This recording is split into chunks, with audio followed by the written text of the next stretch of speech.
the world from the eye of the horse. If you Alexander the Great, then I am the Porus. Coming straight from the mud like I am a lotus. So हाथियों का बल कैसे सकेगा तू मुझे रोका? देख तू कैसे मैं लड़ूं, तुम लोगों से ऐसे ना डरूं. करूं मैं जिससे मैं तरुण, पानी पे चलूं मैं जिससे मैं वरुण. चाहे मैं जीऊं या मरूं, जो करना चाहूं मैं वही तो करूं. आता है तू ना गरीब, तू बेटी चीप, जो अभी तक कटे ना तेरी ये jeep. Better believe you're gonna bleed. Pick up a seat, get your team. I'm the king of kings. Brother in arms in a battle. You all gonna die if you act like a vandal. Bring the realm to reality from every angle. This is the public service announcement from Mumbai to the rest of the world. I am a Raja. I am the Raja. भिड़ेगा तो उठेगा जनाजा ना. तू मेरी तरफ आना. आ गया तो होगा फिर तनाजाना. ये भारतीय भाषा फिर दुनिया सुनेगी ये तराना ना. 'Cause I am the Raja. 'Cause I am the Raja.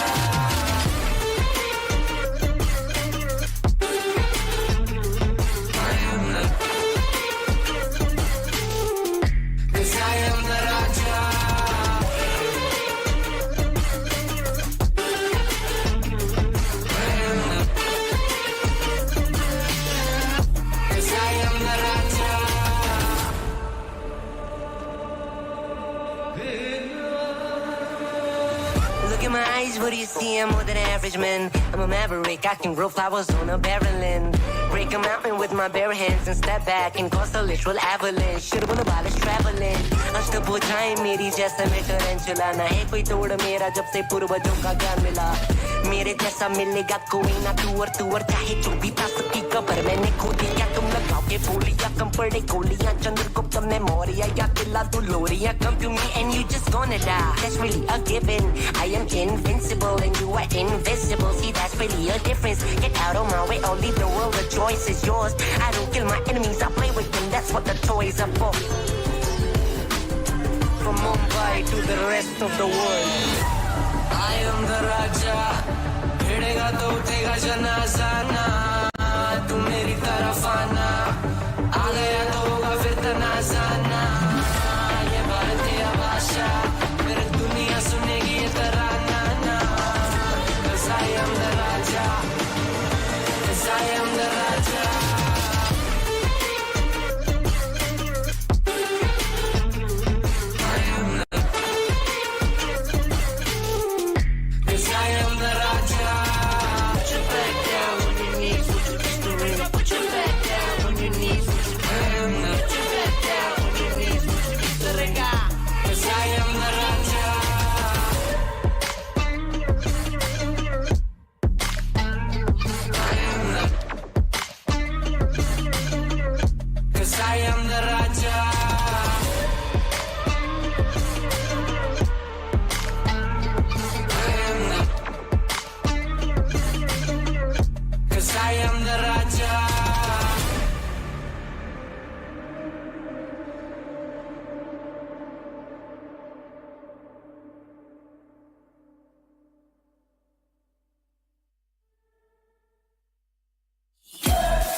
To live your life the way you want. Compete like the toughest challenger. Dance like there's no tomorrow. Celebrate every second you are alive. Life has no rule books, but we can give you a stage.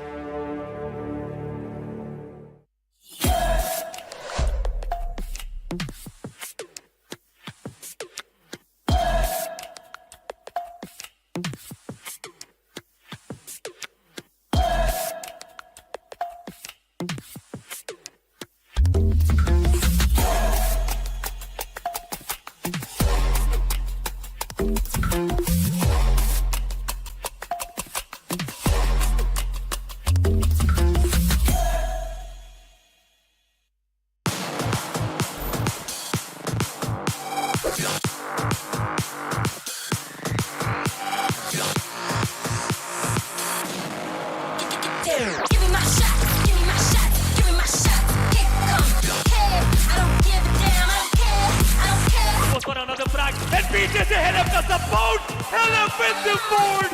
Watch me, get down. Give me my shot. Give me my shot. Give me my shot. Give me my shot. Give me my shot. Give me my shot. Get down. 1v2. The spike is ticking in. Down shot comes in, but Eden King takes him down. Velocity secures the Give me map. my shot. Give me my shot. Keep on. Don't care. I don't care. Get down.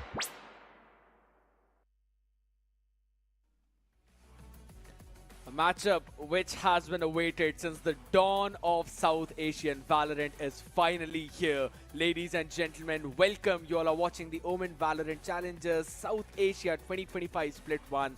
And today is the judgment day. Today is the decider. It is not just between two teams. It is Antidote versus Russ. It is Aziz versus Damara. And it is SK Rossi versus Deathmaker.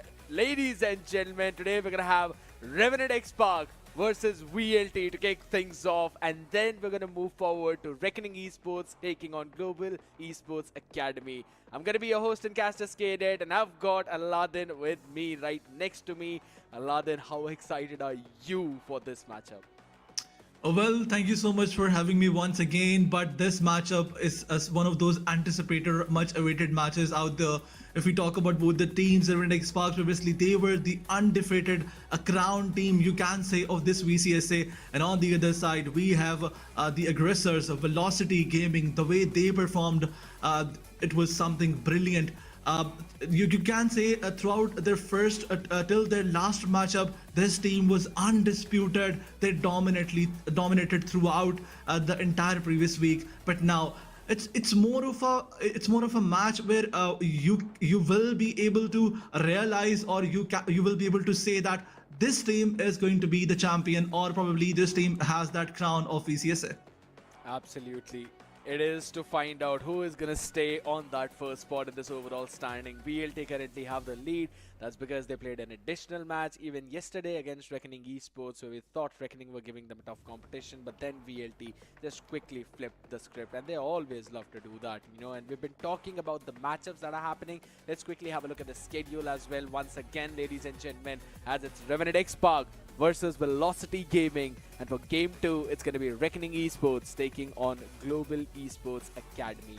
Now, as important as this first matchup is in general for that first place, even Reckoning and Global Esports matchup is also very crucial, because Reckoning they are playing for the survival in the top 4. Absolutely, Reckoning Esports are playing for the survival, and on the other side, Global Esports Academy, it will be a tough matchup for them, as if you look towards their previous matches, they did struggle a lot. But let's see how Reckoning challenges Global Esports Academy in this week. As in the previous week, there were a few matches where Global Esports Academy surprised us. Yeah, absolutely. There have been a lot of surprises left, right, and center, right? But again, something that is not a surprise at all is, of course, this first one, and we'll be moving the conversation on to them, because Revenant Esports, this is a team who have not yet been on the pinnacle of Pacific, but was almost there. The core of this team has played in that Ascension tournaments. They have been there on that international stage, and they know what it feels like. They basically touched that holy grail, but haven't really channeled it. While on the other side is a team that was playing there. Not entirely this team, but rather the roster. SK Rossi, Russ, Lightning Fast, all three of them are playing in that Pacific League, and then from there they have dropped all the way back to the South Asian region. So it's basically a king now trying to regain its former glory versus the Emperors, who are now slowly and steadily climbing up, who have been the reigning champions of this region. So now, after this matchup, we will have one team that we can definitely crown as the kings of South Asia. Absolutely. On one side, there's going to be SK Rossi, as you previously mentioned, and on the other side, we will be seeing a Deathmaker. But let's see. Let's move forward and see the lineups of both the teams. The first team is definitely going to be Revenant Esports, NT, Deathmaker, Rafuel, Georgie, and Aziz. Georgie, this beautiful addition, it added more in terms of aggression in Revenant Esports, because previously when Aziz used to perform, there was no other player who was trying to complement his performance in terms of aggression. But now that Georgie is here, this guy steps up big time. But there's this one controversial statement about him that we made previously, that Georgie is in pistol round. He's out of the box, but in rifles he did struggle a lot. So you can say today is not just a day where the champions or you can say the dominators gonna prove themselves, but Georgie, he has to prove that he can do different in the rifles as well. I just have to say, you know, at this point, I wouldn't exactly say it's controversial at all because that's what the stats say every single time. But yes, he's been proving himself with the rifles, and it's not just him, it's the entire team. We've always seen all the players that in multiple games against SSUL2. The entire team is dragging out of their mind. I still remember that we thought maybe SATUL might push this to map 3, and Revenant Esports said absolutely enemy remaining. we're just going to delete every Spike single down one A. on the other side, and it's not going to be a one-man shift, it's going to be an entire team shift. This is the strength of this team. You think that Aziz, you can basically stop him and maybe just win out the entire game? No, of course, that's not going to happen because now you've got to take care of Raw Fuel. And if you try and stop Raw Fuel, well, good luck stopping Georgie. If you even manage to do that, and in some random days, Antidote picks up a Brimstone, gets the Brimmy buff, and then just out-frags every single person on the other side. But since we're talking about those frags, the next team is full of players who have been fragging not just in South Asia but have proven themselves on the Pacific stage. Absolutely, 28-15 was something crazy from Ante's side, but there's something that's more crazy, and that is SK Rossi lightning fast. Yesterday, their performance was so brilliant, and that ace, if you remember, close to those OT rounds, that was something amazing from his side. Lightning fast and SK Rossi, they carried their team yesterday, but man, oh man, what a matchup it was. Revenant Esports, they had that leap of faith that they will probably win the second match, but it was close to impossible when both the players started charging. Absolutely, and you know, there are certain times when you even think that maybe Madeline is just not out-fragging the other base players, or maybe he's just, you know, feeling a bit under the weather or cold on that figure. That's when he just pushes out a Nightfall, and eventually to just pair up even more chaos with that. Lightning Fast goes in from the shadows, just surprises everyone from behind it. Now these are the kind of things, these are the kind of combinations which you exactly mentioned as well. This is one of the big reasons why even Reckoning could not close out the game yesterday. Now these are the combinations which just make this team so crazy, so deadly to play against, because you can never cut them any slack. You give them an inch, they will not just take a mile, they've got the capacity to take a light year. Now this is just a strength of this team, man, and it's literally not a David versus Goliath. This is just two Goliaths taking on each other head on. Absolutely. If you talk about the skill set of both the teams, you can say that it's a bit more balanced. But in terms of coordination, synergy, team most probably Team Revenant Esports, they're gonna lag behind because Georgie is a new man and the new addition. No doubt he gelled in with the team perfectly, but that's where Team Revenant Esports, they can be punished. They can be. There's a possibility. I'm not sure about this. Velocity, they have that advantage if you talk about those coordinations. And you were already mentioning that those set plays like Ultimate of Fade, and then you can TP that you can use from the shadows, and then you can come from behind. No one has your information. You can just go all and take all those frags. So in terms of you can say set plays and coordination, Velocity Gaming, they have that upper hand advantage. Yeah, I mean, but I'll have to, you know, bring it back a few notches as well, because it's just a new edition of Georgie for a while though, but the 4-player core has been playing for a long time together. And if you just count out Deathmaker from there, the 3 players, they've been playing all the way back from 2022, and I believe all those 2 to 3 years are enough to build up that coordination. Even Antidote said in one of the interviews that Aziz is basically just our own guy now. He's been here for such a long time, he's always been our roster, playing with us together. And I'm pretty sure they might have taught him some few Hindi words, if you know. But that's the fun part about it. I really wanted to bring this conversation up as well about Aziz and Damara, how both of them are the spearheads of their own respective teams, and they both are just set up so perfectly well by their entire team, be it the recons or the flashes that's been coming in from either one of those initiators, and that sets them up for success. But it's the snappy nature of these players in itself that makes them problematic. Absolutely, this is going to be one heck of a match, and this was something that we were waiting from the very first from the very first week. Velocity Gaming coming up against Revenant XSpark, two best teams of VCSA. So now I think it's time for the prediction. This is going to be one of those very crucial, very difficult prediction. But I guess I'll have to ask you, what's your prediction? What do you think is gonna be the result of this matchup? I am absolutely not going to predict anything, but one thing I'm going to predict is, of course, that's going to be the head-to-head between both the players, Damara and Aziz. As we can see in terms of the ACS, yes, Aziz is having a bit of an advantage, but you look at the amount of kills, that's almost the same. Yes, in terms of death, that's where Damara is basically a bit higher, but I would still have to say that's only because of the fact that Damara has played an additional game instead of Aziz, right? Revenant XSpark have played 4, VLT, they've played 5. That's the only reason. But if you really look at it, even in extra matches, Aziz is still having higher kills.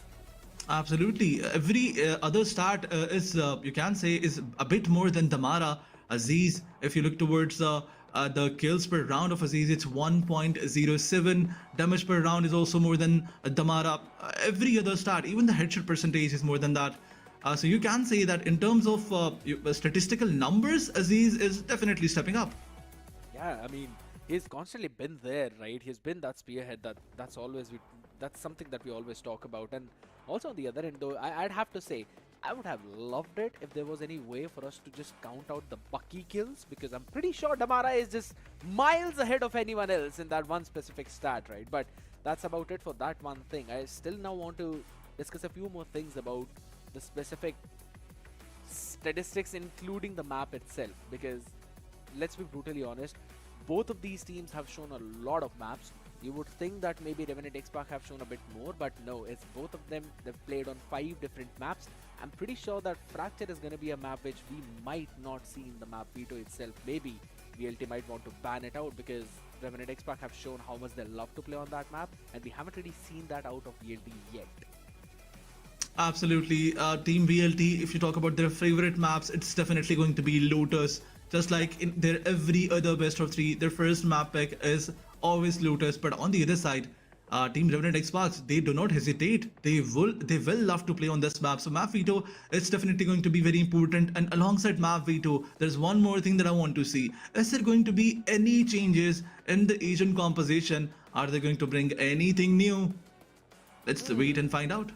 I mean, you've been asking a lot of questions out there, Aladdin, but there's another question for all the people out there who want to earn a lot of VPs. Which match was the first to go overtime in this season?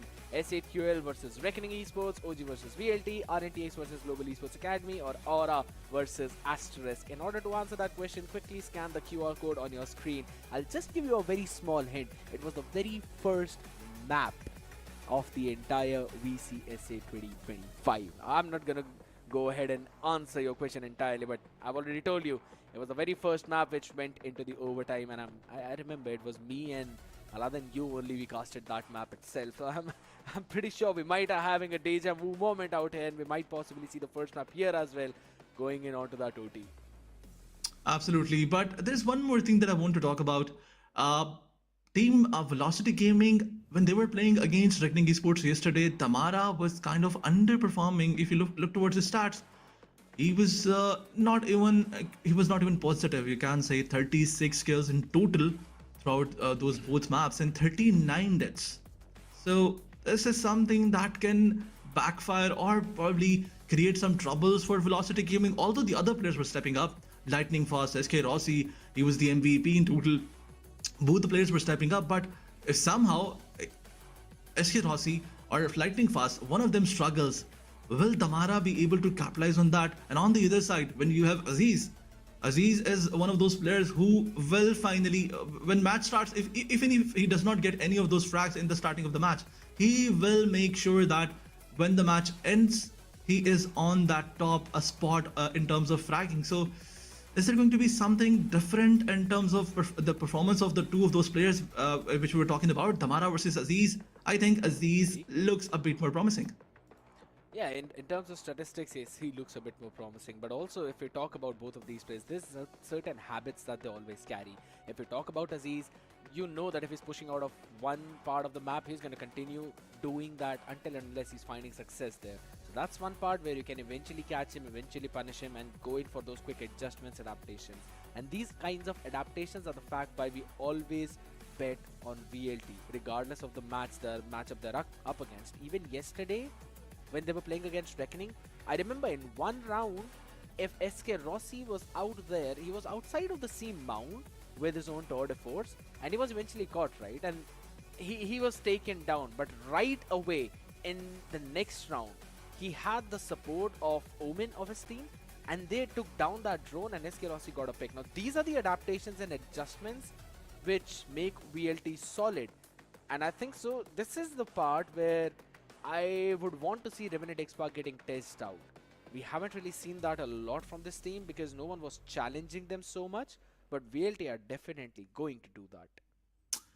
Let me bring some stats. You can say to spice up the things. In total, in the previous two matches, Damara had close to you can say 67 eliminations and 63 times he died. Actually, 63 deaths. But if you talk about Aziz, as compared to Damara, he had 107 eliminations and only 54 deaths. That's just Aziz, man, out there. You're getting nerdy out here, though, I'll have to say, man. You asked for the prediction, you know. We asked for the audience as well. To be honest, I want to ask for the audience. Guys, comment down who do you think is actually going to win this one? And who do you think, Aladdin, is winning this one? I'm not heading out my predictions out here. I absolutely am not giving my predictions, but what about you? Who do you think is actually taking this one home? Well, to be very honest, it's very difficult to predict one of those teams. I truly want to see some crazy Valorant, the best Valorant of VCSA, you can say. So I'm gonna predict Revenant XSpark. Whoa, you took your sweet time out there, man. But you know what? Since you think it's Revenant XSpark who's winning it, let's have a look at the map veto and see what that veto says. As we expected. Hold on, there's no Lotus here. Oh my god. Revenant XSpark banned it out, and they themselves banned Fracture. I was actually expecting a Pearl ban given how strong VLT have showcased themselves on that map. But you know what? I'm totally up for it. Bind, Haven and Pearl. Sure, I'm down for all of that. And I'm to be honest, Bind has also looked really strong for VLT. Including, if you talk about Haven though, yes, I feel that's where they're a bit shaky. And we might possibly see Revenant XSpark take that one home. But fun fact is, it's the pick of the different teams. Like Haven, it looks strong for Revenant XSpark, but it's actually a pick of VLT. While Bind, it looks strong for VLT, it's a pick of Revenant XSpark. But if things go on Pearl, we have seen both of these teams perform on that map. But I think so I'm gonna lean a bit more towards VLT on that one. Well, these are the map picks, and as you were mentioning, Pearl is going to be one of those matches where VLT looks very promising. So it can go wrong, but it can go wrong for Team Revenant XSpark. But I think they're not looking for the third map. They're just looking towards the first two, and they want to finish it out in the first two maps with a 2-0. But let's move forward and talk about the stats. So win percentage is there on the map of Lotus. It's a 66.7% Revenant XSpark. They have dominated this map along with Fracture and Pearl. You were mentioning that Pearl is not the strong map, but Team Revenant XSpark, look at the stats. It's saying the otherwise. Yo. Hey, man, you're twisting my words out there. I said that it's not as strong as compared to VLT's Pearl, right? Yes, of course, their Pearl is super strong as well, but when it comes down to who you're matching up against, that's where it's basically Goku versus Saitama at this point. You do not know who's stronger than these two.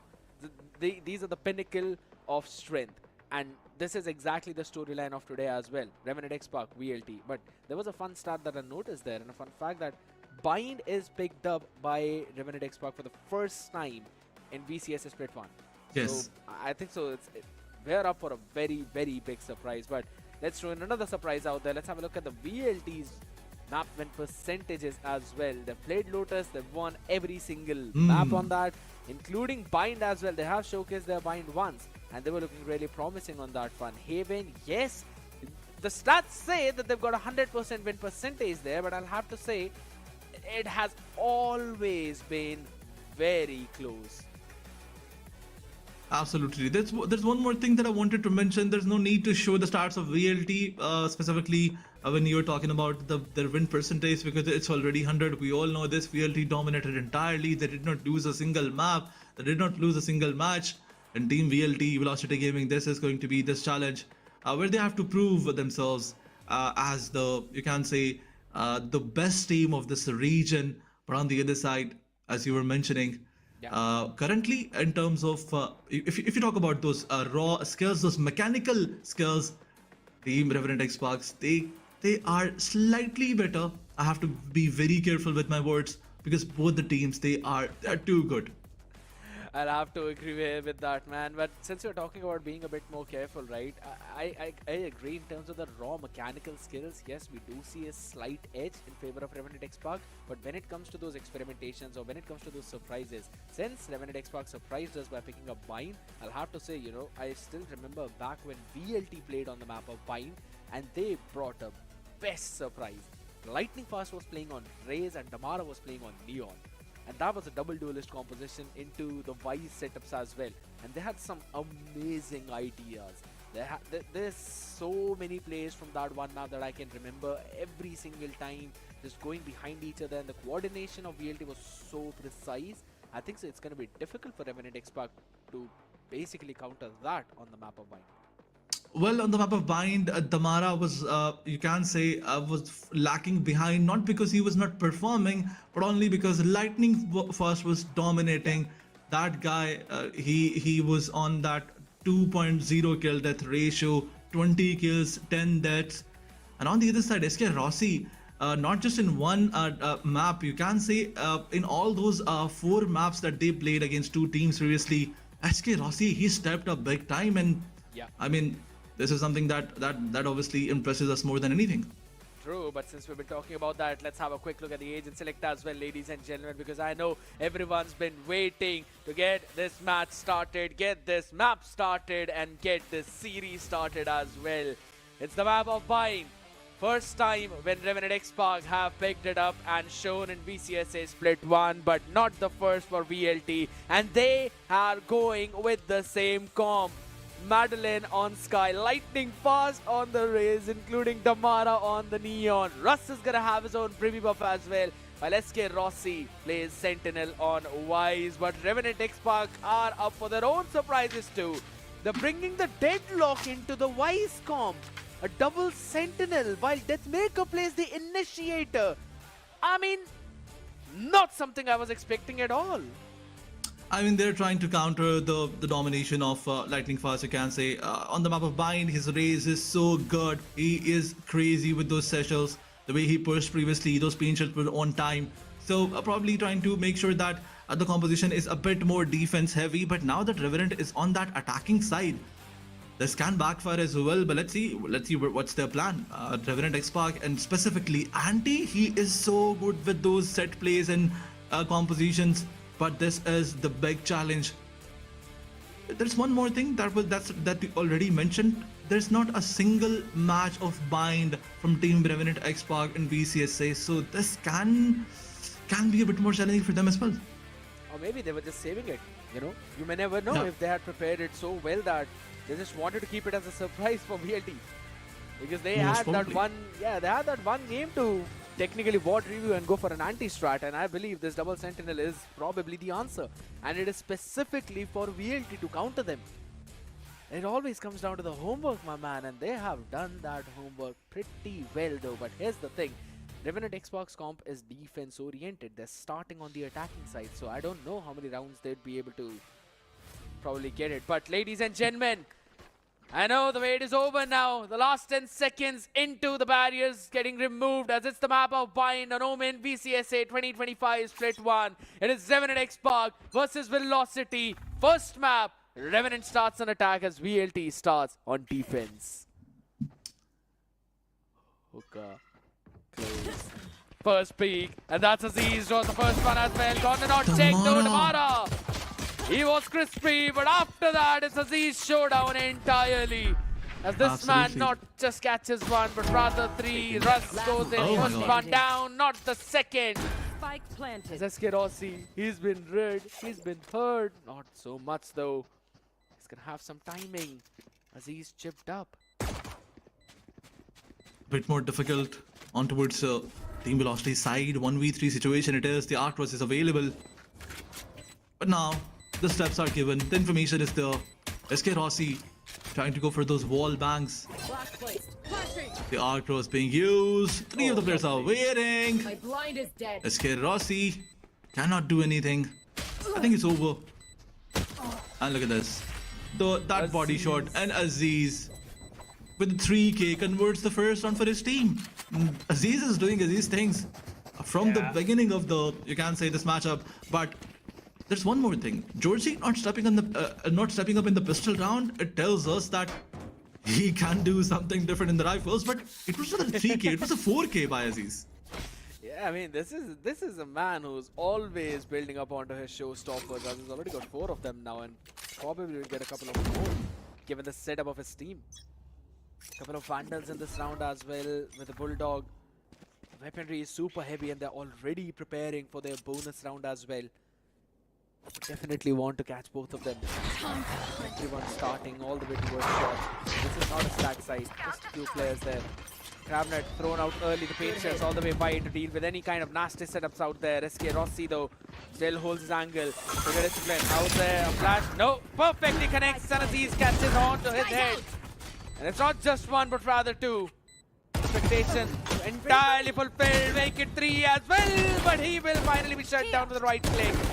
The damage dealt. Every single weapon now being dropped. It's a Bucky in the hand, which will go down. Gun here. They carry their weaponries into the next one. The Bulldog remains, which will be picked up too. Revenant Esports have got their showstopper up as the Z starts with a 7-1 in the first 2 rounds of Pine. Revenant Esports, this is something that we were predicting from their side, but Aziz doing this, that was, you can say, a bit more humiliating. 7-1. He is on 7-1 after 2 rounds, so you can say that both of these rounds was dominated by him. But once again, now this is the moment of truth. A bonus conversion is something that Revenant is looking for, and they have that weaponry as well. 3 rifles are there, but lightning fast. The information being traded. Bomb buddy out. Once again, the hookah control is something that team Revenant is looking for, but lightning fast with that fallback. A pivot towards A is what the plan of team Revenant is. I don't think so. 2 players are moving towards A, 3 are moving towards long. But once again, Madland found one. He got shut down, instantly traded. Hulk out. Holds it down now. Since it's a back and forth, weaponry is still solid. 3 rifles on the board for Revenant Esports. They can take their time. Still got the showstopper available for Aziz. And after making the noise towards B, they are going all the way towards the A side. A couple of players, but the Wise Util has not yet been checked. The sheer is all the way 30 seconds left. showers. So again, it's going to be the showstopper now with a double satchel directly into Dolls, and on the face comes SK Rossi Spike down. as A. he gets obliterated, blown apart, side open. Light Damara planted. though will reclaim that space. There's some life left. Oh my God, the relay bolt. Directly onto the face, as you said, the relay board remaining. right Oh there, and my 1 for God. 1 goes Damara. Crazy, crazy. A 3K to hold his ground. Gotta go.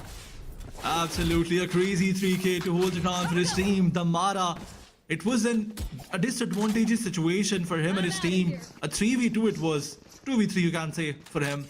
But yet Damara stepping up big time. But on the other side, Aziz, he gave the side to his team that you can say showstopper was on point. But after that, they were not anticipating. You can say that Revenant, they wrought this 3rd round in their favor, but somehow Damara stepped up. And with that 3k, got the round for his team. Once again, the intention is to go towards B, trying to take some information, try to take one of them down, and then fall back towards A side. Some, you can say, the repetitive script is there. Go get him.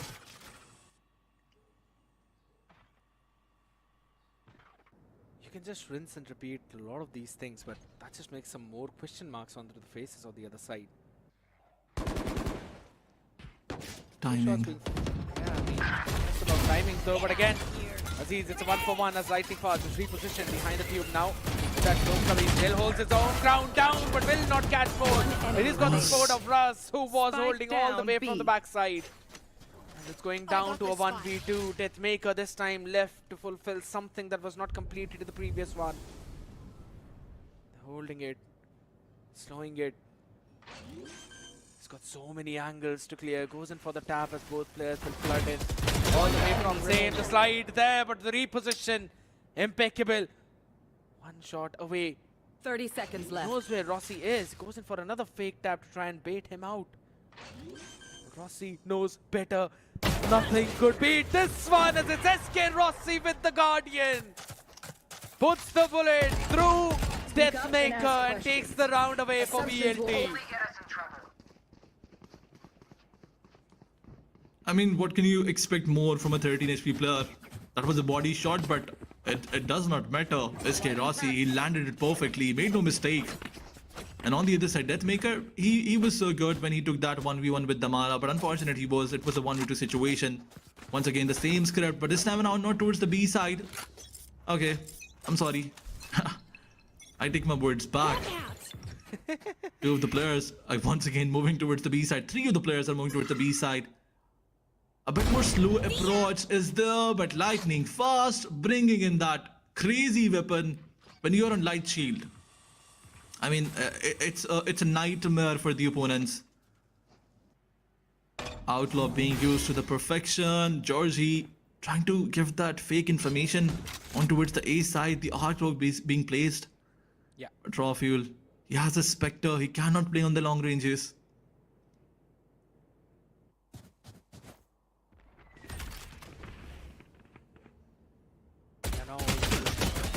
Short though, the scale up there, Russ positions, knows a bit more better as Damara. Last player standing. Along with Russ, not just obliterate the front line, but rather the entire cavalry as it's all down to the IGL himself, Antidote. Oh my god.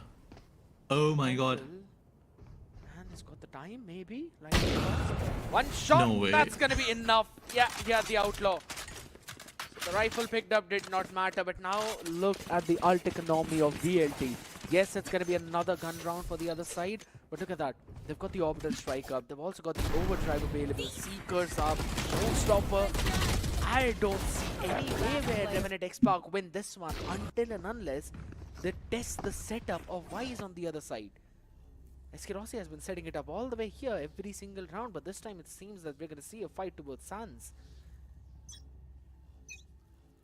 A bit more defense heavy composition it was by Revenant Esports, but look at this, look at Damara, look at him, the ultimate is there, he is pushing fast forward, relay bolt being used timely, and from one side, Damara push and Lightning Fast on the other side. Look at Damara, found one of the players, but he got shut down instantly. Madeline, as he is following the footsteps of his player. Look at this, this was not an easy round for Team Revenant Esports, but yet they managed to take both of the ultimates out of the picture. This is something brilliant. Smoke's down.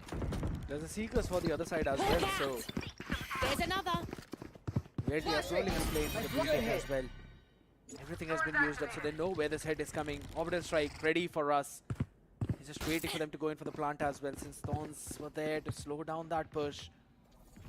Oh my man, every information is given. All the avenues cleared. I don't know how Revenant Esports will win it. There we go. The orbital strike goes in for the chip damage, delays it a bit more, and which will give some time for this. Look at Rossi on that flank, catches one, will quickly move back. That's seconds the left. discipline kicking in. Make over They the have- spawn. One Mission. enemy remaining. Oh my god. Lovely shot by Madeline onto the head, and I'm pretty sure he's gonna catch in the next one too.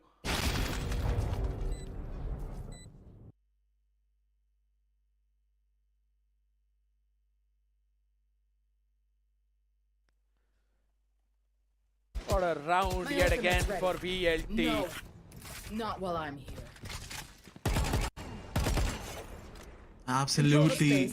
control their choices. VLT for you can say for 1 minute it did look like Revenant have the better of team VLT, but Damara stepping up once again, and specifically Russ. Once again, Velocity getting that 4th round confirmed, but after this one, the economy is disturbed. Revenant XSpark, they have to play with some, you can say, poor economy. But Velocity, they're planning to push fast forward once again. Oh my goodness. It was technically a trap play over towards the Sands, and Molotov's just gonna hold down a few things for a while at least. Look at Damara, he's already behind them. Russ was also able to hold his ground. Georgie shut down. And now gonna push them from both different angles. Steel Garden available for Rofius. He can eventually use that, but he goes in quickly for the peak. Picks up the timing as Damara shuts him down on the other side. While his team scales up onto the side, but they've not got any space. They're claustrophobic. Russ is still standing up. He is alive. And that's such a far deep smoke to hold his ground down. Trailblazer dealt with. Aziz goes in for the peak, and he's gonna go in for the reposition. Finally taken down as they finish this guy off. That's a good call from Revenant XSpark. And that's a good shot from Aziz. Picks up the time. Does not want the Phantom. Oh my god. What is respect to that?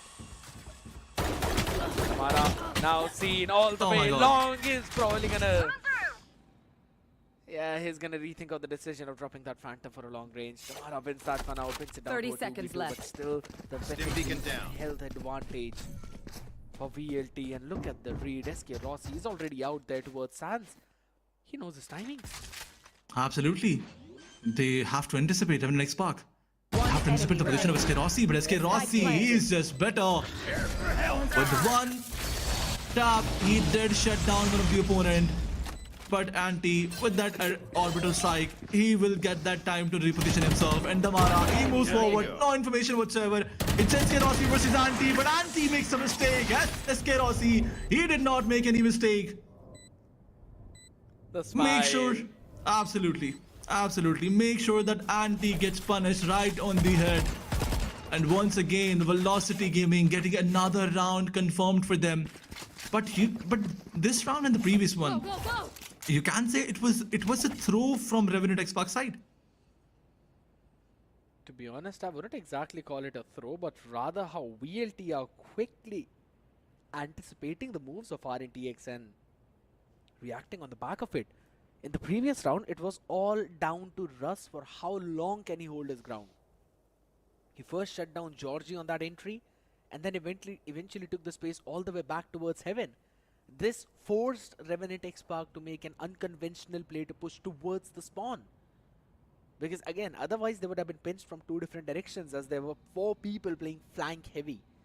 So they had to take that fight. They picked Russ, and then in an attempt to escape, just tried out to maybe get a couple of picks, stay alive and stuff like that.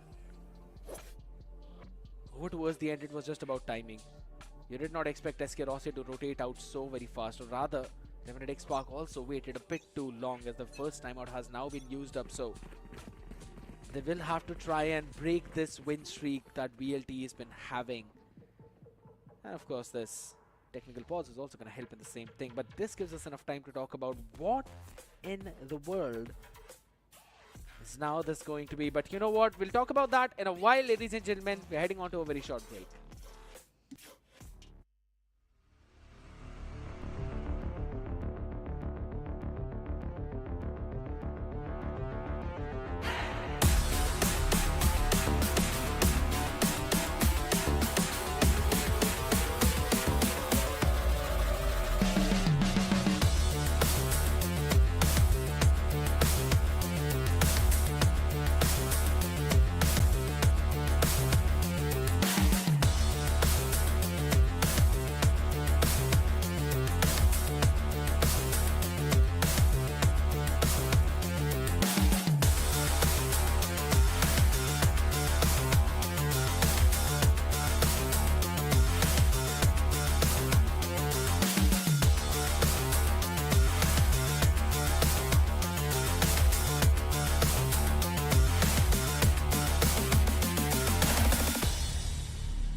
Good things take a bit of time, but patience is always rewarded. Thank you so very much, ladies and gentlemen, for all of your patience. We're all the way back into the game. Revenant Esports up against VLT.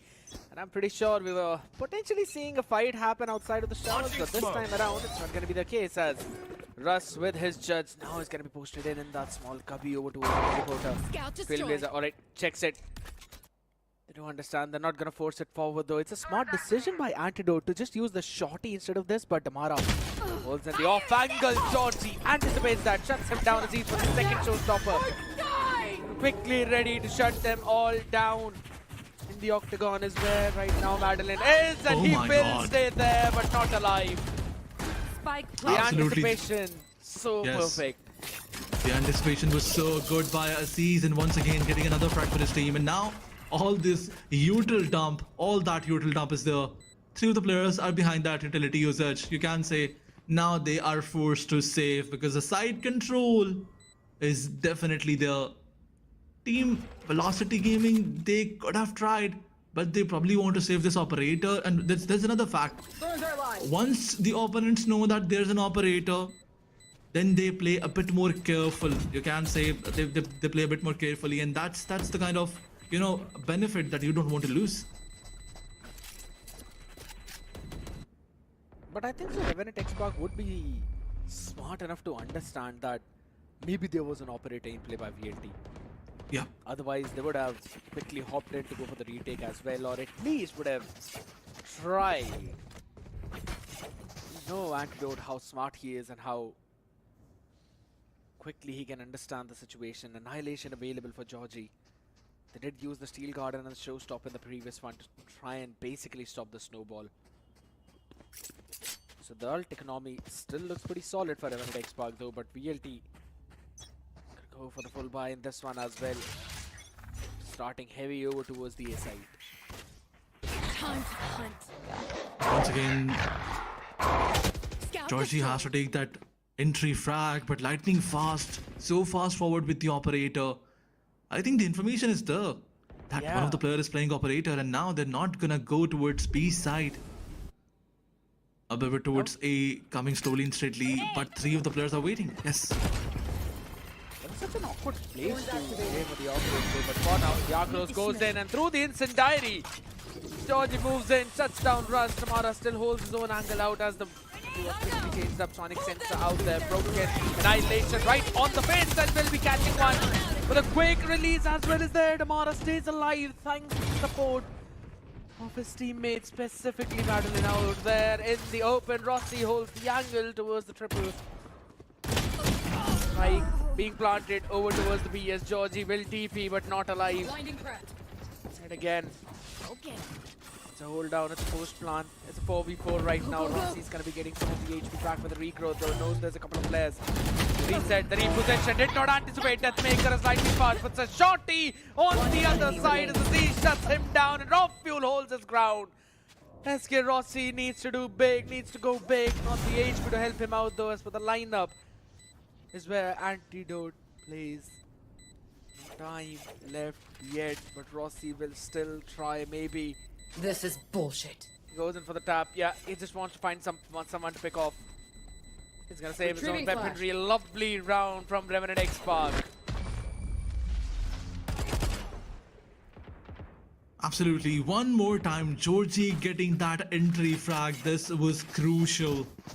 And after that, Team Revenant Esports, they just went all in, and Aziz doing Aziz things, picked two of the player inside. That showstopper was definitely on point. And that side control after that. Revenant Esports, let's just say that now they have realized what was their mistake previously, and Anti coming up with a counter plan. Georgie specifically getting those early frags. This is creating some, you can say, some outputs on the map. And once again, the interest is to go towards the B side. They're just running it down all the way from to at least one of the sides. Taking the fight, picking someone off, and then quickly going in for another rotation using the TP. For now, oh, lovely combo. Revenant along with the main cells there, but lightning fast, Tells holds his ground. Into the smoke, all the way out there. Damara spams through the fast lane, not going to save this guy whatsoever. His lightning fast anticipates a look though, but careful enough. Raw fuel sitting there, standing there. Hit left and clock as Russ will be spotted out and Maker on his way to catch not one but rather two, and Raw fuel picks the timing where it's lightning fast, least expected. I'll isolate the problem. Finally, Revenant XSpark Crush it. getting those 5 rounds on the attack of Bind. That's super solid. Absolutely. One of those rounds where Aziz and Georgie, they were just watching and the other 3 players were playing. 2k for Deathmaker, 2k for Anti, and 1 for Georgie. But Anti, you can't say that when this player needs to step up, when his team needs him, he always, you can say, he always makes an output, he always helps his team. And once again, with that entry in 2k, you can getting those 2 early frags and side control for his team. That was very crucial. But SK Rossi and his teammates, they have to come up with the counter, because after that momentum break, Team Revenant is getting the best of velocity.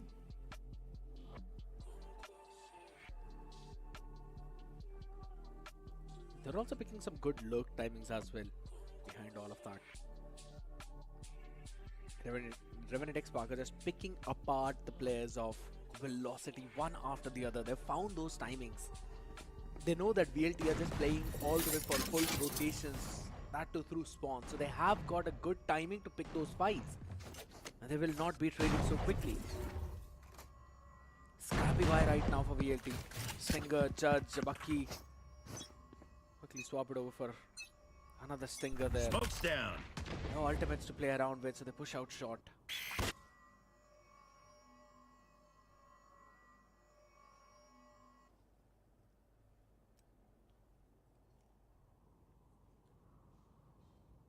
Good hold.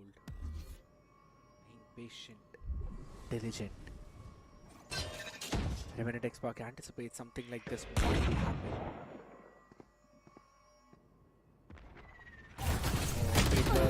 Now gonna push forward, and Antidote's patience pays off. Catches the cavalry's 2 spearheads, takes them down, breaks them apart, and can now take the entry. He's also got his another orbital strike up. He had one back in round number 7 as Rossi again just wanted to get some Wall set. information out there, but not catching. Launching thorn. Couple of players remaining, and I believe Madeline is probably going to just stay there, save the rifle that he's got. Lightning might want to push out. There's a sonic sensor on his face. Grenade. No escape. Absolutely, but a graph net being used. He was left helpless, but once again, Lightning, he just wants to pick one at least. And look at this, the sonic sensor trapping the player. 5 out. And Georgie getting that exit frag, you can say. Last round in the half. Spend those But credits Revenant for wisdom. XSparks, they are, I mean, they were looking for the equivalent score line previously, but now they want to end the first half in a 7-5. But look at this, look at that slow approach. Although once again, Anti stepping up and getting those crucial frags, that was not uncommon. But on the other side, Velocity, they wanted to try something different, something new, and it backfired. You can say completely it backfired. Yeah. So very close to 3 different ultimates, 1 point each. Yes. Oh, lovely push out, Georgie. He's so high up on that confidence right now. Yes. Jumps up, takes down Madeline. I wanted to say, you know, this match is going to depend not just on the entry fraggers as well, but rather on the ones who quickly trade them. So it depends on Madeline and Georgie. And for now, Georgie is the one who's been having that advantage.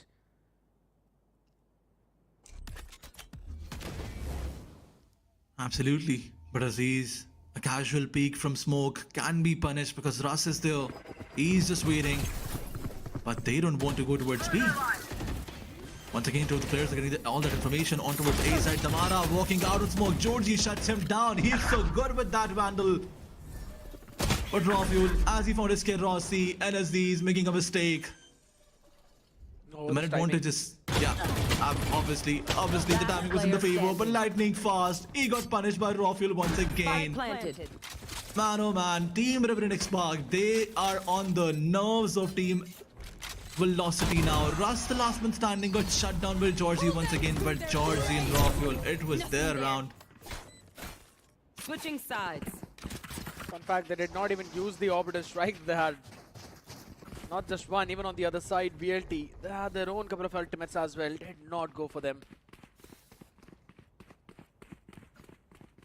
I was probably expecting them to maybe at least take an extremity control and then pick the orb up to play in for the retakes. But it just seems that that was not the idea. As he's just playing out of his mind right now. Deathmaker stepping up big time. Georgie finally looks like he's warmed up and ready. And so is Antidote. He was going 0-4 and 0. Man is going 5-5 and 4 now. VLT on the other side though. Apart from Tamara. I think fast is struggling again for a bit. But Blinding. the attacking side is something that looks really smooth. Shower push out by 3 players.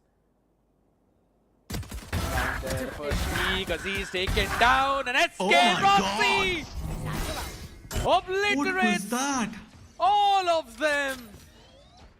You pick one after the other, he's gonna pick you one after the other. Spike planted.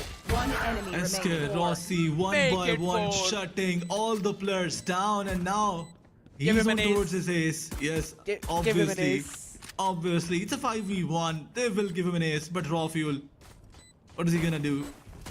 SK Rossi, the reload was there. He's moving forward, but unfortunately he got shut down by Raw Fuel.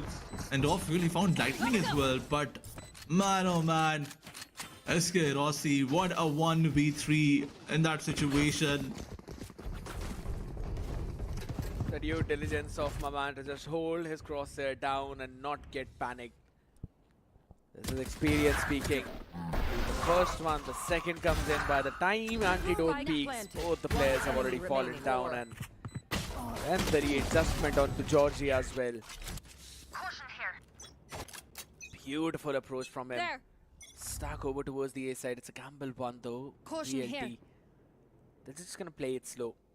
They will wait for Revenant XSpark to make a move, doing the exact same thing that was done to them back in round number 10.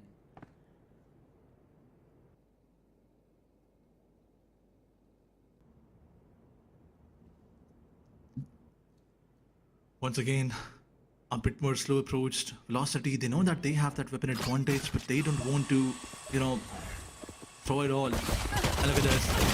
Surprised by Georgie. He shuts down one. And Raw-Fuel comes from the backside. Russ, he got shut down by those paint shells. And once again, all the players are here. And this push is going to backfire one by one. All the players are going down. It's a 1v1. SK Rossi, he had a Vandal luckily.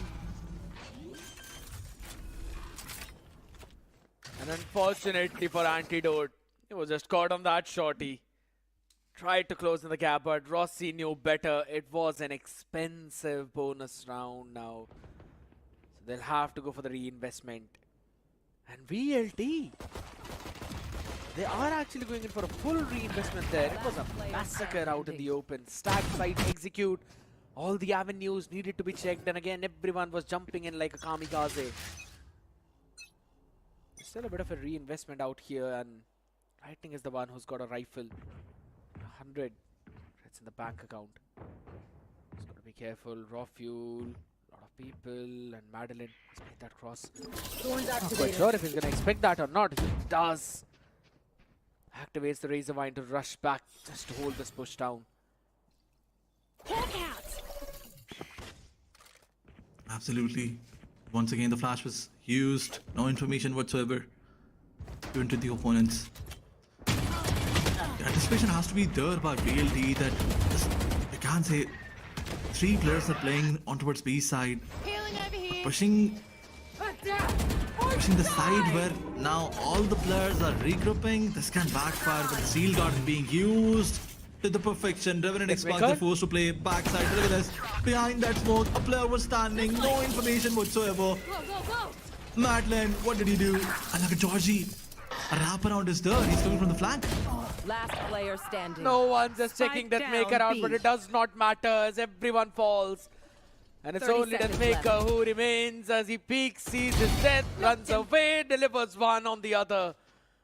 Couple of players low in the HP though. Just try and play in a bit more smart, a bit more safe. Goes for a wide peek, and that's when lightning fast. He catches him. Will get the lead back again. VLT, their reinvestment paid off, and now the buy is broken for Revenant Esports, forced to save another one. The momentum train which they started all the way back in round number 3 is now going up again, and this was a bonus conversion, by the way. Absolutely. There's one thing that we were talking about previously. That was the defense-heavy composition, and it's not being utilized still now. But Revenant Esports this time around, a bit more aggressive approach it is. But VLT, they were expecting a trade. It's going there, but back and forth trades was in the favor of Revenant Esports. Once again, SK Rossi pushing force forward, but Aziz shuts him down. He is so brilliant, and once again, the showstopper being used. Aziz doing Aziz things. Lightning fast. And Aziz, this 1v1 is very crucial. A 2v3 situation it is. Revenant Esports, they don't have to push forward. They have that spike, but Aziz, he got damaged so much, and once again that guiding light, guiding lightning. Oh, look at Raw Fuel. Look at Raw Fuel. He's pushing out.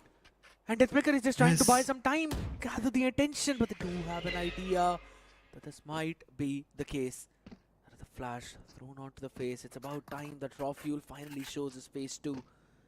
Holding it enemy down. remaining. Maker! No, Lightning oh my God. fast, expects the jump peak and takes him down. Madeline does not know where Raw Fuel is.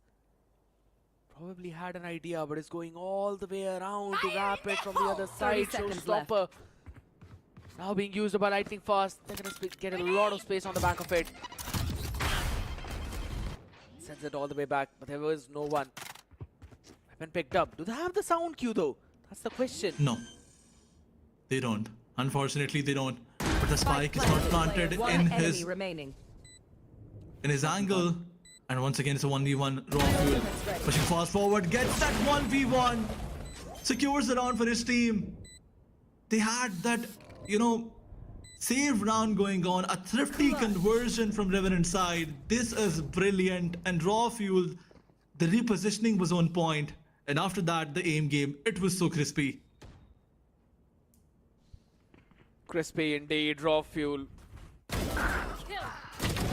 Keeping his nerves calm and water round from Revenant Esports. All 3 members pushing out together. Remaining. Spike planted. Ultimate's ready. And eventually just taking the round back. This is something that was Absolutely. missing in the pistol round, but this time they were able to pull this off perfectly well. Round now being changed, setup being changed, a couple of players playing towards the B side. Raw Fuel has got his razor vine set up there. There's still a stinger in the hands of Madeline though, so that's going to be a bit of a problem along the Guardian in the hands of Russ. Tamara a bit low in that HP, wants to quickly chase him down as again the ball up, flat, right on the face of Tamara. Needs to win, will win on the 40 HP mark. Body to the bullet, or even the leg can do the job, but he still survives. And there's a question mark in elbow now. Oh my God. Not just an elbow, in those smokes, Georgie is hiding, no information whatsoever given. And once again, VLT, if they push his fast forward, they will get punished. But Aziz, he shuts down SK Rossi. And this is not the first time that we saw this duel. But Georgie, the information being given, but Raw Fuel gets punished. But Georgie is good for one. Not good for another. He got shut down instantly. A 2v3 situation. Enemy Aziz down. coming from the backside. Spike And Anti, planted. now he's making some noise. They know the position. Last player Not a lot standing. of util as Lightning Fast peeks in, shuts him down, ready for another slap. Position revealed, but the Incendiary is going to force him out of that place as they double up. Anti gets probably catch one. Maybe, yes, but not the that was second. loose. Lightning fast with an important 3K for his team. And I have, I'm loving the idea of VLT right now that they're bringing in. Yes, the sheer of raw fuel is creating some problems, but as soon as Damara runs through that, Lightning Fast takes the second entry with his satchels. He's always ready to jump over through that sheer Enemy to dead. try and support his teammate. We're constantly seeing that happen, and I believe that it's actually a pretty smart idea. And the way Damara is pushing using all those relay poles, even though his teammate was flashed, Lightning was flashed at that time, yet nobody was there to, take that advantage. But once again, a push towards the A side, the open advantage is there. VLT getting all those frags one by one. Look at this, Damara going all in, uses the dash, confirms another pick. 2v5 it is, with the Sheriff and a Classic. Revenant Esports cannot do much. They can go for some exit frags, and that's what they're trying to do. They're waiting for Team VLT to over-aggress, and most probably VLT is not going to do that.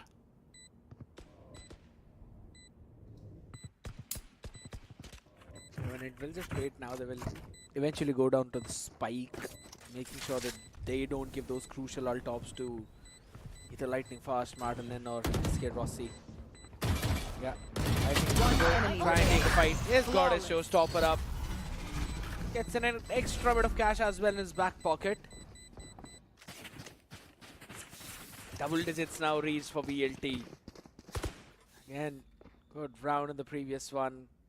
Going in for that push.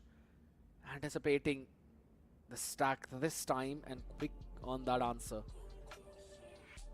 And Damara as well, right? He's playing this Neon so well. He has been on this Neon for probably throughout the VCS Split 1. Right from day one. And every single time you can see that dash and shot coming, but you can't do anything. That's just because how difficult it is to trace the movement of a Neon, that too when you're getting surprised through those corners.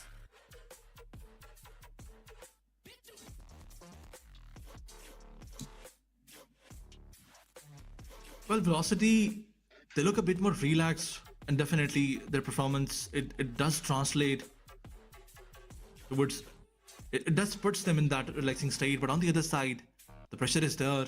Revenant XSpark, after that break or that timeout, you can say technical timeout, Revenant XSparks, they did try to make a comeback, but for now they do need to win this round at any cost.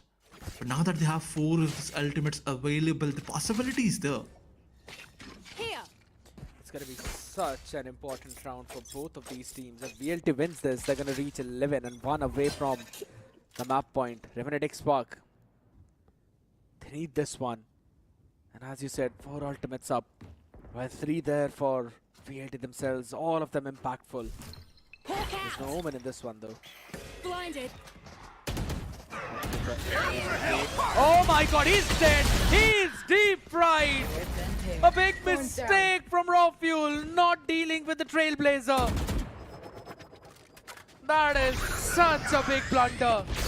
Oh my god. And they forced their own orbital strike as well, thinking there's someone in the octagon. Now this is desperation from Revenant XSpark. They're losing themselves. And what a lovely play from VLT. Sending 3 players over towards the showers now. Sound sensor up. They're ready to go in on this side for a B split. Yeah, the hook entirely clear. There's just a razor mine there to maybe hold it all down. Raw Fuel, he's ready with his steel guard, and as soon as this hit moves forward, uses it just at the right time. Maybe as Madeleine tried to go in for a spam, down the last 6 HP. 30 seconds as the instant diary. It's gonna hold them off as well for a few more seconds. Primary, back up. It's about time as the overdrive comes in along with the first wave of Butyl as Lightning Fast catches one. They're quickly jumping in through the tube as he gets not 1, but rather 3, and the support of Russ is there. Seconds on the clock, but it does not matter when there's no one standing as the defenders. VLT win round 19, which was arguably the most important round in the half.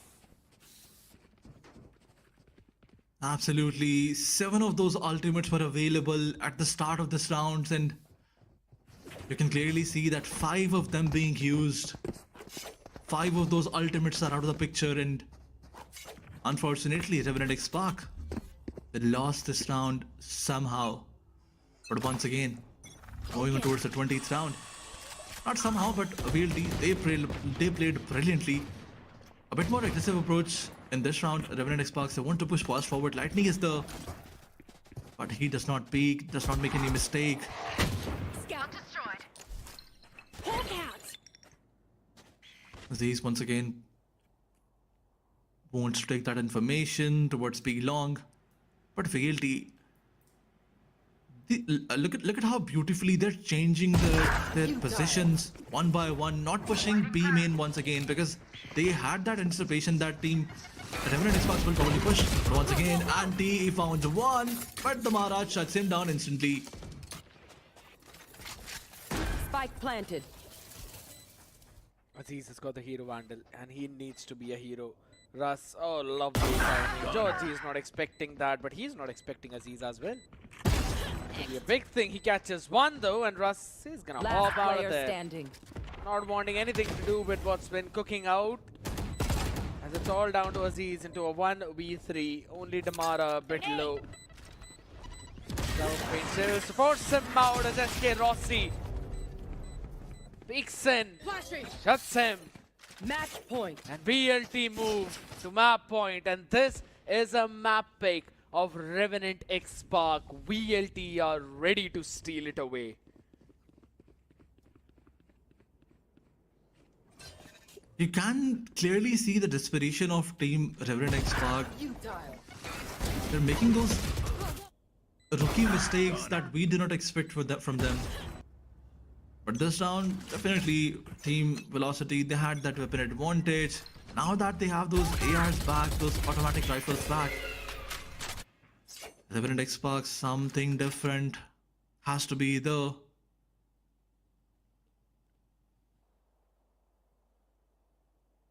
Velocity, once again with that slow approach, clearing all those avenues, making a lot of question marks. But Aziz, he has to win this 1v1, but he lost it. Unfortunately, he was. And as he lost the first 1v1, Georgie instantly balance out the situation. Let's make you have to be careful. Good punish last time. Seekers are out. Information is there, but I think this ultimate is kind of useless now. Bit of the information there. The entire vice setup over towards the A side as it's going to be a flood in from the hookah. Oh my goodness, they've got a shorty. Steel Garden out on the faces. Now that's the primary weapon. They've only got the class 6 and the first one did not work. And neither did antidotes. It's all falling down. It's all crumbling. VLT are looking to take the first one. And there's only an annihilation and a raw fuel in between that. More hurdles to eventually cross. There we go with the annihilation entirely empty. Nothing found. As VLT, they were all the way in the back. Lightning knows it, sees it. One enemy remaining. All the information out there as they get the map win behind that flash. What a play by VLT. Something none of us were expecting, but a lot of us had hoped.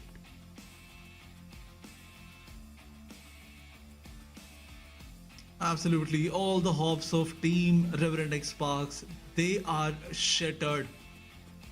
Because Team Velocity Gaming, the way they played, there's clearly one dominator out there, and that is Velocity Gaming. But it is not over. The fight is not over.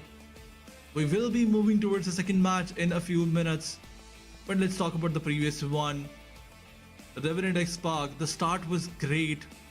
I mean, not too great. It was a 2-5 scoreline in the beginning. And after that timeout, they managed to convert it somehow in 7-5. But once again, Team Velocity, as the sides shifted, their attack was better than their defense. You can say clearly, it was so obvious that their attack was so far better than their defense. But as the composition was telling us that team Revenant XSpark, they want to play a bit more towards that defense side. The composition was a defense heavy, and still they did not manage to do that. Yeah, I mean, yeah, even though the composition was defense heavy, I already told you, right? There's just something that I feel that regardless if it's the double sentinel composition, I think so they might not get a lot of rounds on defense, and that's exactly what happened. And it's not just because of the fact that, you know, it's some guessing game, but rather how VLT likes to play on their attack. They take their time, they test out all the setups. If they're going towards the A side, then they will go there, they will test out all the deadlock utility. If they're going towards the B side, they'll test out the Wise utility. And in terms of those entries, the double duelist with their explosive entry is sometimes just a bit too difficult to tackle. And we were seeing Revenant XSpark face that problem. Their attacking half, very solid. Yes, there was a momentum time when there were back-to-back 5 rounds for VLT. But after that timeout and also a bit of a technical pause, we saw that entirely change up. Revenant XSpark were the ones who eventually picked the pace. And I'll be honest, I thought that maybe we're going to see a bit more closer map. But as soon as it turned around, as soon as VLT went in on the attacking side, there were just one play after the another, and they just knew what was about to happen. They were ready for it. Remaining. It all started away in the pistol round. Yes, and the mix and match of strategies, that was something commendable from VLT's side. They were not just pushing all in towards B side, they were not just repeating their script. If they goes towards a B side, if they goes for, you can say, a complete B hit, 5 of the players are going to move towards hookah, and then in the other round they will try to explore some of those information. They can try to explore towards A side, and they will move towards shower. So these are some you can say mix and match of strategies that were going on from VLT's side, and that's what a team Revenant did not counter, unfortunately. But the highlights are there. In terms of aim game, no doubt Aziz was better in the beginning, but after the pressure was shifted towards his team, he was unable to do anything. He was unable to win any of those duels. And look at this round, one of those ult heavy rounds out there, and the desperation of Team Revenant XSpark, it was clearly obvious from this one. Absolutely. Having a look at the stats as well, 12 first kills for VLT. Clearly showcasing their domination there over in the post plants as well. 10 times Revenant XSpark got the site. Now that says something about their attacking half. But the conversion rate, 7 out of the 10. And I think so that's pretty decent. They did really good on their attack. But then came VLT's attacking side. Out of all the rounds that they've played, and I believe they've played what, 9 rounds in total? They got site 8 times. And they were able to convert it 7 times. They only give that 1 round away to RNTX, and I believe that this is just a big statement. Because it does not go on for this map, it also translates into the next one on the Haven, where yes, arguably VLT have been struggling, Revenant XSpark have had a bit more smooth sailing, but now I'm not sure how that one's gonna go. Let's have a look at the MVP of the entire game. It's as well. Asterisk. It's Asterisk. I think so. Spoiler! No. It's lightning fast. As we said. Lightning fast. To be honest, I'm absolutely fine with that because the man was taking those first duels. He was always getting activated early on in the round itself, and look at that headshot percentage. What? Oh my god. 42.6% headshot ratio clearly tells us that this man was on steroids today, you can say. But on the other side, if you look towards the score line on that attacking half of a lightning fast, it was 17-4. 17-4 is the score line on attacking half, and on the defense side it was 6-10. But let's not talk about that. Lightning fast on the map of Mind in terms of attacking, he is crazy. To be honest, I don't even want to just talk about lightning fast, but also Aziz, how he was also being a pillar over towards one part of the map. Regardless of where he's playing, he was making sure that every individual duel that was being thrown at his way, he was winning that. It was only about probably the last one which he eventually lost, and that transitioned into a big snowball. Look at the stats of Madeline. I'm sorry to cut you off. Look at Madeline. Yeah, I mean, It's fine, man. All I'll say is that he has got 10 assists, alright? I'm just going to put my hands up there. He's got 10 assists. Maybe Sky is just not his pick.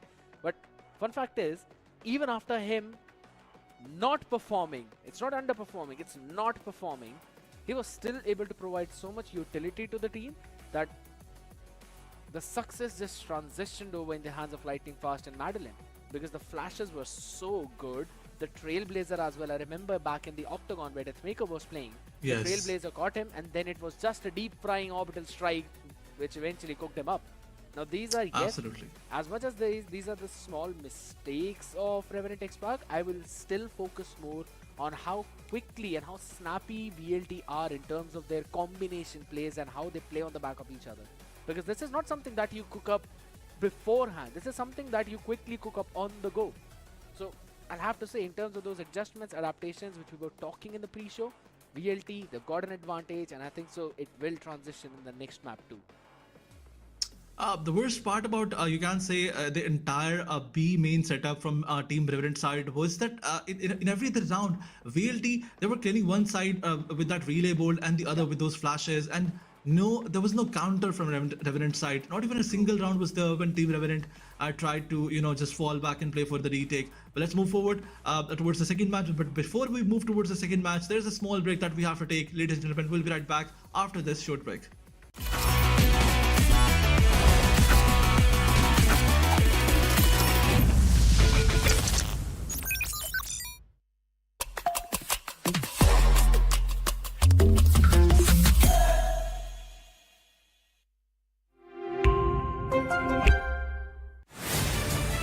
To live your life the way you want.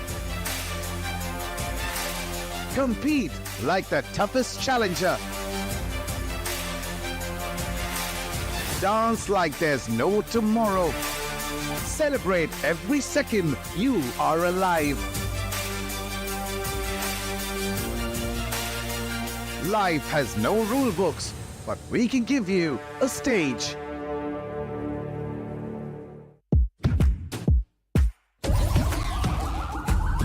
This is the moment we waited for.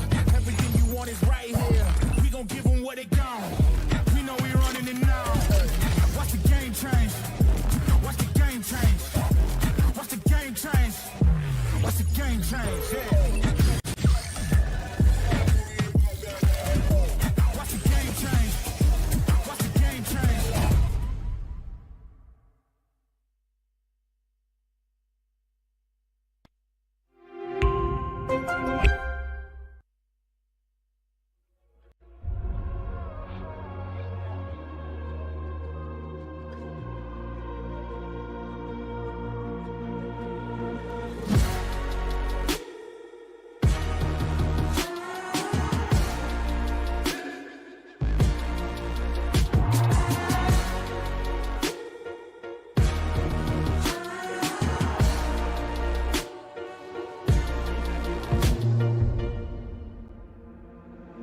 Visions in my head of this, you don't know the half of it. I got dreams of looking up, high as I can get. But nothing feels like how it feels, to know these things I don't know yet. The weight of everything, and everything's a threat. Sometimes I'm trapped inside and I don't know what I'm gonna do. But to take on the world is the only thing that we know how to do.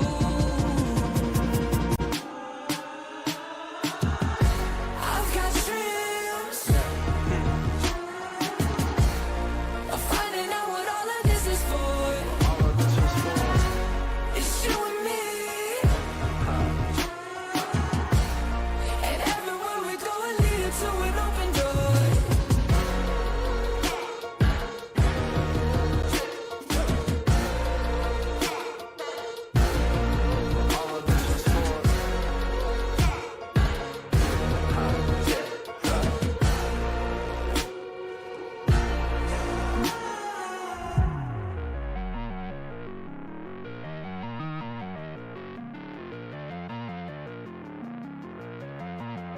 We've made our mistakes, the good and bad days, but nothing really breaks if I got you. Look at the sky when you go outside, and know there is nothing to keep me back.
Welcome back after the break, ladies and gentlemen, to Omen Valorant Challenges South Asia Split 1 of 2025. This is Super Johnny, joined by Shadow alongside with me. And Shadow, as the Clash of the Titans continue, we are in uncharted territory now. I mean, the first map picked by Revenant Esports, but it is Velocity Gaming walking away with a convincing win. But as we head on to map 2, the pick for Velocity Gaming, Haven, I want to know your thoughts before we jump into the series. I really think Velocity is going to 2-0 against the players of Revenant Esports. All right. Let's be honest, Revenant, they haven't played on the map of Haven at all. True. They did play on the map of Mine. That was the first Mine of VCSA 2025. And we just witnessed what really happened. So I think the same thing is going to be replicated on the map of Haven also. I mean, see, I want to agree with you, but it's just the fact that it is Revenant XSpark. This is another team just like Velocity Gaming that is yet to lose a series. And of course, today, one of them is bound to get their first loss on the board. After that, game number 1, it seems like that might just be Revenant XSpark. But again, while we were on break, you were having this conversation with Shahisnu, and he mentioned one important thing, that even though they haven't played Haven until now, it's the core of the team for Revenant Esports that has stuck together for the longest time, and it's that core that used to dominate on this map back in the days, right? The last time they played Haven was back in December, under a different banner in another different tournament, and it was a tough loss for them to face. But I believe that this team has kind of rejuvenated itself over the last few weeks, and of course now all the fans want to see is for them to make a comeback and for us to be in the decider of this series before we can talk about who wins and who loses. I agree, everyone just wants to see the decider map, but I really feel that if Velocity do pull off the attacking half on the map of Haven, defense is something which is really strong for the players of Velocity, especially on the map of Haven. It's only the attack where they really struggle the most. Yeah. And if they pull off attacking half in their favor, the chances of a 2-0 happening are really high.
XSpark only, as you mentioned, if they are able to take the lead early.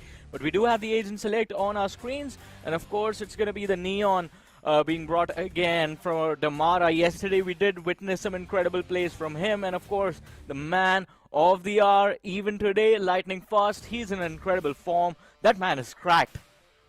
I agree. Yesterday also against the players of Reckoning, Lightning Fast, SK Rossi as a Cypher. Being a Cypher, he was using the operator and he was doing the full justice to that particular weaponry. Damara, he was not really feeling himself, especially in the first half, but in the second half, even he also started popping off. So the entire team of Velocity Gaming is looking really strong. But the only thing, the silver lining for the players of Revenant XSpark is that Velocity, they have got no reads onto the players of Revenant XSpark. That how actually Revenant likes to play. They have got no counters prepared, but on the other side, Revenant XSpark, they have got an entire book to have a read onto the players of Velocity. That is true, and sometimes at this level in particular, that can be a key difference maker between who walks away with the W and who has to suffer and recalibrate after facing a loss. But 20 seconds to go. I think it's going to be the final discussions between the teams, between the players happening right about now. And of course, I think eyes are going to be on that jet from the side of Revenant XSpark. Aziz, see if he can bring his team back into the series. Just the last few seconds remain before the clash of these giants of South Asian Valorant continues, and here we go. It's an instant A lobby push coming in from the side of Velocity, and of course it's going to be Raw Fuel who's going to be feeling the velocity, cut off the pressure towards CT from Damara, and it's so much side control taken very early into this round. Outnumbered, still finds a kill and backs off in time. Aziz is going to get traded out after gaining some space for his team into that A side. The flash does not do a lot, and I have a feeling that this pistol round might just be a win for Velocity. It should be it all, but nasty. Raw Fuel trying to equalize the numbers. Last player standing. One enemy the last remaining. man in a 1v1 situation against Lightning Fast. It's only the dark cover which Lightning Fast has to go with. And Deathmaker still trying to go. Ringer Roses goes for the lead road. Class X can be brutal in that close combat, but Lightning Fast by some time. It's actually working in the favor of Lightning Fast. And the first pistol round goes in the favor of Velocity Gaming. And Johnny, I really would like to mention one fact, that pistol has never been a strength for the players of Velocity, but somehow they have found the crack, especially on the map of Haven, because suddenly they have started winning those pistol rounds on the map of Haven. Yeah, I do agree. I mean, pistol hasn't really been their strong suit. We saw them drop almost every single pistol round against Reckoning Esports yesterday as well. But this time, first of all, those shenanigans coming in from both Deathmaker and Lightning Fast. I was scared I might have cursed that round for the side of Velocity, but Lightning Fast bringing it back for the team. A quick 1-0 start, and Damara repays the favor for his teammate. That early frag taking control of A long.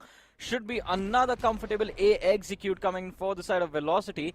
But it is that look on towards C from SK Rossi that I think might be an unpleasant surprise for the players of Revenant XSpark, who are just holding their position outside window, outside of B. And now a push for A lobby. So this is kind of, I would say, them just looking for picks, looking for those extra frags. Hope for a clean retake isn't really going to be there as well. So it is going to be advantageous if you can drop or force Velocity to drop some weapons and then focus on the buy. Do not let Velocity stabilize in the early game itself. Yeah, the entire focus of Revenant XSpark should be some eco damage to the players of Velocity Gaming at this point. But just look at the way the players of Revenant XSpark are holding on to the B side. Seems like the decision has been made. They are just going to deny those ultimate points to the players of Velocity Gaming and maybe go down by the spike. And that is exactly what the players of Revenant did. The second entire eco, a flawless entire eco, in fact, for the players of Velocity Gaming. And now the bonus is also looking pretty promising for Velocity Gaming. And VLD is one of those teams, Johnny, which is known for those bonus conversions and those eco conversions. Yeah, I mean, the eco conversion definitely in the first round is going to give them value now, but we do see those Vandals being brought out on Lightning Fast and SK Rossi. Can't afford to lose those, especially in what is supposed to be a bonus. If they win this, then I think the momentum for the first half should be theirs. The recon goes out, the stun is going to connect onto Aziz, but the Cloud Burst saves him for a few extra seconds. Doesn't matter. There goes a shot as Lightning Fast is going to be striking, and Damara just catching raw fuel. Absolutely no business of him being there that quick, but hey, if your team is called Velocity, you have to be... Velocity Gaming is those fast executes, which they are known for, especially Damara. This guy always goes for the first contact and always gets the value. The only reason Velocity was struggling against the players of Reckoning was that Damara was the first one to be picked off. And since that's not happening now, seems like easy, flawless bonus conversion should be there for the players of Velocity Gaming. But Revenant XSpark not looking that great. It's only Georgie and Deathmaker. All the Deathmaker do has is paranoia and everything, but Georgie finds lightning fast. Russ goes to reposition. Fault line is there, but despite that, Georgie finds Russ as well. Goes off instantly. Damara gets on Deathmaker. And a 3K for Damara. Go round for the players of Velocity Gaming. But the bonus has been converted, so the economy is skyrocketing at this point for the players of Velocity Gaming. Yeah, this is where the real snowball begins, or at least can start, for the side of Velocity Gaming. And Revenant XSpark now pushed into a corner, another eco on the board. Wasn't a flawless, but at least they did not drop too many weapons. 2 weapons drop, affordable. You can still work with that. But let's see. Now is when the real games begin. If Revenant XSpark can find a way to convert this round, I mean, it is, again, 4 rounds in a row. They've just gone for it. Hey, man, there are other sites inside of this game, but hey, if it's not broken, then you don't need to fix anything. That is what Velocity are working with at this point, I feel. Although they do slow down the pace a little bit, and it is going to be that contact between Rossi and Deathmaker that might just be the game changer. Rossi, weaponry advantage, just fighting the frag for his team and draws the attention at least a little bit to from the side of Revenant XSpark. Although we have the attackers still holding in A lobby and A long. They haven't pushed for the site. Players of Revenant XSpark are also not buying that fake, which SK Rossi tried to pull off towards the C side. 3 players all the way towards the A side. Even the entire setup of Georgie, those trap wires are also towards A. So the A execute is not really going to be that easy for the players of Velocity Gaming. Cover going out. Only when conditions can be that rolling thunder will just 1 point away for us. But Damara goes for the execute, gets the side control. Damara picks him up and gets the trade and Lightning Fast 30 seconds. Last player standing. 1 enemy remaining. Certainly the Demons have done. Advantage being maintained by the players of Revenant XSpark. Georgie, Curiosity down to 40 HP.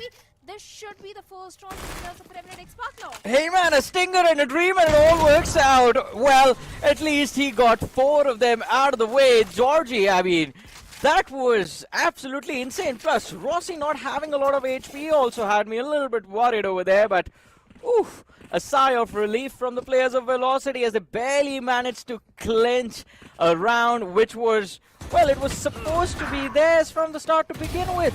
It was that one little crossfire from the defender spawn, from Hell, and Georgie just lining those players up, swinging outside from that smoke. Absolutely insane. But here comes another buy, and it's the operator online for Aziz. Could be a perfect read. Could be the big moment for the side of Revenant XSpark to initiate a comeback.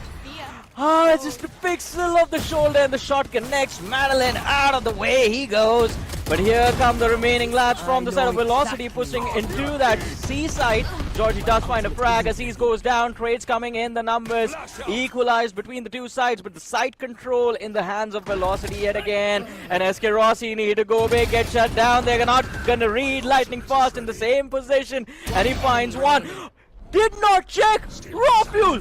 He knew he was going to be there. And yet just completely commits for the util. An antidote now forced into a very unfavorable position.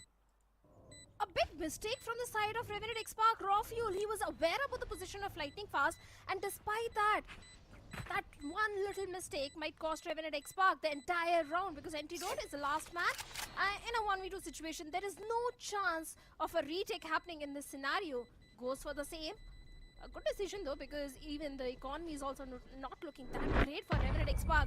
But Raw Fuel, the only little hope which the players of Revenant XSpark had for the retake, was completely demolished by that one single mistake. The ultimate progression is definitely looking good for the players of Revenant XSpark. They have got the Hunter's Fury. But do they have enough creds? Do they have enough economy to go for a full buy? And the answer is no. And the overdrive of the Mara, that single ultimate can demolish the entirety of Revenant XSpark. Oh man. It seems like the smiles that were there, at least in that first map, have faded away from the side of Revenant XSpark. And also, I have to say, I mean, quite surprising to see Velocity play like this on attack today, because yesterday was a completely different scenario. Only got 2 rounds on attack. And it was the defensive side that proved to be their saving grace on Haven yesterday against the side of Revenant Esports, but today it is a completely different Velocity Gaming that has showed up to take on the lads from Revenant XSpark. And you can see the signs of concern on those faces. Antidote just locked in. Deathmaker and Raw Fuel, it seems like no answers found on how they want to shut down the side of Velocity Gaming. And on this, this is just vibes. All 4 of those lads. We do not see Madeline over there, but everyone else was basically quite chill. There have to be 5 rounds back-to-back being converted with the players of Velocity Gaming, and teams like Revenant XSpark, they have not even able to find any sort of way to shut the aggression which Velocity is bringing at this point. And seems like Velocity this time, they're going for a C hit. A double stack that side. We have got Georgie along with Deathmaker all the way towards the C, but seems like one more fast execute coming for the players of Velocity. The Mara has got the side control. The spotlight is there. The first wave of Util on the back of it, lightning fast. Drew gets one, but all the trades are going in the favor of Revenant XSpark. Even that Hunter's Fury finds lightning fast. Only 2 players remaining, and a complete side denial for the players of Velocity. They even have to go for the spike retrieval. Seems like a uphill task for Velocity at this point now. Yeah, 2 versus 4 numbers not really in their favor. And of course, the stack towards C is going to cause a lot of problems for them. You can see they've sent Raw Fuel to check for A long, just in case the players of Velocity decide to do something cheeky over there. But it is Madeline moving in from the back lines, and Rossi holding C long. Oh no, the stun is going to connect. Although, even Revenant XSpark are being very respectful, but no one is looking towards C-Link. This could be big. They have 1 garage, 2 on site, and Madeline has the information. Sees Antidote. If he can pick off 2, it changes everything. Oh! Finds the second now. It's all down to Deathmaker. Madeline still has a lot of HP to work with. Deathmaker falling back towards garage. The Sova rotated towards C-Long, and Madeline is going to have no info of that. Picks up the spice, gets tagged as well. Deathmaker, we know situations like this is when he shines. 9 seconds remain. The spike plant is gonna go down. Deathmaker looking to swing, and he does, but he still falls. Madeline 1v1. And no HP on Raw Fuel. Velocity, can they actually convert this? This is amazing. 2 versus 4 and they swing for a comeback. What is it gonna take for Revenant Esports to force this? It is to give them their first round loss of this game, because with 8 HP, a shot at his toes is gonna shut him down. And he goes for the Hunter's Fury instead. That's overkill at this point. But let's see, the tag is not gonna come through. Raw Fuel does manage to stay alive. Half defuse being stuck, and as I said, no HP means a shot even grazing his body was bound to get a kill. 6-0 it is for Velocity Gaming. What a comeback in that one. Just one mistake of Revenant XSpark of not checking the ceiling, and that lurk play from the side of Medlin changed the entire course of the round. For a second, it looked like this is going to be the first round for the players of Revenant XSpark, because the Hunter's Fury onto Raw Fuel did get the perfect value. Aziz was getting those value with its Vandal. Everything was working for the players of Revenant XSpark. But one guy comes in with a 4K and a dream to convert the round. The 6th round in the favor of Velocity. This is really going to hurt the mental of the players of Revenant XSpark, because that was not bound to happen. That should not have been allowed. No one was checking the ceiling. But once again, Velocity Gaming seems like they've shifted their focus back to the A site. And the entire setup of Georgie is also towards the A. It seems like he's playing all the way from the Haven. The solo anchor should not be a much problem for the players of Velocity to convert this particular site. Yeah, I mean, they have been quite successful on every single A hit they've gone for so far, but this time the Mara falls first. Russ with a trade, lightning fast, takes a ton of damage over there, all armor gone, 50 HP remaining. Aziz with that Blade Storm looks to move in swiftly. He needs to shut down lightning fast, and he does. Control of Hell taken. Raw Fuel finds Madeline, side goes away, and now it's a SK Rossi left in a 1v4. So I believe this is going to be the first round loss coming in for Velocity, and Revenant XSpark will be able to put themselves on board, considering the spike is dropped in a very awkward position, and there it is. The last shot from that operator, shutting down SK Rossi, and Revenant XSpark finally get themselves a round on the board after 6 given away to Velocity. Yeah, the first round going in the favor of the players of Revenant XSpark. Finally, they have able to break the momentum for the players of Velocity Gaming. But let's be honest, if Revenant really wants to pull off something on the map of Haven, they need bare minimum 4 to 5 rounds in the defensive half. They need all the remaining rounds in their favor if they really want to do something in the second half. And the ultimate progression is also looking great for the players of Velocity Gaming. The Mara once again having his own overdrive. Could be the win condition. Once again, the focus is all the way towards the A site. But the last round, the players of Revenant XSpark were able to shut down the entirety of Velocity Gaming. And that's the reason that Velocity, suddenly they have changed their pace. Instead of going for the fast hit, they're taking their sweet time. Even Antidote is just ready with that aftershock, waiting for that contact play. The shock dart just in case if there is any tripwire. But finally the information has been passed on to the players of Velocity through that owl drawn, and once again the Mara goes for the fast execute, the paranoia, the overdrive is there, and the Mara gets one, the Mara gets the second one. All the trades are going in the favor of Velocity Gaming. Numbers advantage being maintained, and Medley was going for the plant. That slow scale up, throwing the defenses from Revenant XSpark out the window. And as you mentioned, Antidote prepared with that aftershock, but doesn't even get an opportunity to use it. The overcommitment from the side of Velocity that happened in the round prior to this one was what was changed by Velocity. Instead of pushing beyond the Radionite boxes, they just stuck all of them to one side, making sure anyone who went down was traded out instantly, and that overdrive coming online for Damaro right in the nick of time just guarantees them another win. Revenant XSpark gotta save that operator, gotta save that big investment, big cannon in the hands of Aziz. And of course the Vandal as well on Deathmaker. They are not gonna have a lot of creds for the next one, I believe. Already they have decent amount of creds, they should be able to buy all of them. But as you mentioned, they need at least 4 to 5 rounds from here on out. And without those weapons, it is definitely gonna be a struggle. So now the economy might just be in a shaky position. One other round loss after this, and Revenant XSpark is going to be forced on an eco. So this is the round that they definitely would like to convert no matter what happens. If this round doesn't go in the favor of Revenant XSpark, maybe we can see a huge difference in the scoreline, because that's the only hope. This round is the only hope for the players of Revenant XSpark to go anywhere close to the mark of 4 or 5 on the scoreline. And the operator in the hands of Aziz is the only win condition which the players of Revenant are having. And of course, the neural theft. But for that, Georgie first needs to get a kill. Only that, after that, he can get some sort of information with that ultimate. Deploying drone.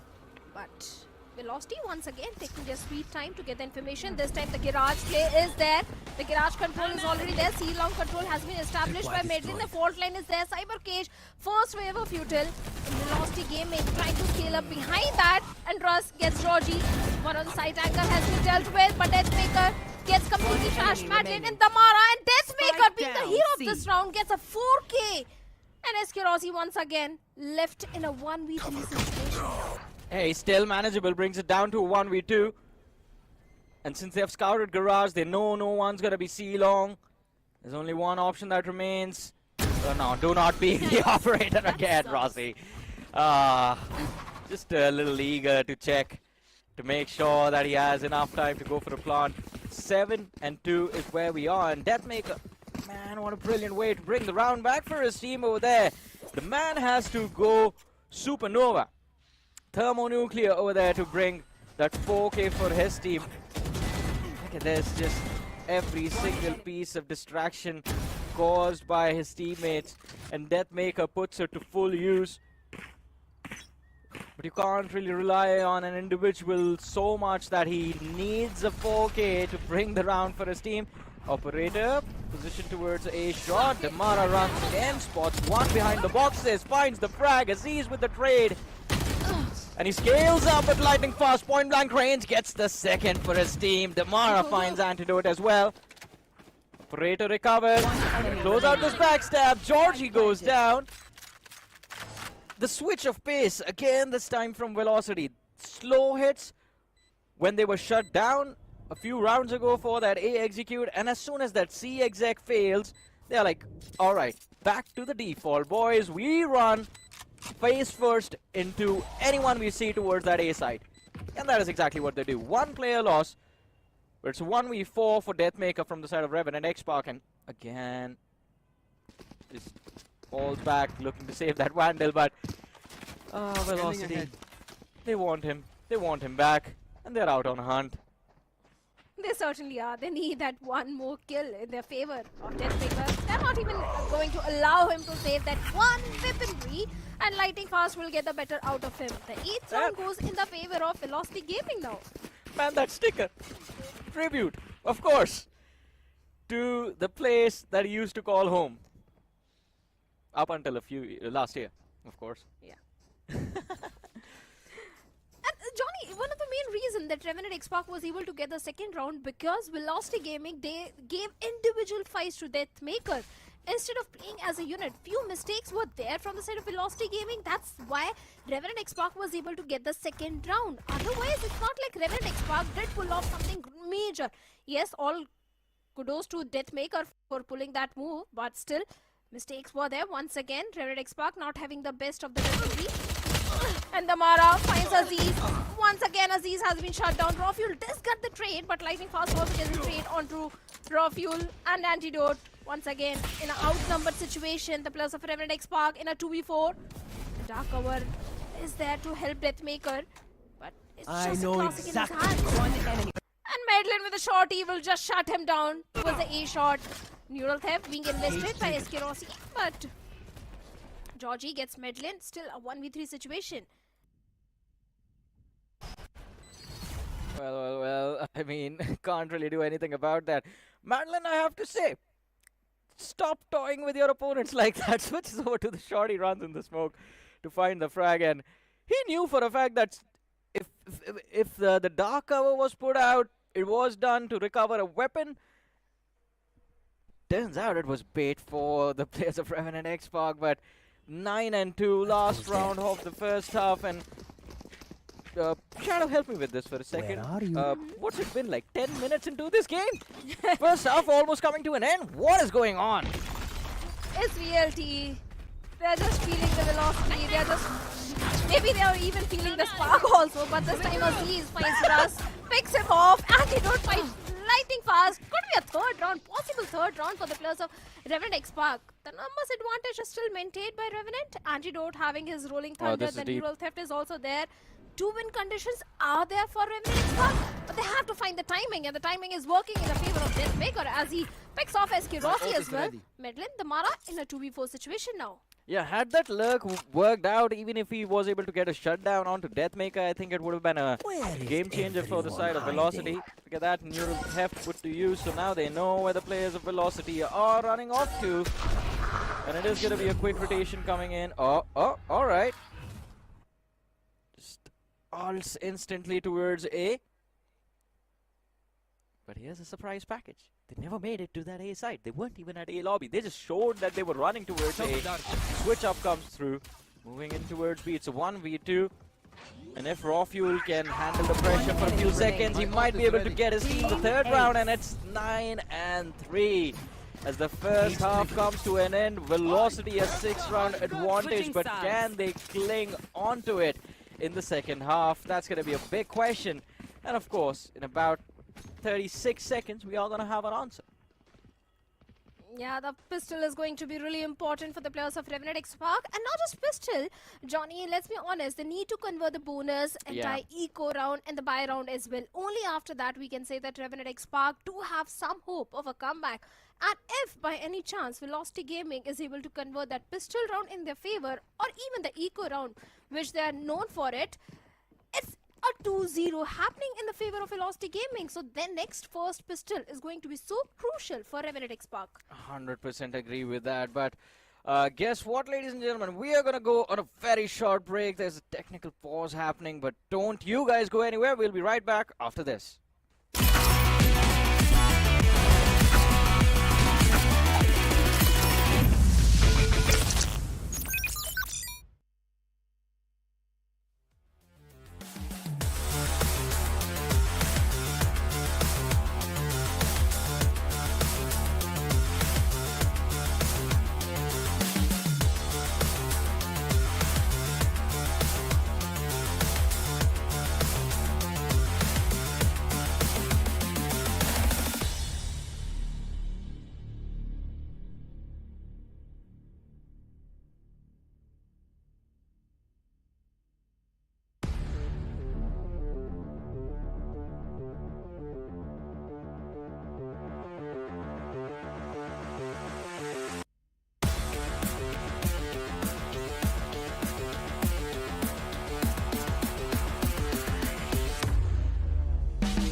welcome back after that small break, ladies and gentlemen. Of course, it is the clash of the giants of South Asian Valorant, Velocity Gaming and Revenant Esports that we are witnessing. Map number 1, 13-8 win for Velocity. It is map number 2 underway right now.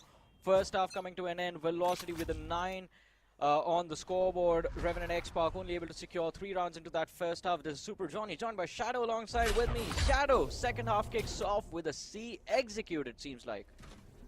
Yeah, the entirety of Revenant Esports is going all the way towards the C side, a double stacked up site where we have Lightning Fast along with Russ. Okay, the paranoia, everything is there, and Aziz on the back of it completely dodges the paranoia and finds Russ. One of the side angle has already been dealt with. It's only Lightning Fast. The proactiveness is also there from the side of Velocity, but seems like nothing is working for them as Raw Fuel with a 3K. Georgie comes from the back lines towards the B and deals with the last player. Easy pistol round goes in the favor of Revenant Esports, but pistol has never been a strength of Velocity. Maybe there is a chance of the eco conversion coming in, which Velocity is known for it. Yeah, I mean, at least we can hope that they are not going to give away a little too many rounds into the second half. Revenant Esports, as you said, I mean, the pistol, they do get that, and as you pointed out, Velocity has never been great on those pistols. They always wait for the weapons to come online. Revenant Esports, I mean, the one good thing about attack is at least you are the one in control, especially on a map like Haven where you have 3 different options to choose from. If you play this mini game of chess right, make the right moves, then the opponent is never going to have an answer to shut you down or just like get those. They will be forced to play on retakes basically. Let's see. Johnny, Damara has got the investment, Bucky, and we have seen Damara, what this guy can do with a Bucky. Previously also, we have seen Damara pull off eco rounds with just a Bucky in his hands. And this time seems like Velocity is trying to do a similar thing. So Revenant, they need to be a bit cautious. Although they do have the weaponry advantage. Yeah. And that's the reason that Revenant, they're going for a very slow approach. Because they know what sort of play do Velocity makes in those eco rounds. The aftershock is there. Finally, Russ has been forced to reposition a completely stacked up site. And even the players of Revenant did realize that C is a stacked up site. So that's the reason the pivot is coming all the way towards the A side. But look at the proactiveness also coming from the side of Velocity. 30 seconds left. 3 players moving all the way towards the A. Yeah, the only way that Bucky converts is if he... Battle, and it does! Aziz instantly falling out, and Damara is going to try and look for the second players of Revenant Esports. Are going to be forced to run back for their lives, and they instantly switch up, trying to hit B. 10 On seconds C, left. it was important that they did not show their presence, but as soon as the players were spotted out, I believe the execute was out the window for a few seconds at least. He needs to find another one, but the shotgun goes big. Damara with a 3K into this round, and Statistical left with a bulldog and a dream. The neon out of the way. Madeline, no HP on him. He needs to find these kills, but it is going to be Antidote who finds that last kill of the round. Ooh, that was a little too close. Could have swung either way over there mid-round. But weaponry advantage for the players of Revenant Esports, especially that bulldog onto Deathmaker. High priority weapon for that anti-eco on a high priority guy for the team of Revenant Esports. But let's see, this is where things could get tricky. A buy coming in for Velocity Gaming. We are at 9 and 5. And now is when Revenant Esports need to go big. They need to stop Velocity from hitting double digits. Right here, right now. Yeah, important round indeed for the players of Revenant Esports. The entirety of Revenant towards the A main, and Damara going a little aggressive towards the A long. Has got the entire control of the A long and the A main. On the back of it, Medlin also providing all the backline support which Damara needs at this point. So here on Revenant Esports, they have 2 options. Either to go for an A execute and deal with Damara, and seems like that's going to happen. But Damara gets 2, Eskirossi gets 1 more, Aziz gets 2. The trade game is there, the numbers advantage still maintained by the players of Velocity Gaming. It's going to be really important for Raj to deal with Aziz, and he finally deals with him, picks him off. The last player, Raw Fuel, completely dodges the paranoia and even shuts down Russ. Still a little hope for Raw Fuel because it's a 1v2 situation. My ult is Yeah, ready. I mean, 1v2 still doable. Spots out, Lightning Fast, trying to push from defender spawn. But it is Lightning Fast indeed, and my man is fast. Very, very fast. gets the frag. Raw Fuel not able to run behind cover towards A short. And it is going to be double digits on the board for Velocity. And why are you underselling my man Damara? That was not just aggressive. My man was already in the lobby as soon as the round began. I don't think Revenant XSpark were expecting that either. They're like, this is supposed to be our territory. You're supposed to play from way back there. And he still finds those 2 kills after the swing. See, the recon comes through. They should have the info, but good support from the players of Velocity. I have to say that alright, they are making Damara look like a hero. Lightning Fast as well.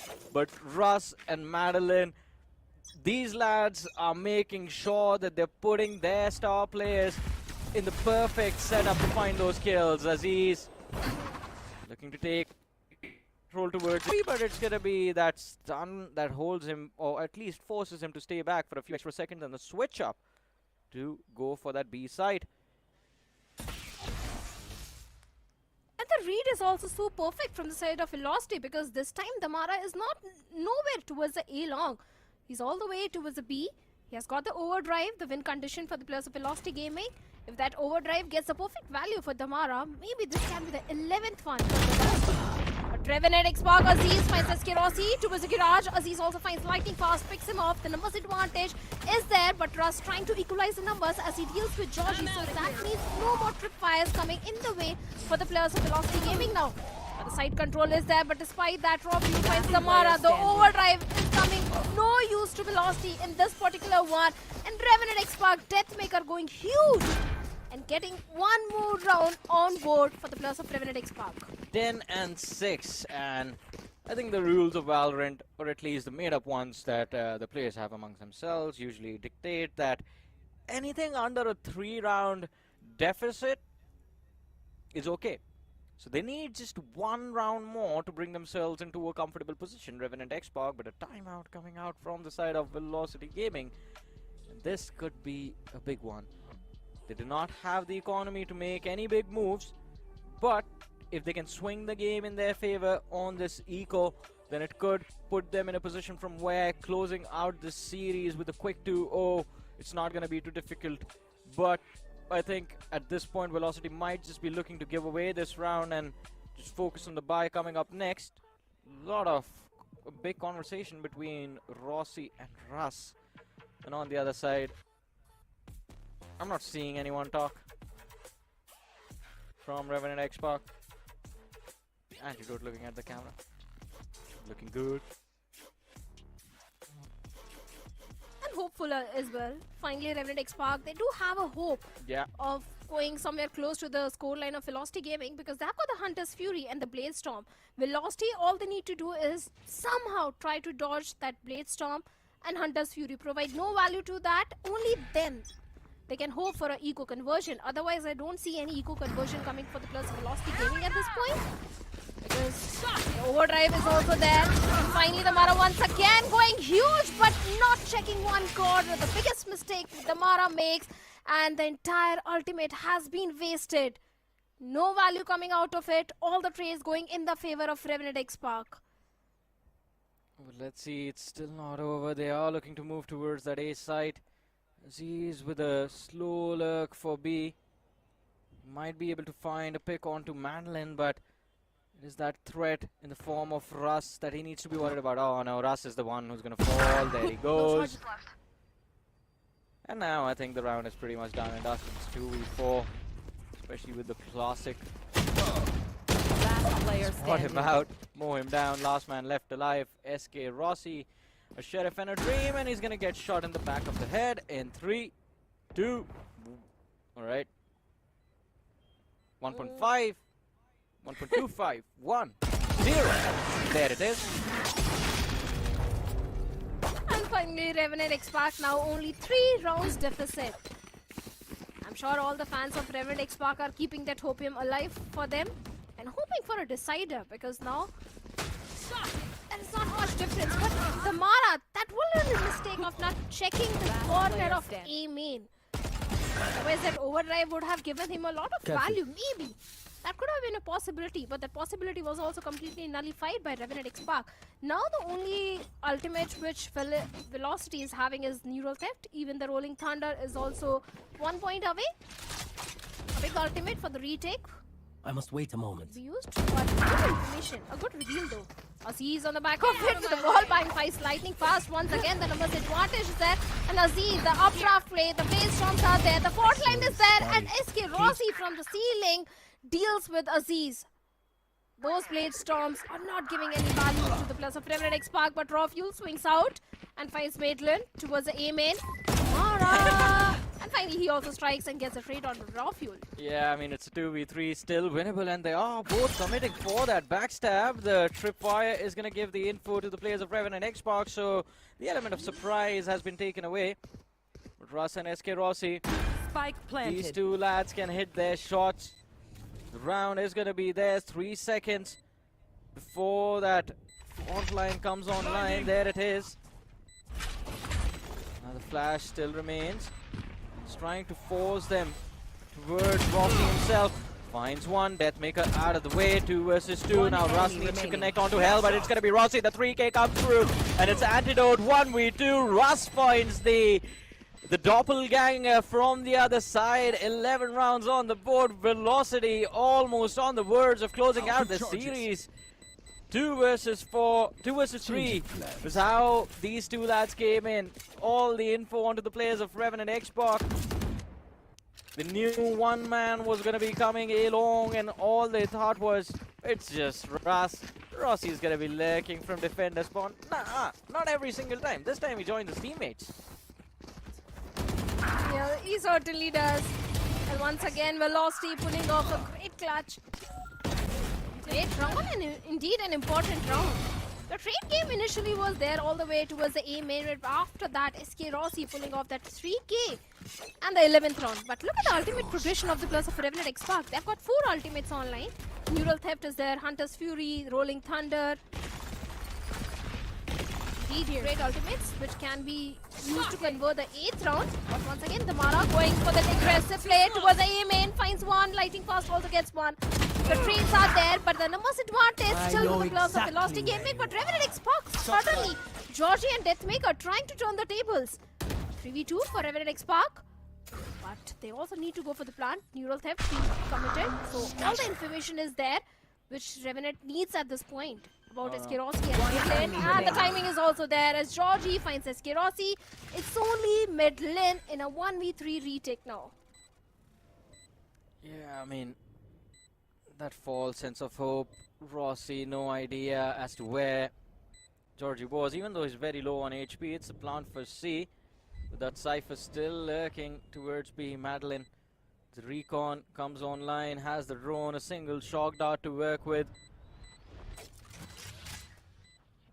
And I don't think he's going to go for that retake. I think it is just about finding those exits now. And that too, if possible.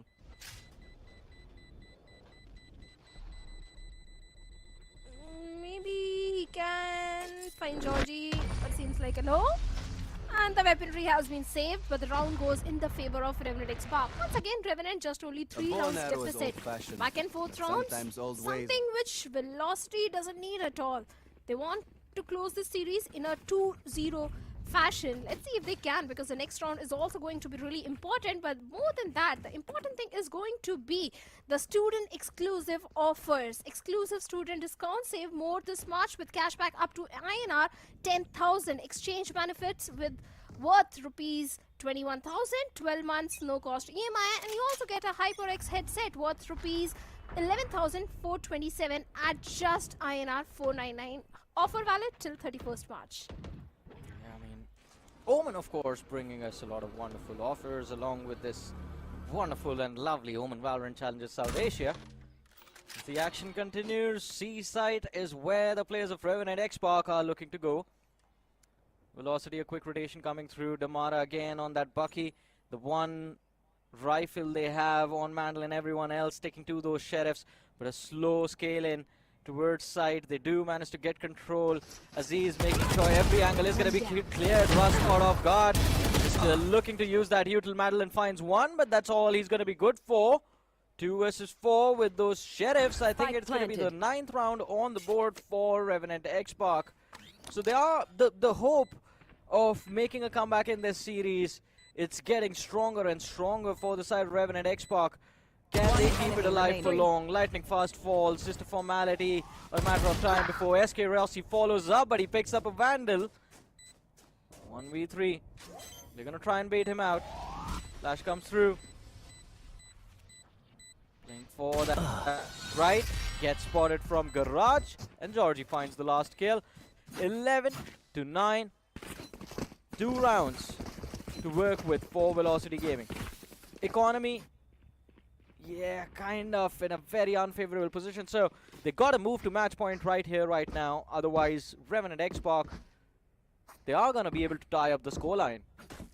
Of course, if Revenant they get the 21st round, then the scoreline will be even Steven, because Velocity they won't have economy for the upcoming round. So indeed an important round for the players of Velocity Gaming if they really want to 2-0 the players of Revenant XSpark. But once again, Demara going aggressive all the way towards the A-long, trying to get that control of their A-main. The shock darts are there, holding on to the entirety of Revenant XSpark outside the main. But main plan of the players of Revenant XSpark is not to execute the A side, but rather to execute the C side, because that is exactly where the spike carrier is. But the pivot is coming. Finally, Revenant do realize that it's not going to be easy to execute the C or the A side. So maybe the pivot is coming towards the B side, or maybe a mid push out, raw fuel, trying to get the information to the Aldron. The recon goes in, and the Mara still holding on to that angle, but the surprise element is no longer there as the Aldron passes on the information of the Mara to the players of Revenant XSpark, and here comes the mid push out all the way towards the B. I don't think the Mara cares about the element of surprise. He's been pushing towards A lobby every single round and just causing a lot of problems for the players of Revenant XSpark. Slow scale up coming through Garage, but the Cam is going to get the tag. Lightning fast, looking to push up all the way towards platform, but the players of Revenant XSpark, they look to fall back. Madeline in a very off position, and now this is the surprise that Revenant XSpark weren't really prepared for. They're going to try and run towards A. Another player lost. It's 3 versus 5. Georgie quite deep, but Rossi falling back finds the frag for his team. And it's going to be a very comfortable 2v5 retake coming in for the players of Velocity. Ultimate used by Lightning Fast. Deathmaker completely pinned onto that side. His teammates are going to fall along with him. And Antidote and Deathmaker, the comrades falling in succession. The 12th round on the board for Velocity Gaming, as they are going to look to close out the series 2-0. That map loss a few days ago against the players of SAT Well, still it seems like will be the only loss that Velocity might have. And I'm going to say this right now, I know it's a little too early, in this entire split. A timeout indeed coming for the players of Revenant XSpark, but this time if you notice, Johnny, Revenant they had no map control. All the avenues were completely denied to the players of Revenant XSpark. They tried to get info towards the C side, but that was also denied. Even the B control was denied. A long, the Mara was holding on to that A main. So the no map control was there for the players of Revenant XSpark. Somehow they did manage to get the spike down and get those creds in their favor. But other than that, nothing was really working in the favor of Revenant XSpark. And that's the reason that Revenant has to call for this timeout, because, hey, let's be honest, not just a match point, it's a series point where Velocity Gaming is at now. Well. Series point, and looking at those expressions, I think they know it's over as well. Either do something extraordinary, unimaginable to bring yourselves back into this matchup, take it to the decide and close out with a result in your favor, or accept defeat and move on into the next one. All stacked up again outside A lobby. Revealing area. Here comes the Sprinter gang. This time he holds back for a few extra seconds. And a fourth line just making sure that he stays at bay. Damara not really allowed to move to his lobby again, although the crossfire is set up with Russ and Madeline holding lobby.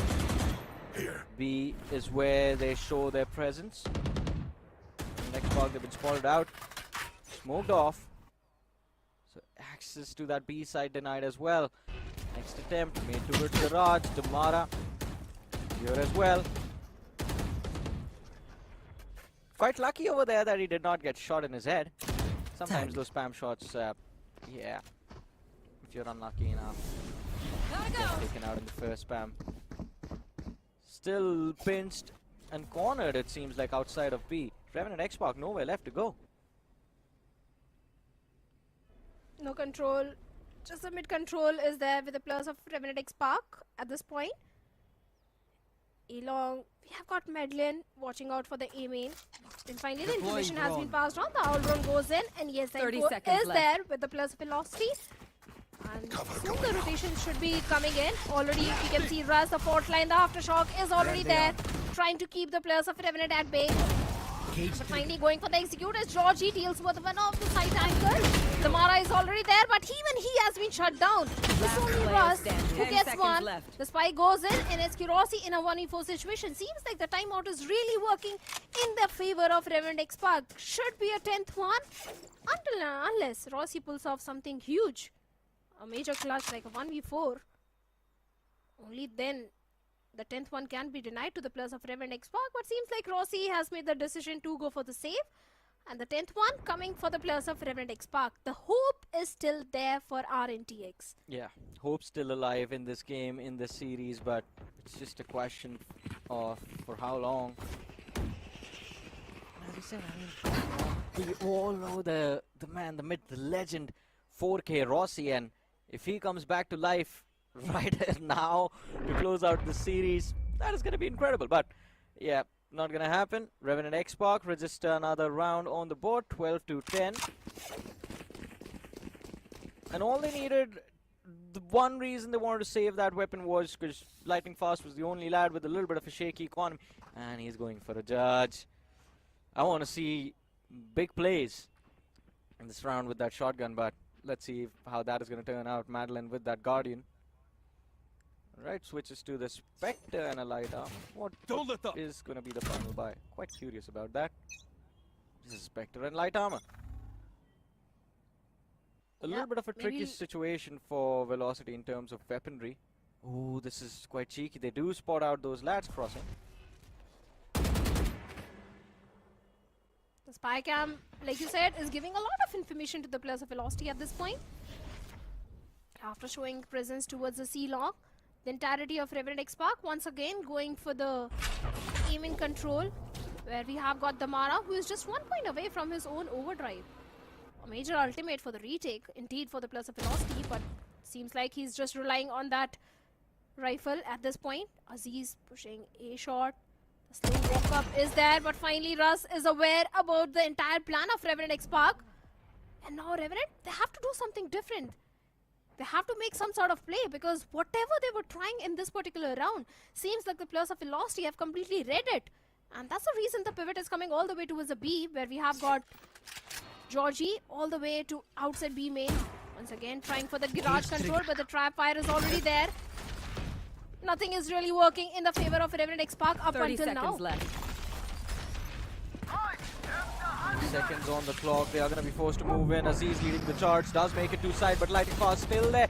If he finds one, this could be where Velocity put the halt on the momentum, but it is going to be Rossi who goes big. Finds two for his team. The shutdown comes through. Spike's still not planted. So much time wasted, but finally they're getting those kills. Russ is going to be the last man left alive in a 1v3 as Raw Fuel finds those frags. They get this down barely, and they find the last kill as well, as Rust is going to be picked off. What a chaotic round. Look at where all of those bodies went. Well, all of those players fell. It was right in that back of sight. Velocity, they tried their level best, but the shutdown comes through. Revenant XSpark, an opportunity present itself to take this map into overtime and to close it out. Walk towards that decider onto Pearl. Behind me. Velocity, they're going to be kicking themselves if they end up losing this game, I'm sure. My camera is destroyed. SK Rossi did build a major advantage for the players of Velocity in the previous round by getting 3 But seems like during the mid-round, table suddenly turned and all the trades were going in the favor of Revenant XSpark. But once again, RNTX going for a slow approach. Antidote is just ready with that fault line play. Maybe once again trying to push the mid or maybe towards a garage. Aziz once again a slow walk up. But he needs to be a bit careful because look at the way the Mara is holding on to garage along with Russ. But finally the information has been passed on. The Mara has been forced to reposition. It's an important duel indeed for the Mara. And Aziz also repositions, goes all the way towards B. The tailwind gets the entire control of the side. Should be an easy plan for the players of Revenant XSpark. Get out of my way! Even Velocity, they don't have enough in economy. It's only the overdrive of the Mara that can deny the round for the players of Revenant XSpark. And that overdrive gets the perfect value as it gets one, but only good for one. Maitland with the Sheriff gets two. It's a 4v2 retake for the players of Velocity now. Yeah. This is the confidence themselves, and this is going to be the end of the game as well, as Deathmaker, the last man left alive, gets shut down, and Velocity barely managed to squeeze themselves a win. Damara, oh yeah, get it boy, gets everything inside of that frame, just boxes in the entirety of Velocity, of Revenant XSpark, and gets his team the win. The overdrive coming online right in the nick of time. What an amazing, amazing performance coming through. Look at those happy faces, man. Look at the celebrations. I mean, yeah, hydration needed for SK Rossi, but damn, what a game. Revenant XSpark almost bringing it back as well. Almost being the key word over there. Yeah, almost. Right tick of time, the Mara's overdrive was also there. But more than the overdrive, I think the Midlands Sheriff was the reason that Velocity was able to convert the last final round in their favor, because that overdrive did get only one, and that was the only win condition which the players of Velocity had in that particular round. And after that, the way the Mara got picked off, even the players of Velocity for a second might have thought that round has gone in the favor of Revenant XSpark, but Maitland did step up huge with that Sheriff shot getting two of his own. I think that was the plan. Damara in the back of side wanted to draw all of that attention towards himself and just stay alive long enough for the other lads from A side, Russ and Madeline, to be able to get into that B-link position and find those angles to connect those shots. And that is exactly how it worked out quite nicely for them, because he was able to line up Antidote and that Cypher right behind him in a position from where all he had to do was just dish out that 1.5 second of damage. As soon as he got that 60-70 tag down, those shots from those Sheriffs were going to put those bodies on the floor.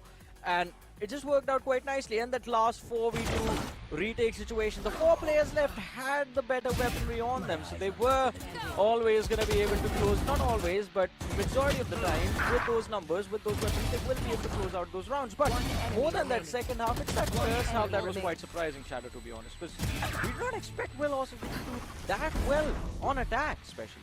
One enemy remaining. But at least I think Velocity has been doing really great on the map of Haven. That is exactly what I was saying to Scared as well, that Haven has never been a shaky map for the players of Velocity Gaming. It was only against Revenant Esports that Velocity was struggling, and that also because Rickling was able to shut down the Mara every single time in the attacking half. Otherwise, it has been a really strong map for the players of Velocity, and this time the Mara was really popping off as he was somewhere 22 in 19 and getting too many assists also. Like fast, he has always been fantastic as a Omen, doing the majority of the heavy lifting with those paranoias. Even in the team performance, we can see the first kills are equal from both the sides, 12-12 for Velocity and Revenant XSpark.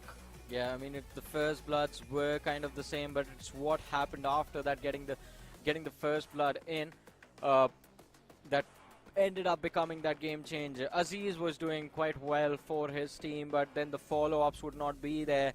On the other side, Damara, every single time he was given the cue to go in, his teammates would follow up from the other side of the map. The lurks coming in from SK Rossi became a problem for the side of Revenant XSpark to deal with as well. But hey, MVP of Haven, it is going to be the man who likes to dive face first into the enemy team, sometimes all by himself, sometimes with the fall of Damara on that Neon, a KDA of 1.6, ACS 274, damage per round 161, so almost getting a man out every single round.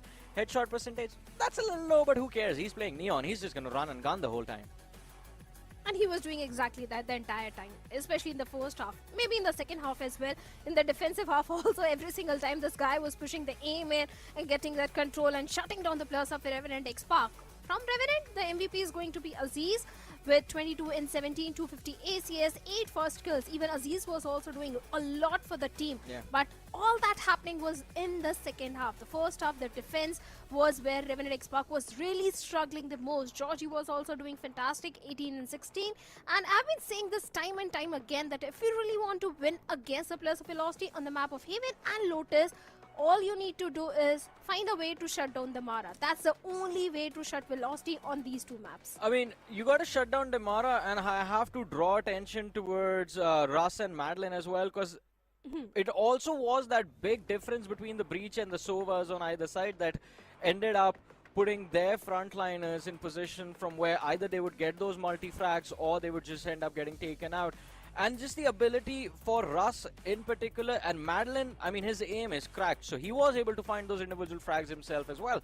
But Russ with those setups, constantly putting his team in a position from where, alright, go get those kills, the flash comes through, the fault line is going to be perfect, the aftershock to force the opposing side into the corner. Those are so minor details, and the way he was able to set his teammates up for success, I believe, became a big difference maker of how Velocity was able to dominate into that first half. Second half, yeah, I mean, you can only do so much when you have 3 players just like lined up for that A lobby. But hey, this was just the first match of the game. The Clash of the Titans concluded. Velocity a quick 2-0 against the side of Revenant Esports. And of course, the Clash of the Giants continues. Legacies of South Asian Valorant colliding on this epic Sunday, ladies and gentlemen. The next matchup we saw there, it is going to be Reckoning Esports against Global Esports Academy. And Reckoning, they have been having a fantastic time in the entire VCSA 2025. On the other side, Global Esports Academy, they are on the struggling side. They don't have too many victories in their hands. In fact, they just have only 1 victory and 3 losses in their hands. So that's really concerning for Global Esports Academy. And the next matchup is going to be really important. But more than that, we also have got something for our viewers. All you have to do is just scan the QR code to answer the question. The question of the day is, which match was the first to go overtime in this season? SA12 versus RGE, OG versus Velocity, Revenant XSpark versus Global Esports Academy, or Aura versus Asterisk. And whoever answers the most correct questions gets a chance to win those VP points. Exactly. You want some epic skins for yourself?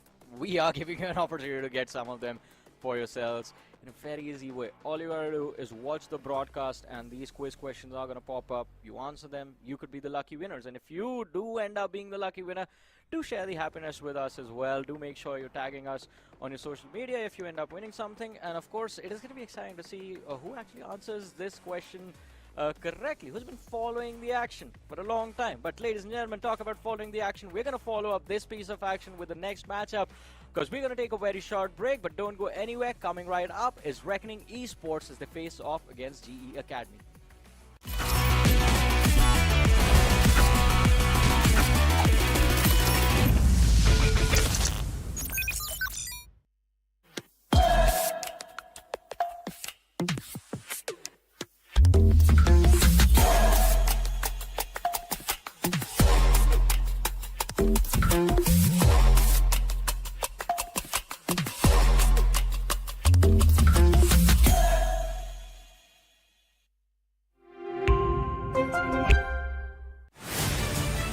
To live your life the way you want. Compete like the toughest challenger. Dance like there's no tomorrow. Celebrate every second you are alive. Life has no rule books, but we can give you a stage.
to live your life the way you want. Compete like the toughest challenger. Dance like there's no tomorrow. Celebrate every second you are alive. Life has no rule books, but we can give you a stage.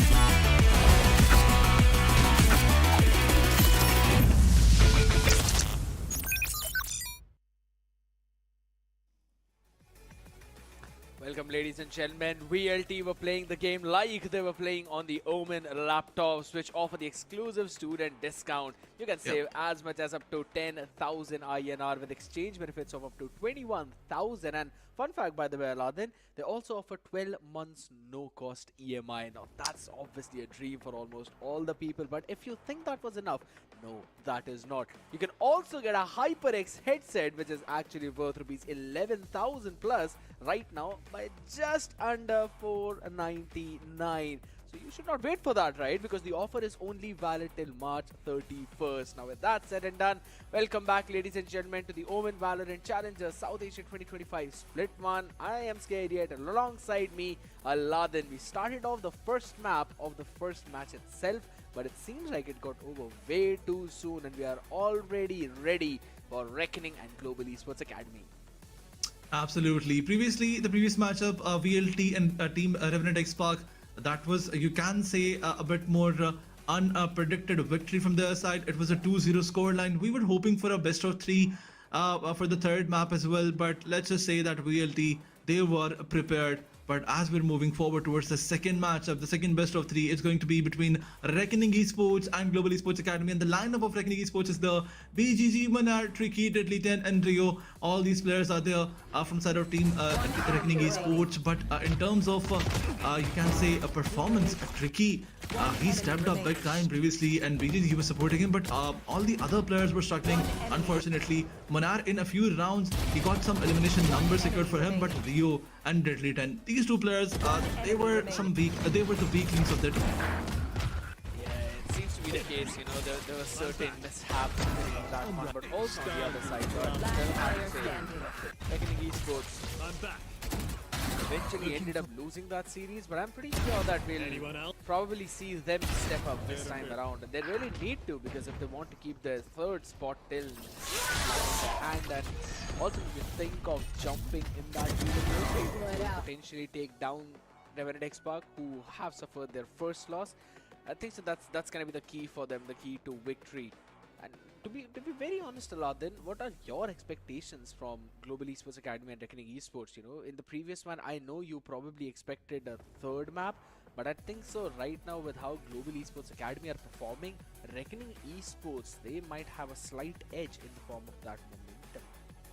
Well, to be honest, if you look at the previous maps of Global Esports Academy, they lost, they faced some humiliating losses, not just against Velocity Gaming, but against SATUL Esports as well. So these two maps, or these two matches, were unfortunately, they were pretty bad for Global Esports Academy. So to be very honest, even if Team Reckoning Esports is not in their peak form, I can still say it's going to be an easy 2-0 for them. Okay, my man, you're pulling on some big strings down there now, some big statements, but to be honest, I'll have to say, it's probably not just you. Once we'll have the audience poll as well, maybe similar things because of how Global Esports Academy have been struggling in their past matches. Even against Gaming, they combined took 6 rounds, 4 in the buying, 2 on Lotus, and that map just looked that Global Esports Academy were not really prepared. So if those things are going to persist even now, we'll probably see a smooth sailing for Reckoning Esports. And I'm sorry to cut you off. I'm sorry to cut you off, but they combined took. If you were talking about that one match, but if you combine their previous 2 matches, they combined took only 11 rounds. Only 11 rounds. you know what? I was just hoping you would not say that, but you just did. Because again, that's not you. That's the stats, though. Yeah, it's been a rough journey for them. This lineup it's not used to playing together for a long time, so I still feel they're trying to gel up together, maybe get a few things back on track. But one thing is for sure, that whenever there's a lot of pressure, Global Esports Academy, they eventually crumble. And I think so their first and foremost thing in that break would have been how to properly manage that pressure and how to manage that stress in those situations when you know you've got to turn things around. That's when they crumble. And I think so this break would have given them enough to eventually reevaluate that and work on that, because in terms of the aim, we have known these players for a long time. There's been so many maps that they used to play on and they used to perform really good. Absolutely. And as you're talking about the maps, let's move towards the map veto. Global Esports Academy, they're going to ban Haven, and the first pick is going to be Pearl from Reckoning Esports. I mean, I'm not surprised by this map veto at all. From the first day of this VCSA, the mix and match of maps is obviously between Pearl and Lotus and Bind, and once again, all these same maps are going to be played. I still remember Global Esports Academy loving the map of Lotus itself. They haven't really shied away from that one, but in terms of the win rate, yeah, it's probably down to just 50% for them. They played up against Revenant Esports, and oh my god, I probably think there might have been some hints of the question of giveaway today, but guess what? We do not have any hints of what the agents look like. We're probably going to have all these spoilers itself in front of our screen, but I'm pretty sure that we are not going to see a Phoenix, though. It's again going to be the same Teho into that Astra composition of Wise with Yoru as well. I love it. It's the exact same comp for both of these teams.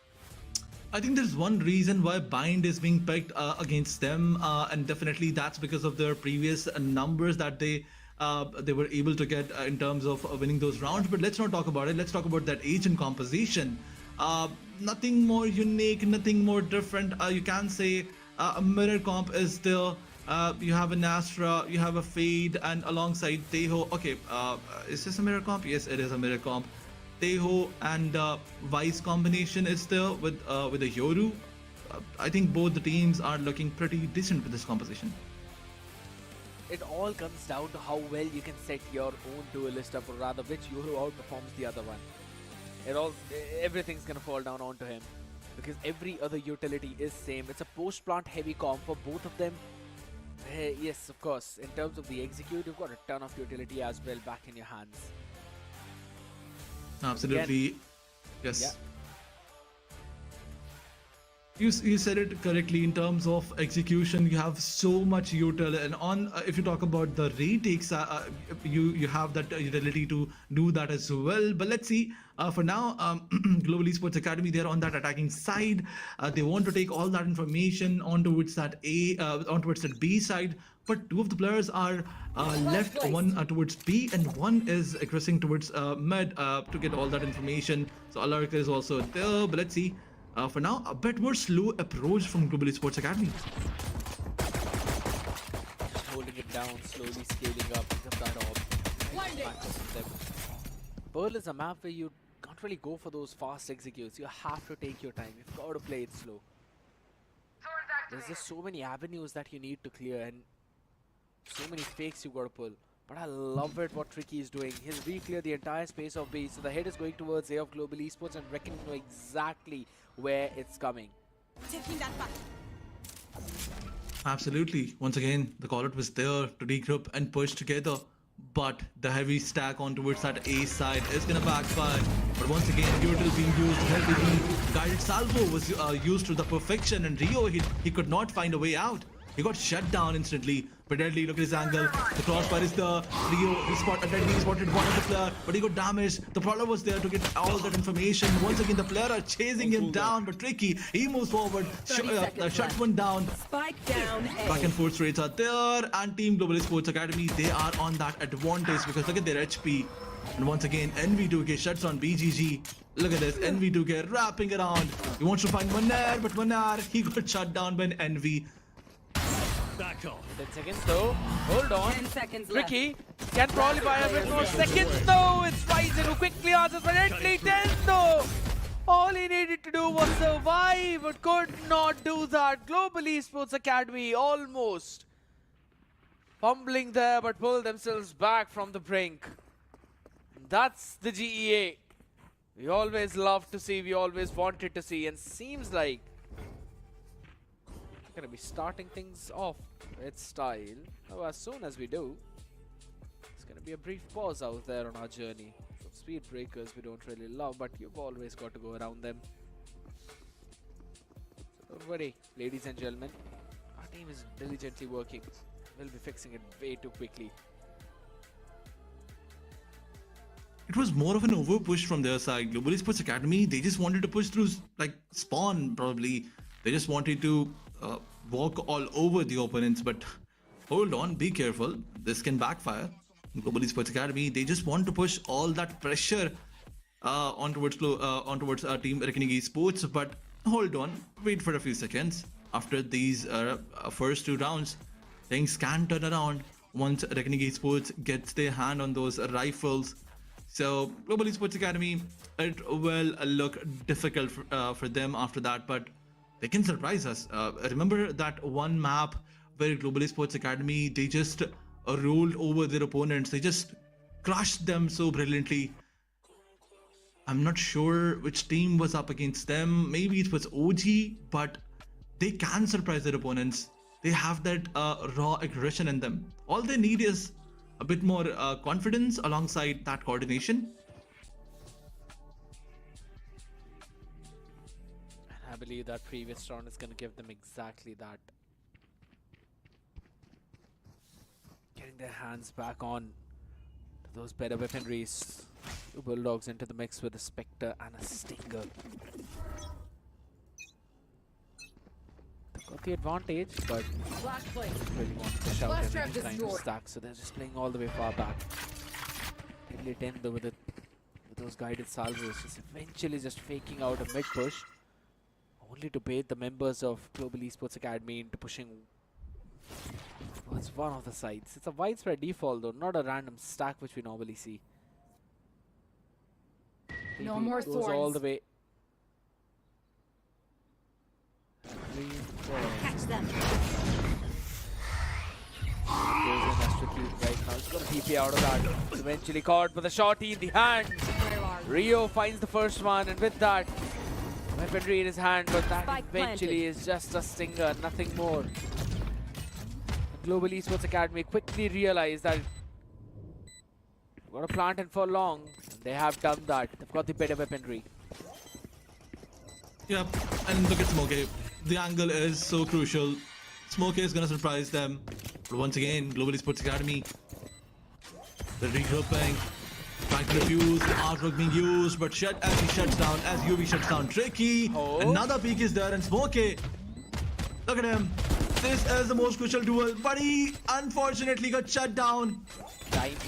Do they have the time? The answer is no. Kibo and Rezen collectively shut down entire 3 players, and once again, Reckoning Esports, a round that they probably thought it's going to be theirs. It's now back in the hands of Global Esports Academy. Scoreline is 2-0. Reckoning Esports now on towards the bye round. But Team Global Esports Academy, they lost 2 of their weapons. So a bonus conversion is something that looks a bit more difficult now. Well, at least Reckoning is winning somewhere in the audience performance poll. 59% of people think that Reckoning will win. So there's a bit of support going out there, and to be honest, I think so. A lot of people actually agree with that. Hey, main aggression, hold on, Envy. Careful out there, my man. He realizes what's happening. Eventually fall back, but In the meantime, his team has already taken out. Wait, he's actually going to go in for the re-clearance? Time to jump. Big trouble! Ryzen 1-for-1 as Rio gets both of them. The aim in control entirely taken. The good reaction from Global Esports Academy, running it down all the way towards the side, towards the back. Eliten gets all that information while UV will eventually push down spawn to create some surprising nasty angles, and Munair and BGG seem to be there about it. As the first fight, BGG wins it out. The Astra a bit more diligent, and the Wise counterpart Kibo quickly shuts his misery out. They know where the players are. They're going to be pissed from multiple directions as the Nightfall invested 1 HP on Soke. Should not have a clue. Definitely does not. And yes, I do feel the exact same thing, Aladdin. They invested the Nightfall in this round. No way you invested a Nightfall in a 4v2 situation where the opponents, they don't even have ARs. I mean, one of them has a Vandal, but the other he does not. And you invested Nightfall. I mean, it's very you can say a questionable move, but maybe they just wanted to confirm that victory. And as Deadly was he was low HP, so the teammates they just wanted to secure. They just did not want to lose this round, and you know, bonus conversion can hurt them very badly. But let's just move forward, reckoning with the first round in their hands. And once again, the Intros is on towards the A side. Reckoning Esports moving forward, gets the orb, falls back. Tricky is still there. He is placed on that angle from where he can surprise. Headshot. Lovely flash out there. He's got to reposition though. Can't really overstay. Look at sweet time and look at the HP of UV and NV. Both of them pretty low. And by the way, Global Esports Academy playing with a change right now. Normally we were not seeing UV in the lineup, but decided to bring in the sub. Go ahead. Very cheeky one though. We have to reposition as the Arcade comes into play towards the backside instead. We gave up on that space. NV quickly stealing it all away too in the meantime. Still don't really have a lot. Still getting claustrophobic and very fast. Blood retake, Rio, Drakening, Mona. Every single one of them will slowly step up as UV low on that HP will send it back. Can't use that yet. Towards Mona's way down to just 30 3. seconds Smokey. On a Sheriff, even worse. One enemy remaining. The other side, UV still wins that fight. And it's all down to Munair, who's got an arc rose remaining in his own hand though. Still sees the players as the wall bank connects. 1 more seconds to work with as the ball push out. And line up for him in his own crosshair. Munair clutches the round out for his team. Absolutely chaotic. Munair, he was better than everybody else in this round. And the way he shuts onto the players, a collateral from him. But it does not matter. Maybe it was a 3k for Munair, because he did pick another player previously. So confirming the round for your team with the 3k, that's some brilliant numbers. But this certainly is going to give a lot of confidence to Revenant Esports for Global Esports Academy.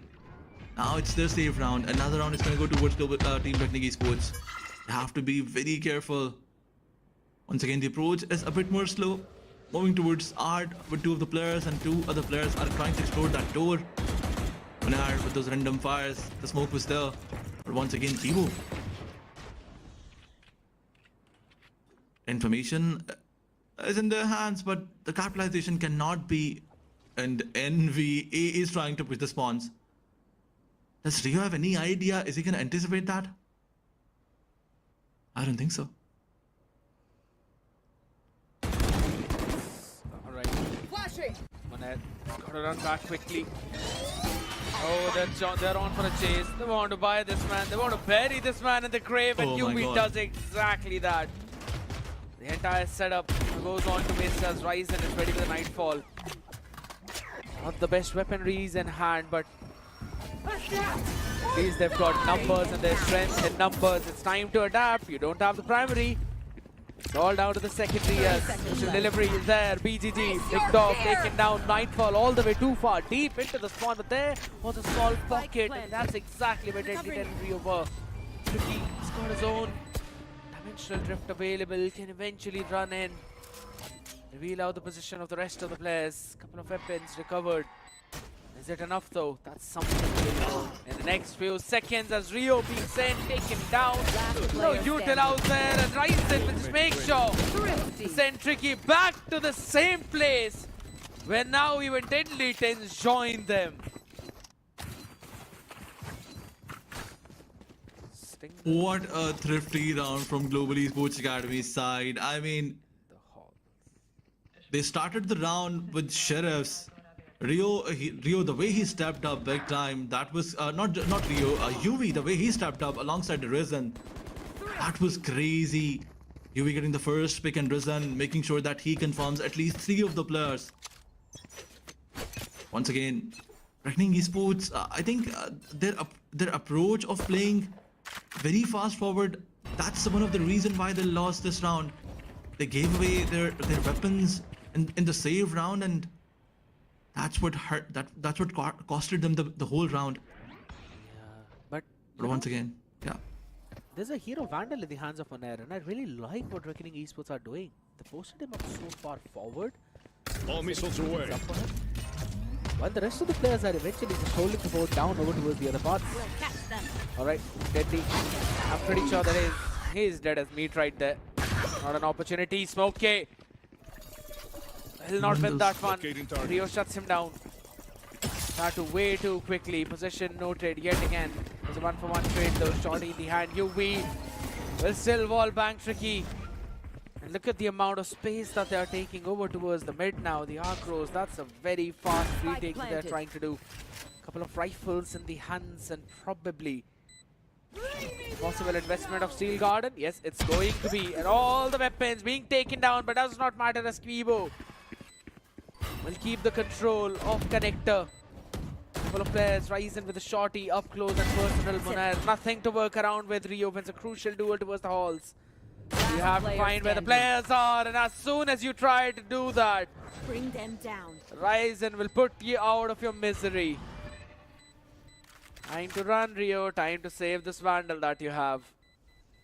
And another great round from Global Esports Academy. By the way, Aladdin, this is the first time that we are seeing GEA play on Pearl. Absolutely, the first time they're playing on Pearl, and that's the first time they're going to dominate. But on the other side, if you talk about Reckoning Esports, you can say not the kind of the start that we expected from them, not the kind of start that they were expecting from them. Even in the previous round, they did try to use Steel Garden. They were trying to make sure that BGG, who was trying to wrap around from mid, he will probably get 1 or 2 picks, but unfortunately BGG got shut down. That was the only reason why the ultimate was invested. Because they had the idea that probably they have that map control, but unfortunately they were. BGG got shut down.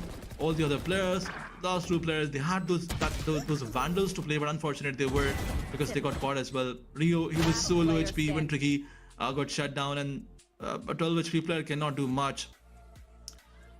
And in the last moment, the last man standing was supposed to save his weaponry. That was the last option he had. But I think he did die by the hands of his opponents. So no saves, nothing whatsoever. Everything is going wrong for Team Reckoning Esports. But I think this timeout is another reason. If there's going to be a comeback, this timeout can be a reason. Because Global Esports, Team Reckoning Esports, they have to come up with a counter plan now, as they have Vandals. And they've also got a few ultimates up on board. Apart from Steel Garden, which they invested in the previous one. Dimensional Drift, it's been up for the past 2 rounds. Armageddon as well as the Cosmic Divide. The eventual idea is to quickly aggress towards the A main. Information shared a bit. Traded at least for now. Global Esports going with the exact same default of running it down towards B main and taking the off. Who's next? There we go. Envy quickly jumps in. Using all the utility, trying to take this one man down. Now runs out. Shorty's on his face, and he's got the TP as well to run out of there. Still free card for NB2K as he still tries to buy some more time. Nasty. while rest of the team is playing all the way for long, all the way passive. What an idea from Global Esports Academy. Oh, that wide peak. NV2K was not anticipating, but look at this. Armageddon. It was My being God. used to the perfection. And alongside those missiles, guided salvo took down one of the players. And look at this. All the players are pushing fast forward. Smokey has nowhere to go. Look at this. He's going to find Tricky. But Tricky with that flick, he was too good. Tricky found another. And Munair shuts down the last one. Global Esports Academy. Time. It was another round. 0.03 milliseconds. Look at the clock. 0.03 seconds, not milliseconds. My 3 milliseconds? God. No, not 3. 0.3? Wait, you know what? Yeah, we'll have to get that right, but there's one more thing that people can actually get right, and that's the question. Which match was the first to go OT in this season? Scan the QR code to quickly input your answer and stand a chance in winning 5,000 VP for the first prize, 2,000 for the second prize. Consistency is the key. And that consistency is exactly what these teams are trying to find, and none of them have been able to do that.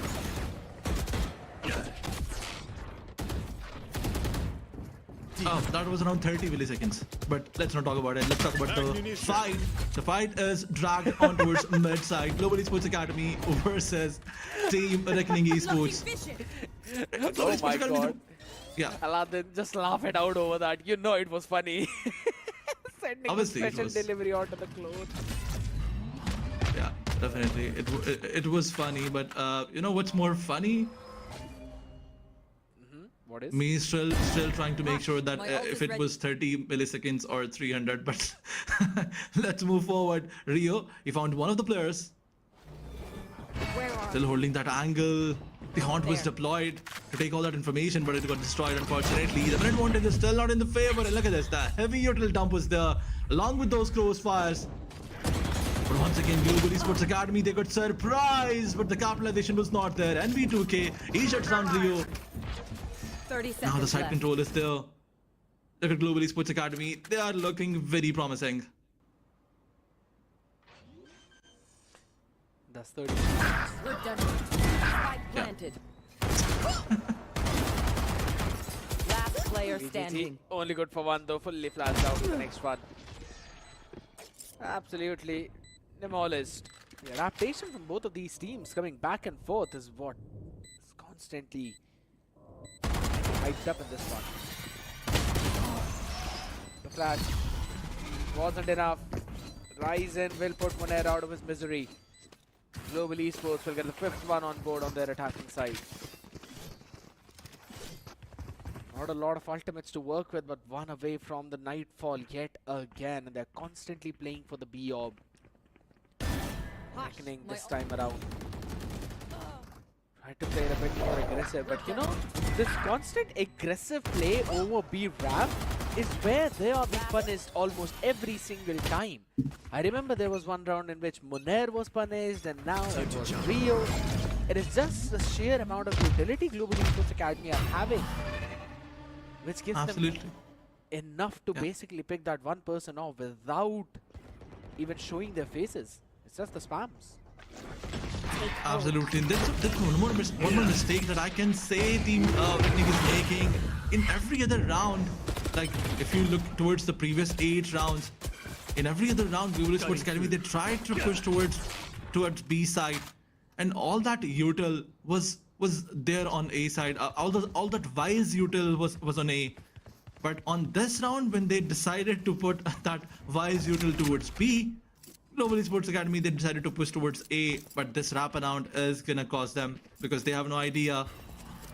All those razor vines are there, the Arcros is there. The capitalization can be possible. But once again, the site is given to the whole team. Global Esports Academy. Here. They are baiting with that ultimate.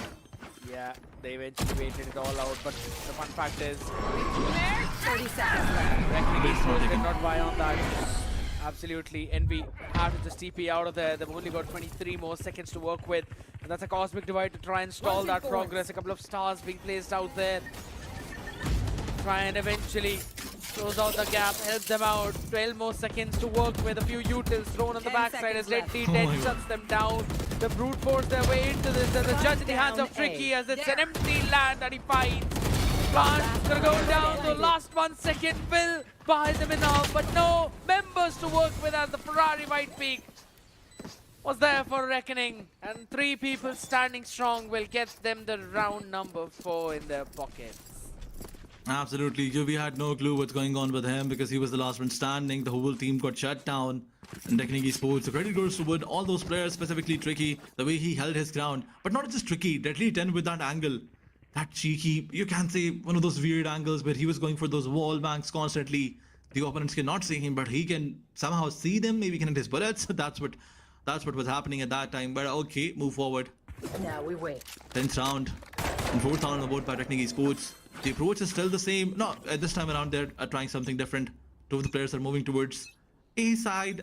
The other 3 are entrusted towards that door.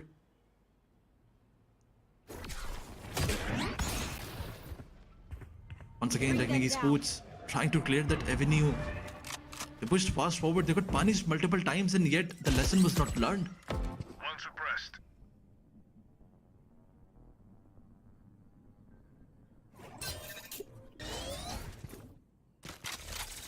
Portal closed. Going all the way over towards the water. The entire mid control just given up. But I do like the idea. Revenant 10 playing all the way in spawn, confirming that there's no one pushing in. Therefore, Monair can just keep on looking at this connector place. Yeah. But it's all individual fights that they'll have to take. There's one of them. Alright, Monair gives up that space quickly. Activates his storm. Eventually just slow it all down. Full util now being caused in. It's gonna time. Oh my god. Yeah, they buy enough time. Monair quickly goes for the reposition as well, though, anticipated by Kibo as Deadly goes for the throw through the nebula. Sends it all down to Smokey as it's all down to now Yuvi, who's got no clue where the shots were coming from. And Reckoning equalized the half. Just like the previous round, Yuvi had no clue what's going on with him, what's going on with his team, where is his teammates, where are his teammates. So you can't say that he's being put in the same situation again and again, and the results are still the same because Reckoning, something is different after that timeout with his team. 5-2 was that score line, and now 5-3. From 5-3 to 5-5, Revenant Esports still looking promising, but you can give a lot of credit to not just Monair, but all the teammates. The way they were holding their grounds. Redly 10 in the spawn. He was waiting if any of those players can try to push from that double door and then go all towards the spawn. Redly was holding that angle, and on the other side, other players was trying to hold that B side, and specifically Monair with those 2 picks. He gave that upper hand advantage to his team.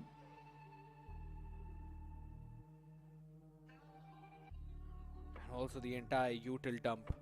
Global Esports Academy are taking a lot of time into these hits, and I believe Reckoning Esports have now finally adjusted to their pace. So they really know how this entire hit has been working for them. So they're also playing pretty solid with their ultimates. The cycle is also coming in. And I'd have to say that for not just one, but rather both of these teams. Both got Steel Gardens available, with one away from Revenant Armageddon. Also on the other side, NB's Dimensional Drift. Yeah. Pretty useful ultimates though, but oh my god, Smokey, he just got spammed if I'm not wrong. And He got spammed? Yeah. Yeah, it's just down to 20 HP. I think guided salvo is the main reason Portal closed.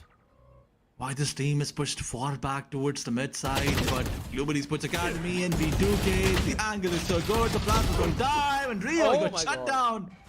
That's what he wanted to do. That was the entire purpose of placing another player here.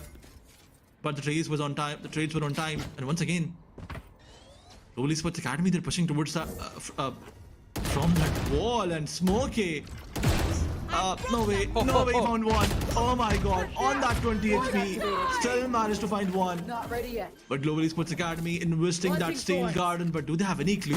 Spike planted. Do they have any clue that Manar has his Steel Garden available? Yeah, I It mean, does not matter. It does not matter. They are already on pistols. Bring me the arsenal. fun fact.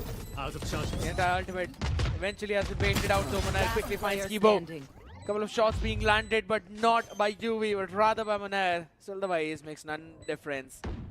Ryzen knows what's happening, sees what's happening, but that is exactly what Reckoning sees too. And in the first round, half defused! And he just even gets sweat. a collateral through Sheriff! Last round in the half. What a round by Ryzen! Does not matter if he's got a Vandal, if he's got a Phantom, if he's got a Sheriff, he will still get the round. The nastiest collab that we've seen in probably the entire VCSA. I mean, even Ryzen is confused about what happened in the previous round. He did not expect that. Look at this. 3 of the players are there, and those crispy headshots. Oh my god. Ryzen he's on steroids once again. There's another player, ladies and gentlemen, in this team that is on steroids. But moving forward, 6-5 is the score line. I think Esports is looking for a balance. Looking for 6-6 for NV2K, as he did the same thing in the previous ultimate round. But once again, he only got information. The guided salvo was used on his information, but the calculation was not there. That's the Nightfall now. No information being given, no sound cues whatsoever as soon as the Cosmic Divide goes down, and that's brilliant. The Armageddon. Oh my god, used up. Armageddon. Oh, what a positioning of Armageddon! This has pushed every single person back, but I think for the grapple it's still there. It's gonna hold it all down as the Armageddon on the other side brings out Tricky. Last time he got success there, but this time shut down perfectly. Meets the answer back, the fuse being stuck. They don't have anyone watching it. The smoke is there. It's being stuck. It's a Ninja Global Esports Academy.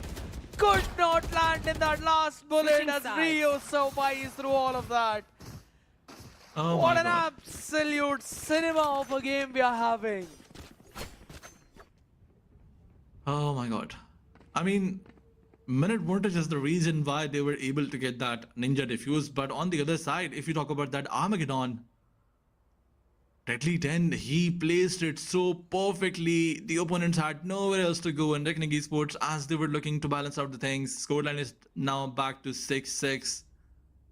A bit more, in fact, the most balanced half you can say. But now that Reckoning is on the attacking side, Manar, he has to look for those late lurks, and on the other side, Tricky has to play his part. Let's see, the pistol round. And this can give a breakup and advantage, but this time around, the pressure is on towards that Art. Global Esports Academy, they found one of the players, but unfortunately got 2 of their players down. Once again, the 1v1 trades are going back and forth trades. Wall tripped. Go away. UV shuts down Manar. Once again, 3v2 is the situation. planted. Reckoning Esports, they have that advantage. The plant is done. Obscuring vision. And that crossfire. Global Esports Academy, they can mess this up. But look at Smokey. He found one. But BGG, Last player standing. he tried to reposition, but he got shut down. Deadly 10, responsibility is there, but he got shut down as well. UV, my man, what have you done? Appreciate that. My guy is just running it down with a frenzy, landing shots on the skulls Not like one. it's a Turns day in activated. another park. Taking that Absolutely. Does not care about anything like that. Forget about ghosts or anything. Just give this guy a frenzy. It's more of a fumble from Reckoning Esports side. It was a 4v2 situation. All of your players are on full HP. Blinding How can you lose this one? And it was a pistol round. None of the opponents had any advantage. But Rip and tear. Retrieving wise flash. with all that turtles. What's that? B side, the Razor Vine being deployed. Flash plate. Arc Cross is placed on towards the mid. He's expecting someone to knock at the door. And Rio is certainly trying to do that. good thing that I like about Global Esports Academy is that in every other round they've been prioritizing those orbs. That's a good macro they're playing. Shots landed, special delivery, catching a couple of players with a Nebula will not save Rio. Still taken down as UB quickly goes in for those wiggle peaks now, and the support is there. Guess what? Smokey decided I'm going to support myself as again the tracing perfect and the aim even more crispy. Leave that back. You can tell a person's. It's a burial ground towards mid doors. And Global Esports Academy finally get that lead of couple of rounds, but looking at this bonus right now, Aladdin, not sure if that's gonna go or not, but one thing is for sure, they've got a couple of Stingers in the hands and a Spectre. Opening battles is what they'll be looking at. Absolutely. Once again, Revenant Esports, now that they have the Vandals, they cannot mess this up. They do not have to lose this one. They are early on advantage. If it's given to Team Global Esports Academy, they will not stop at all. But Smokey, Ace plays so fast forward. BGG does not make any mistakes, shuts down Smokey. And once again, now that they have that advantage where they can enter side, the opponents they don't have the smoker. But look at Tricky, look at them. The anticipation is not there. Risen, he's gonna get taken down. But Morale, as he found one, the position of Risen was not anticipated by BGG. Somehow he found him and eliminates him. And once again, the minute advantage is in the favor of Revenant Esports. Couple of mishaps there, but it's absolutely fine right now. UV's got a big responsibility in his own hand. Yet. Oh. Just right. Right under the head, right on the target. That's what he wants to do. But I guess the situation is, look, it's very intense because a 2v4, when a 2v5 when the clock is ticking like this, looks impossible. But UV, once again, economy deficit. Economy damage is going to be there because one of the players is down, but the trades was right on target. Well, Revenant Esports players save their weapons, and one of them is going to fall down with the spike. That's what the intention of Global Esports Academy. They wanted to damage the economy of Revenant Esports, and they managed to drop 2 weapons.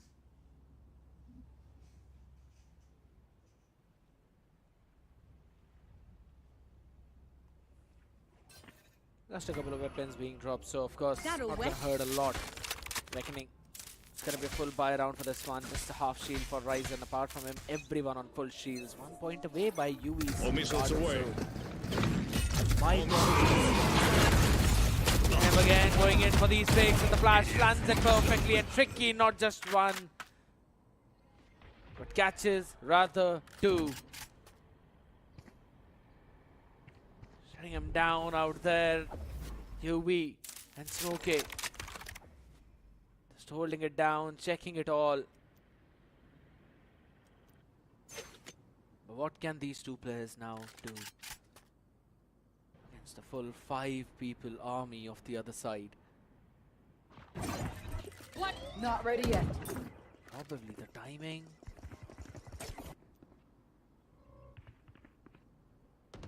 One enemy remaining. Look at that. Monet just way too aware about it. It's all down in the hands of UV now, who, as I said, was still 1 point away as soon as this round started from his own ultimate. It's still 1 point away, and it's probably going to remain the same until and unless someone from Reckoning jumps in to try and maybe take a person or 2 out. You know, you'd really want to catch in those extra bit of economical damage as well. But ladies and gentlemen, in the meantime, since there's been constant back and forth right there in the game, there's been back and forth here as well on the casting desk, and Aladdin's going to be taking a break. He's seen a bit too much for this game, and Shadow wants to hop in onto the desk. Well, thank you so much, Scared. And I had to hop in because Reckoning, you were really struggling on this particular map. And it seems like maybe the equalizer is also there. That's all. And by the way, what was your prediction for this one? Sometimes I just go on and don't predict things. You can do the prediction right now. Yeah, absolutely. And I think I'll pass it with all my heart and gratitude. Thank you for offering me that opportunity. But yes, I'm gonna pass it. I'd rather you really give a prediction. I'm reckoning 2-0. That's the reason Global Esports Academy was in the lead. I love it. I love the fact that they're actually giving a good competition to this team, right? Because they were struggling a lot back in the previous week, and now once they're coming out of it, I think so. This is a very new, refined Global Esports Academy that I'm loving. Yeah. Special Kibo. Smokey was performing in the previous week as well. He was doing really great, but seems like even the remaining players, the entire team has started performing now from the side of Reckoning. And that's really something which is making Reckoning Esports so strong. Because if you remember the performance which happened against the players of OG. But let's leave past in the past. Rather not... You're not putting salt on top of the wounds, but you're just pouring salt on top of the wounds. Ouch. That's okay. But yes, go ahead. That's okay. I really believe Reckoning Esports, they are going to get a victory on the map pick of Global Esports Academy right now. Wow. Because... I do believe in Reckoning. Looking at the way Reckoning is playing this particular round, Global Esports Academy they don't have enough crest to go for a full buy. It's just only one single Vandal, one Stinger and a Bucky in the hands of Risen. The Stealthron gives the information towards A. But the entire plan of Reckoning is to execute the B side, where we have a solo anchor that is going to be UV.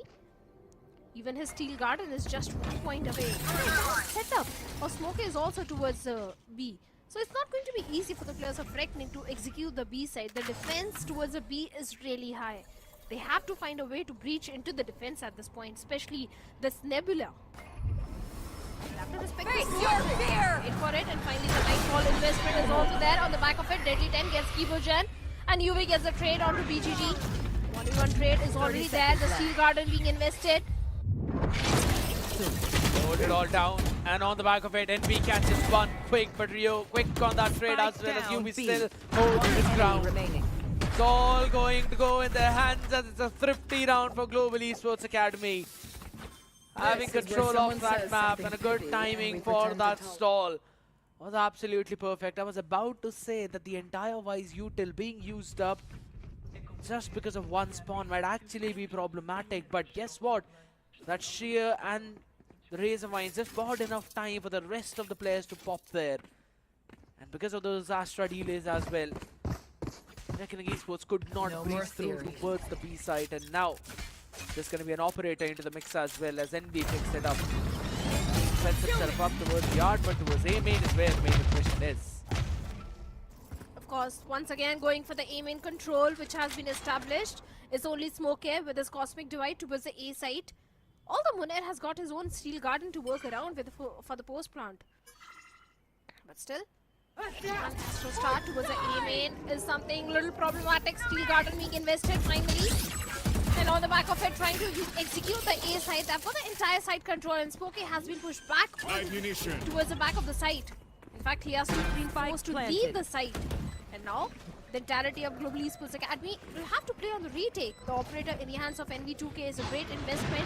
Let's see what value he can get out of it. The entire retake is happening. UV gets 1, UV gets 2.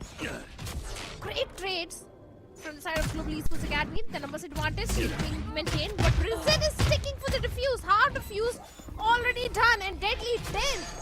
The guided salvo finds one, but that is not going to help the players of Reckoning to convert the run. Finally, Global Esports Academy on the 10th one. Thanks to Ryzen for sticking it all the way to half while saying hi, hello to the Reaper. His team was just able to hold it down and put pressure onto the members of Reckoning Esports. Brute force their way through it. And on the back of it, they pull out their second and last timeout as well. How many times have we seen Reckoning Esports in such circumstances, and they have constantly crumbled. Last player standing. Tricky has been performing insane. Constantly getting those openers. Rest of the team as well, slowly and steadily. They've been pulling themselves back up. But it still is not enough. It's just Global Esports and how quickly they can go in for those flood retakes. They don't give you time to set things up. That has been a big problem. Because as much as you have the specific amount of utility, the enemy has the exact same. So they're also throwing all of their Astra stars, the guided salvos to slow it all down. Cosmic divides into the mix as well to try and not allow them to play for this post plant. As much as Astra is good to play for the post plant, it is also equally good to deny any of that post plant util once the Cosmic divide is up. Gotta take that into the consideration as well. And since we're talking about that, Deadly 10. Let's see now. Get a tricky. There's a brute force there, mate. And they also get the trade. Global Esports Academy, everything going in their favor. Skibo and Smokey gets two of their own, maintaining that advantage. Those ultimates. Dimensional Drift is not coming to rescue the plus of Reckoning Esports for this particular round at least. The Cosmic Divide is still there though. The ultimate. Light munition. Skibo, One pressure enemy is onto remaining. him, but Smokey, Exponent and Rio. From one single position, Complacency Gibogen was able to get 3 of the plus of Reckoning Esports. Not even the ultimates are going to help the plus of Reckoning Esports because there was no opportunity left to use those ultimates. Although they did try to brute force their way scared, but that didn't work for the players of Global Esports Academy at all. Yeah, because the defense was just as strong for GEA. They're still holding their fort down over towards the main. This has just become a furnace. That's been burning with all those utils and all those volleys. That's exactly what's going to happen even now. Information now being given a headshot. Oh my goodness. Envy is just lucky to be alive as the man runs away to safety. Obscuring vision. He certainly does. The ultimates. Only one single ultimate towards the side of Reckoning Esports. Envy with the Dimensional Drift trying to get the information. The main control has been established, but the entirety of Reckoning is going all the way towards the mid, where Smokey finds Munair as well outside A main. A good timing though. But Envy is left with only 16 HP to work around with now, scared. But as long as he stands, those flashes are going to be annoying that he's got. And he can constantly play for that rotation though. There's a big gap in mid which Reckoning is now exploiting. They've got the perfect timing as well. But it still falls down to how quickly can you figure out the positioning of... Kick them out. You can't. He takes the head off of Tricky. He takes control of main. 30 seconds left. Reckoning are now conditioned to probably push over towards the spawn. It's an open plan though. You can play it from anywhere. But what a rendezvous towards spawn. You can't fight that. You can't miss that. There's an army there. But right now, BGG, he just wanted to become Hulk. It did not matter. And it's still UV on the other side. Who's got the Hulk Buster? Now to the last 1v3. Deadly 10. He's got the armor. Get it. Uses it all up. It's gonna catch one with a half. Still stuck. Ryzen has got it on his head. That he's always gonna stick to half. And by the time he reaches there, UV will do the rest of the job. As Global Esports Academy move to 12th and map point. Just give...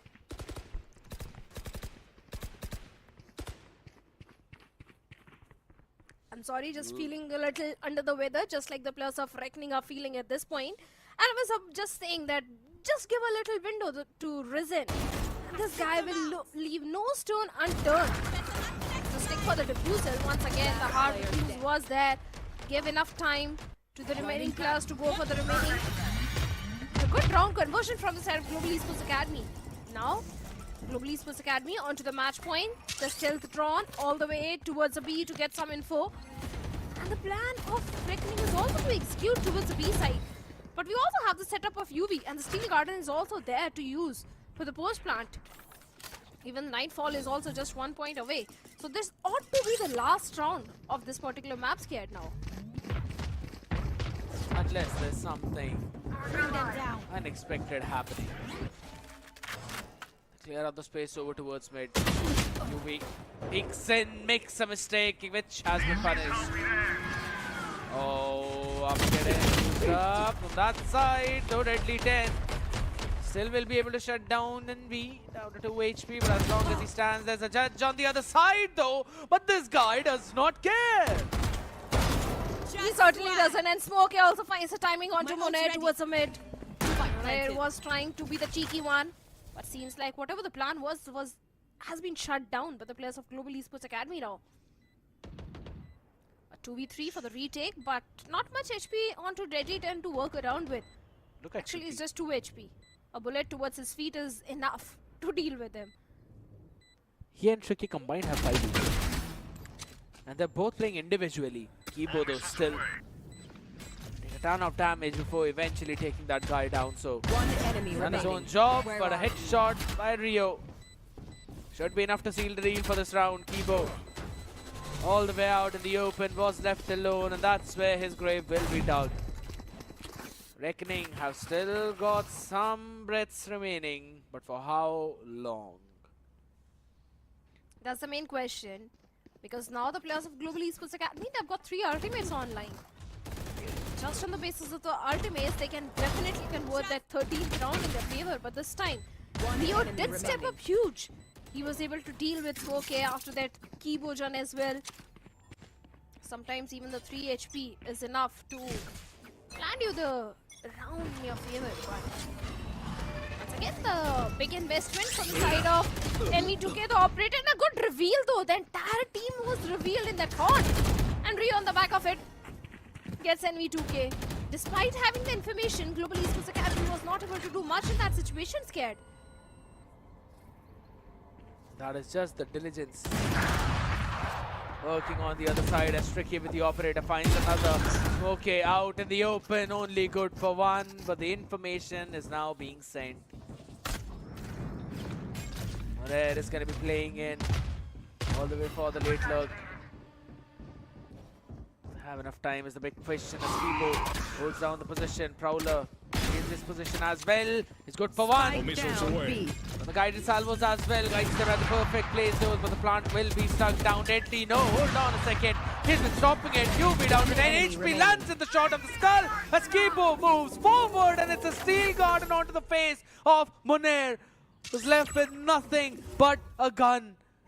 Sends out the arc rose, and that's gonna be catching him off guard as UV will land in that shot, and Global Esports Academy will close out the map. Quite a bit of spoiler I got there back in my headphones, but man, what a map. Certainly, it was a very close call, especially towards the second half. For a second, it looked like it is going to be a comeback for the players of Reckoning Esports, especially the way they were able to convert few good rounds in their favor, but the back-to-back round which Global Esports Academy were having, especially though.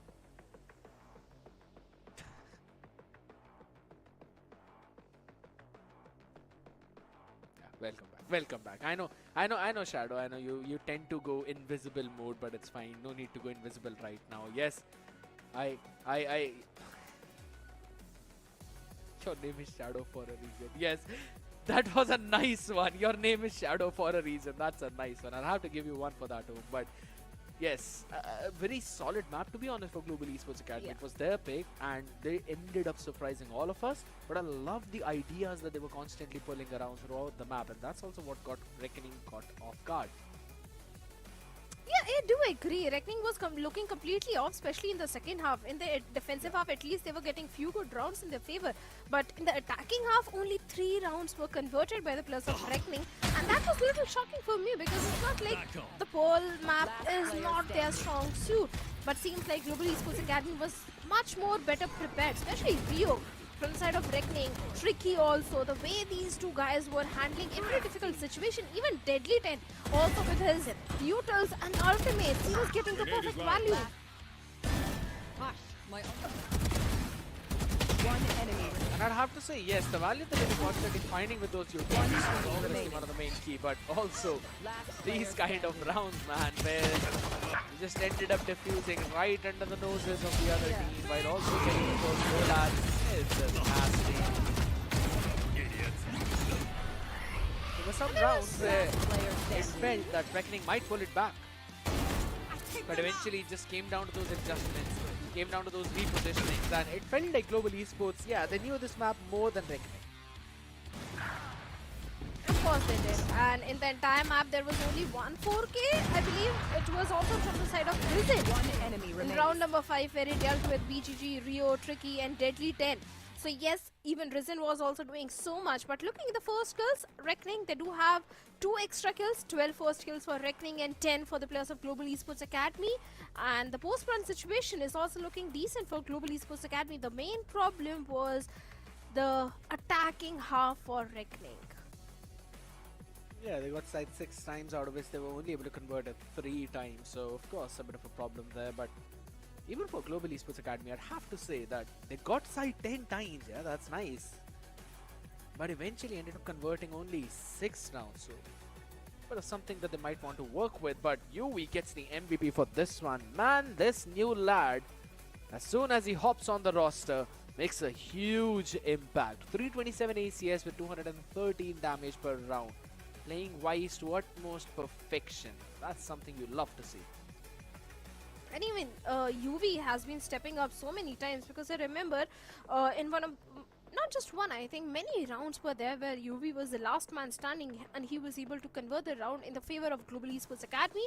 But the MVP from the side of Reckoning is going to be Rio, the Fade main, with 18 in 13, 236 ACS and 3 first kills. Rio was also doing a lot for the team, especially with that Nightfall, that Haunt.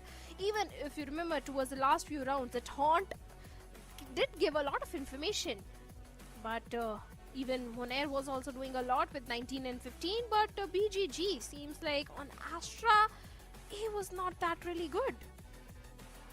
Yeah, they've been facing a bit of struggles there on that Astra. BGG, I mean, let's be brutally honest. The way how he started VCS Split 1, he was looking unstoppable.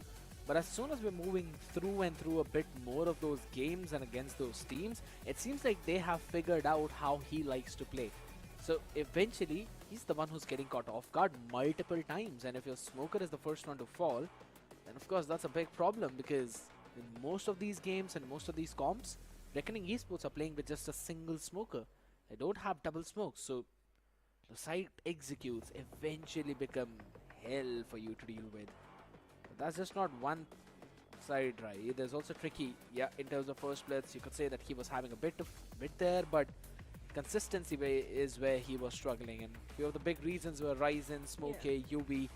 You just couldn't deal with either one of them. They were just playing so on point today. So I think so that when it comes down to those quick adaptations, Global Esports, they did a good job on the map of Pearl. But that is just one map we're talking about. There's still one more to go if they need to close this series out. And I think so the next map, yeah, that's going to be somewhere where we might see Reckoning Esports have a bit of an advantage, because that's going to be the map of Lotus.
To live your life the way you want.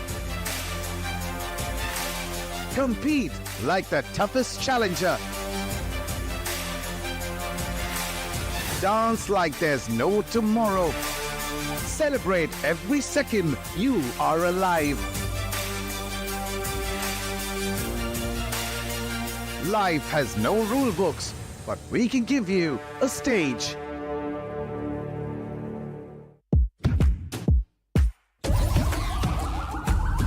This is the moment we waited for.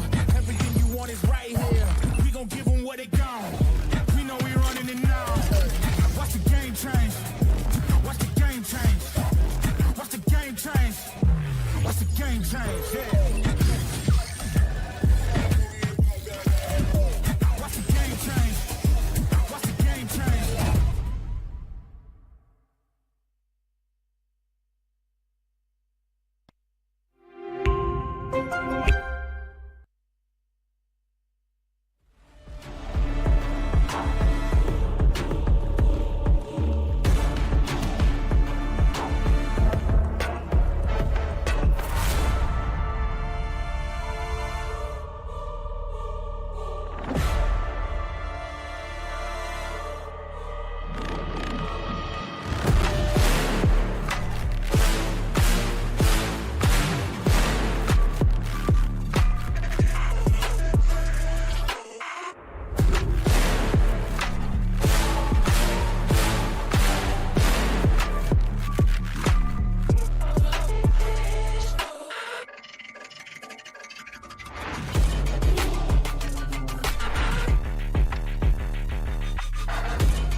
countdown is ticking for potentially the final map of the evening, or maybe a woven story for the third map now if Reckoning wins that one. Ladies and gentlemen, welcome back to the OMEN VCSA Split Point 2025.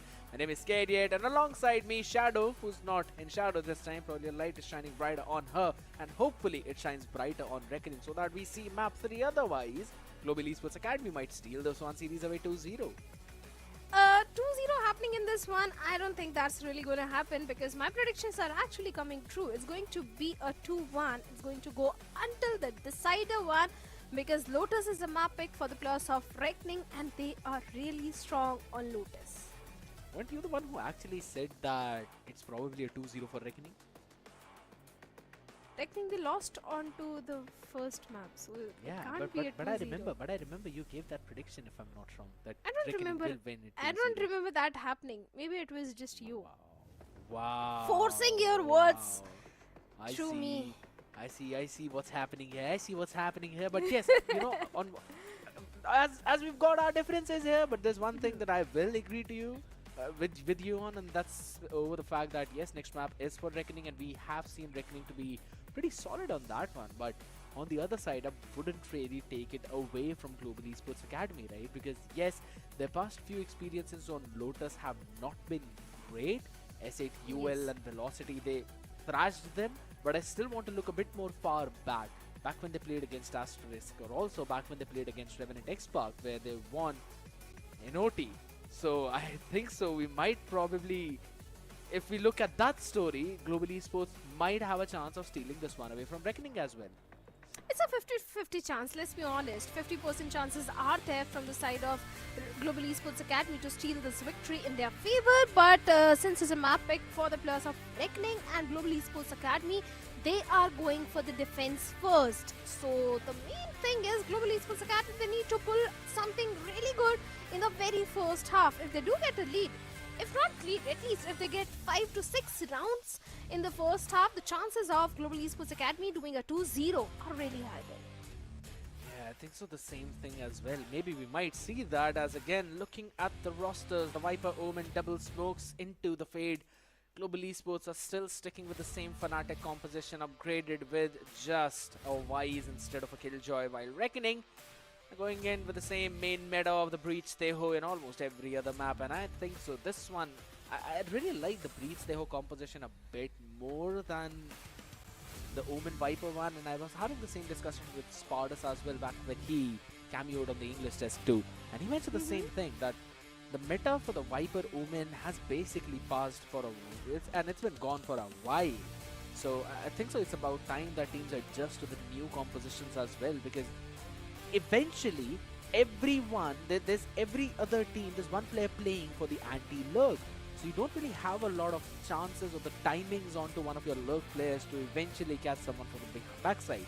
So yeah, that's one of the big reasons, but we'll have to wait, we'll have to see. Maybe Global Esports have cooked something up that might catch Reckoning off guard. I actually like the composition of Global Esports Academy, to be very honest, because they've got the Nightfall, they've got the Steel Garden, and if these two ultimates are combined together, even the Razor Wine combined with Nightfall can get a lot of value for the players of Global Esports Academy. And of course, those Pinches are also there in the mix. So yes, it's not like the composition is really bad. You've got the double controller, and that's going to help you, especially in the defensive half at least. Yeah. It's not like I'm not a fan of this composition. I really like the composition of Global Esports Academy, to be very honest. And for now, we have a triple stack towards the C. Putting it all down while Revenant Esports pushed outside of the B as Ryzen needs to run away, save his own life as the ball goes up, and he barely survives though, entirely blinded out there. Everything being thrown at this man, but the kitchen sink and the bullet will finally do the job. As he has been taken down, but a bunch of utilities beaten up though. Rio pushes out, and what Jordan man was trying to do, eventually setting the rest of the players up as Smokey down to 33 HP has got a mammoth task in front of him. Indeed, an uphill task for Smokey to get a 1v3 and go for the refusal. And just look at how the three players are standing next to each other. The shower step being used. Reposition, gets one, and good for only one, and the third 1 for BGG, a 3K for BGG, and the first pistol goes in the favor of Reckoning.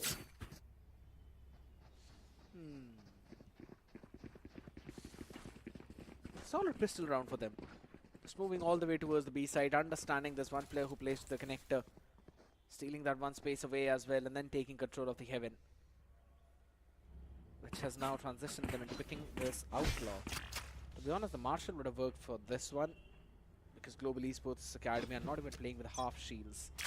Couple of Bulldogs, a Vandal, so they are with a Ghost in the hands of Deadly 10. They are preparing for the next one. Season 8 combination, Paranoia as well. They want to try and pincer down the players. That's pushed outside and we come to the play, but there plays Anti, and Rio combined with him will obliterate the cavalry.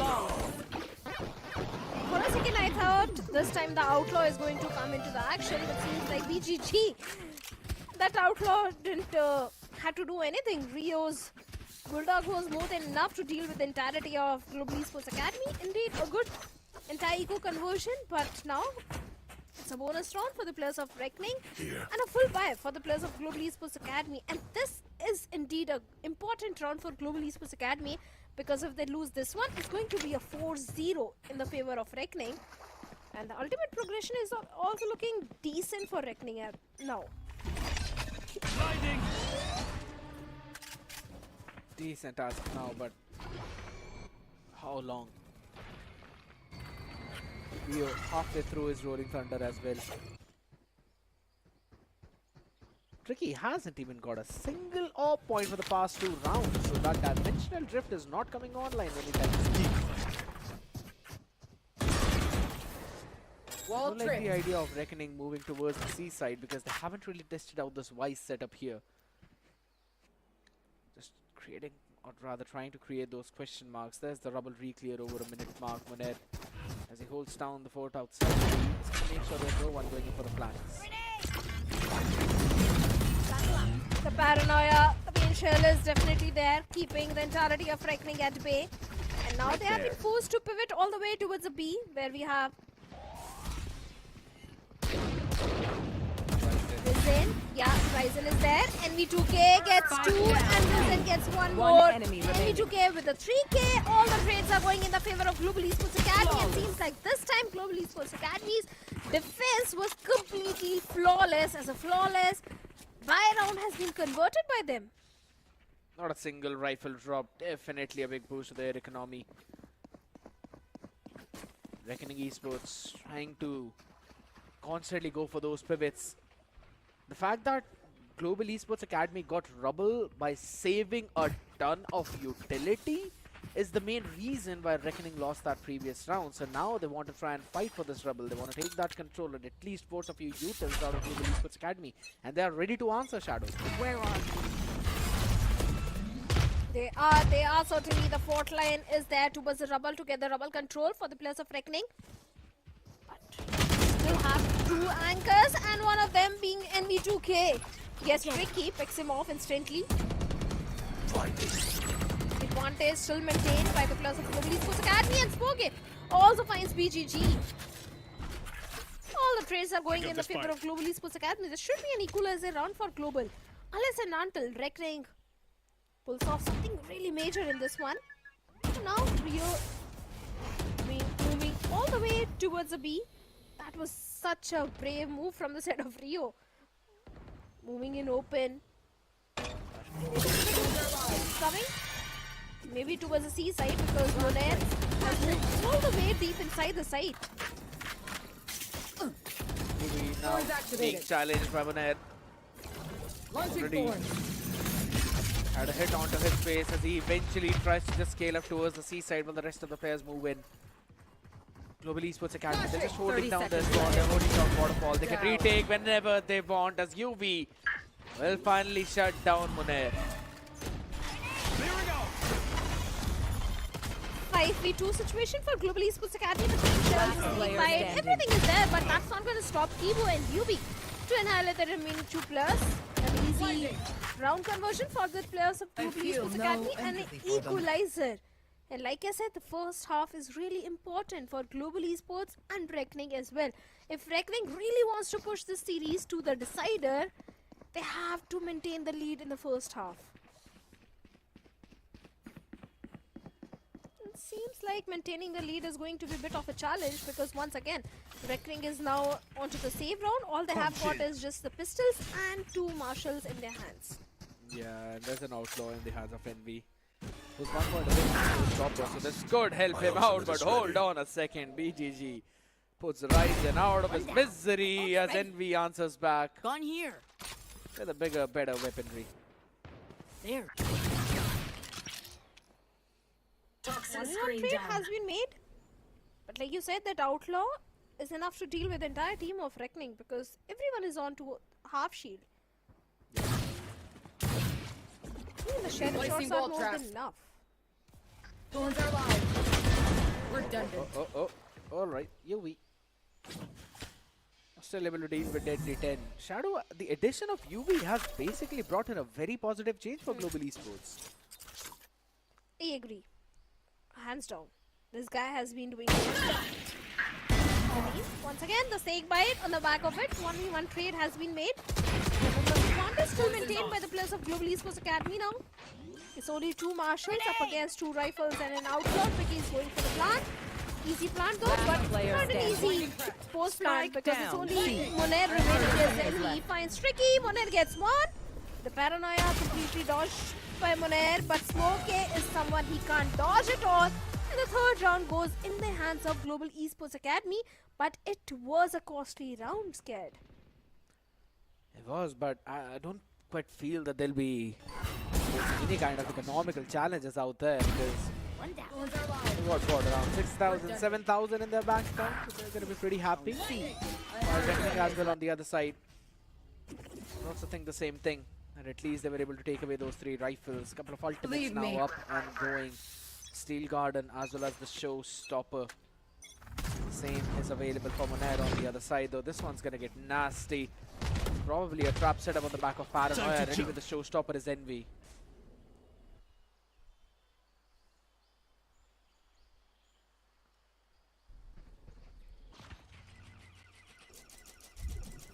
Ace has changed suddenly. Control is there, stealth thrown in exchange with the Paranoia, and the trades are going in the favor of Reckoning Esports. Tricky is only down to 31 HP, but that's not gonna matter anymore because look at the advantage which Reckoning is having at this point. The entire C site is only Smoke Air who is anchoring it. It's just a dark cover. Although Steel Garden is there in the hands of UV, and also the pressure, added pressure to convert the round. Should be an equalizer for the players of Reckoning. All missiles away. Lovely round by Reckoning Esports. Understood there could be a trap. Okay, just push it up forward. And a phantom moment, unfortunately for the man. BGG will shut him down, and it's all down to just UV and Ryzen. Hold on. Firearm. He had his time. He's not on that aim a bit. It's alright. Take hold. No Within, charges. trying to get them through with the haunt, but no information has been passed on. Flash are there. Player standing. Still trying to buy the time. It's only UV. The last one stunning, but not for very long. Like I said, a flawless round conversion, an equalizer for the players of Reckoning Esports. Back and forth rounds are happening. And Global Esports Academy, yes, the extra pressure is definitely there. But still, it's a win-win situation for Global Esports Academy, Scare, if you look at it, because it's their defensive half. They've already got 3 rounds. All they need is just 2 more rounds. And they're good to go for the second half. I'd still say it's good if they catch in an extra few rounds, right? Because the first few Lotuses on my that looks shaky. No more thorns. Not the most prettiest attacking rounds, I'll have to say.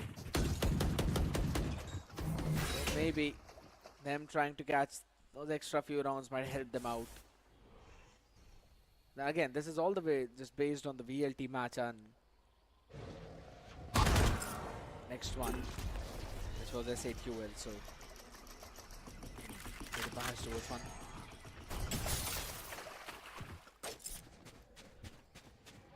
Giving up the entire space and are playing even flank heavy. 3 players that can move together through the sheer. Spike As soon as planted. it gets triggered, they're gonna have the information now. I love the idea how Ryzen is just ready to open the door up with the Nightfall. This could be a big trap. Although the players of Global Esports Academy do have the Steel Garden and the Nightfall, but even Rio is also having his own Rolling Thunder, and seems like the Rolling Thunder has been invested, but on the back of it, Monair gets 2 and 3. And the entire round is going in the favor of Reckoning Esports because UV once again the last man standing, but not for very long. The round went for Reckoning, and now Reckoning, they are in the lead. Just one ultimate was enough for Reckoning to deal with the entire team of Global Esports Academy, that Rolling Thunder. They set up Munair perfectly for success, and Rio lands in that perfect ultimate as you mentioned.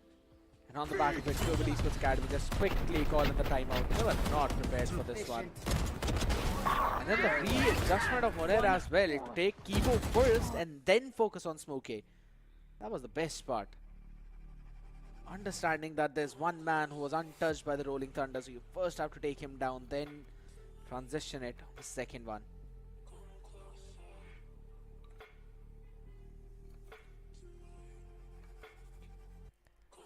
Timeout is really needed at this point because now that the players of Reckoning Esports, they are in the lead. They were not prepared for the setup of Rio and Monair, like you mentioned. But still, I don't see any reason for Global Esports to be scared at this point, because things are falling in place. It's a defensive half, let's be honest.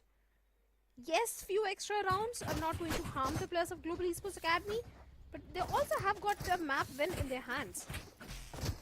This time they've got the Steel Garden and from the shadows, but even Monair is also having his own Steel Garden. Even Deadly Ten's ultimate is also online. 2 major ultimates to the side of Wrecking Esports to double up the lead. Once again going for the C-mount control, and a C hit. It's only one thermal anchor, that is UV, and it's set up towards the C. The flashes are there. The dark cover, the smokes, everything has been laid out to execute the C side. Seems like Global Esports Academy, now they have to play on the retake. Yeah, unfortunately for Tricky, he sent out a portal previously as well, which just got broke. Broken by the shear as soon as it got up. But I do like the idea, BGT now being pushed up on towards the C side, but the rest of the team makes their noise on the B. No matter what noise you make, what you're going to do, everything is just falling in place for the players of Reckoning. It's a 5-3 scared. Can even increase even further as Tricky is one away from his dimensional drift. They've got the Armageddon for a while now, Steel Garden, even from the shadows. So all of these ultimates have been available for a while. I've had a lot of time to use these ones, so of course that's going to be something that we careful about. And it seems like it's going to be a missiles away. Thorns down. See if they can trap the players of Reckoning. But now the C-mount control has been established. Even NV2K is also building his own showstopper, just a few points away now. My ult's Shear ready. was triggered by that decoy eventually at the last second, so dealing away with that Wise utility over towards the C has dragged in the rotators over not just to C but to B as well, which makes A hold weak as there's only Smokey holding it down with the Paranoia. Not quite sure how long can he even buy with this. 1 minute trouble reach here from Becky. It's coming into play, the drone. Alright, it's baited out the Paranoia as well as the Razor Mine was sent out forward. Trouble taken, mount taken, B, no information. This round should go to Reckoning Esports. It has to, as Rio also finds NV2K. The dimensional drift is also there for the side of Tricky. Paul gets a lot of information, especially on the smoke. And the ultimate combine, Tricky gets 2 of his own. What a perfect 30 combination. seconds left. Spike Dimensional planted. drift along with Monair's util. For the post plant, they've got too many things to work around with. And no advantage towards the side of Global Esports Academy. Could be a flawless round for the players of Reckoning. Yes, the Steel Garden is there towards the side of UV, but a 2v5 situation. And seems like the best choice has been made to go for the save. They're going for the save because seems like even the economy is also broken for Global Esports Academy now. Not really do anything. Lovely round for Reckoning. Global Esports had the rubble control till the first minute mark. And after that, they lost everything.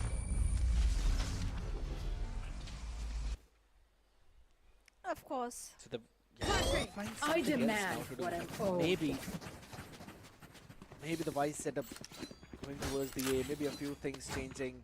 The stack up over towards the C side, go for a trap play. And it seems to be the case. They are pushing UV over towards the A side now.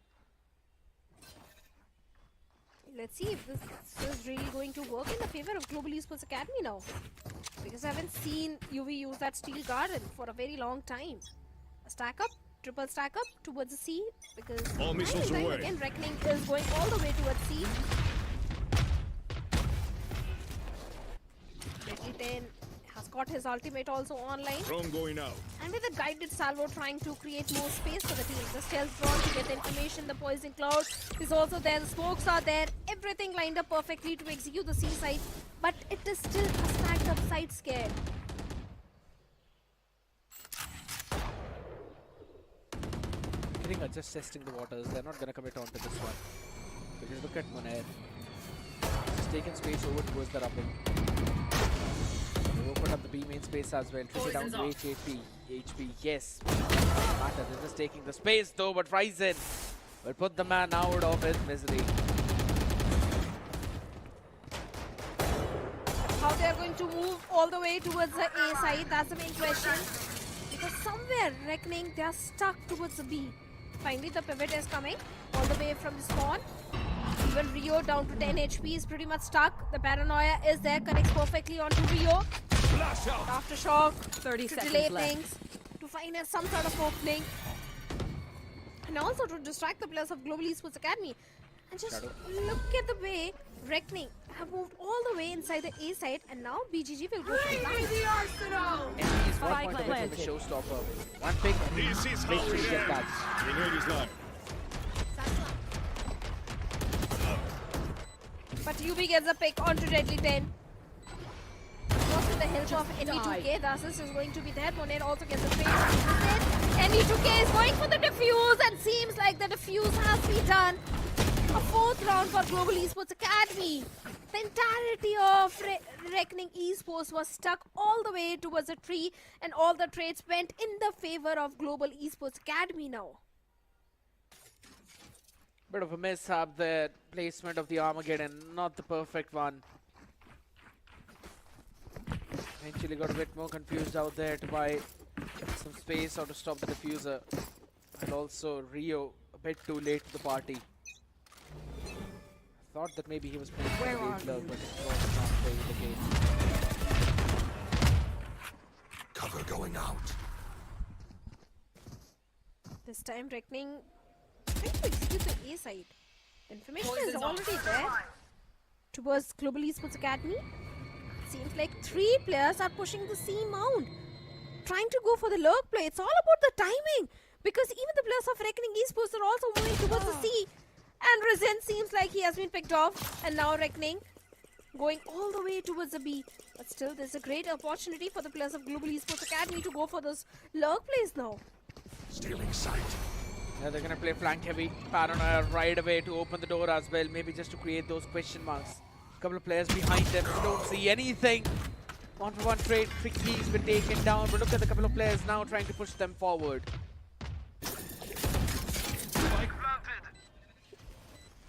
The fight goes down. It's a 3v4 retake. Make it a 3v3, 3v2. The advantage One enemy once again remaining. towards Global Esports Academy. And the showstopper also helps enemy to go for a 3k. It's only down to Monair to buy some time and maybe deal with the 3+ of Global Esports Academy. Seems like a done and dusted case. The patience, the snake bite, everything goes in. And Monair is pretty much stuck in that one little corner. Good for only one. And the 5th one for Global Esports Academy. Last round before the switch.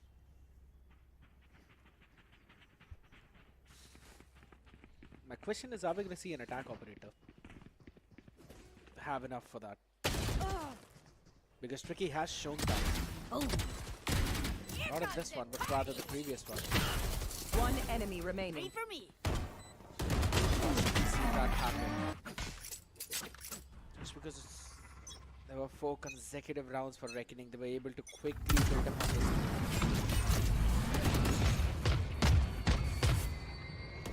Seems like the operator is not going to be there, at least in the attacking half. But the rubber control is there. Once again, going for a A hit, double stacked up site. And the proactiveness of Global Esports Academy, if you look at it. It's not just double stacked up, it's 4 players towards the A. Who's next? The should have now been used to give out that information. Smokey has been spotted. No paranoia. He's going to run away. Use the friends as well.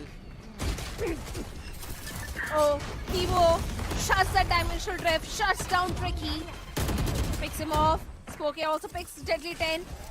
Once again, the Viper Split is also there towards the side of Evojan to work around with.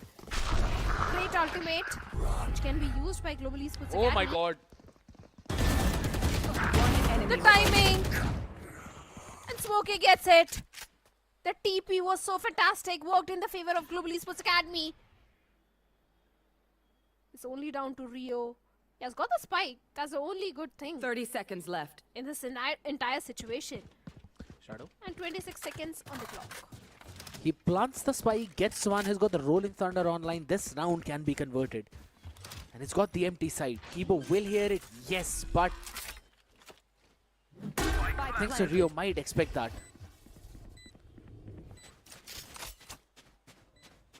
NB. A slow walk up towards stairs.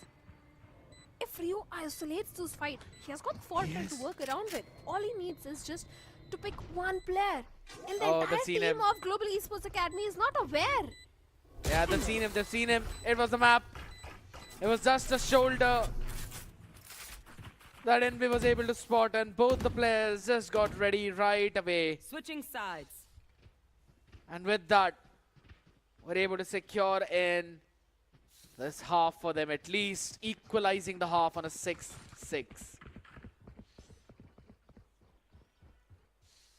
It can go either ways. It's all about how strong the attack is for Global Esports Academy and how strong the defense is for the players of Reckoning.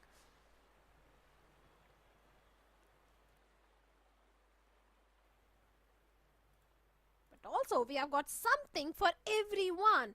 If you guys are looking for a new gaming laptop, OMEN has got the best esports ready options for you. OMEN 16 gaming laptop, 16 core, 14 gen, Intel Core, 17i7. Everything is there to power to optimize gaming performance. Offer valid till 31st of March.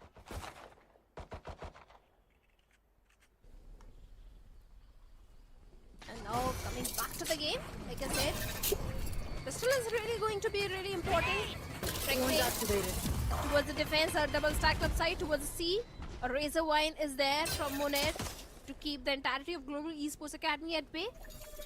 Looks like an aggro hit. The Prowler goes in on the back of it. The execution is happening. And the players of Reckoning have been pushed back towards the waterfall where NV2K finds BGG. Even the Dark Cover was not able to stop the players of Global Esports Academy at all. Monet down to 20 HP. The situation is definitely in the favor of Global Esports Academy. Now Riven is going for the plant.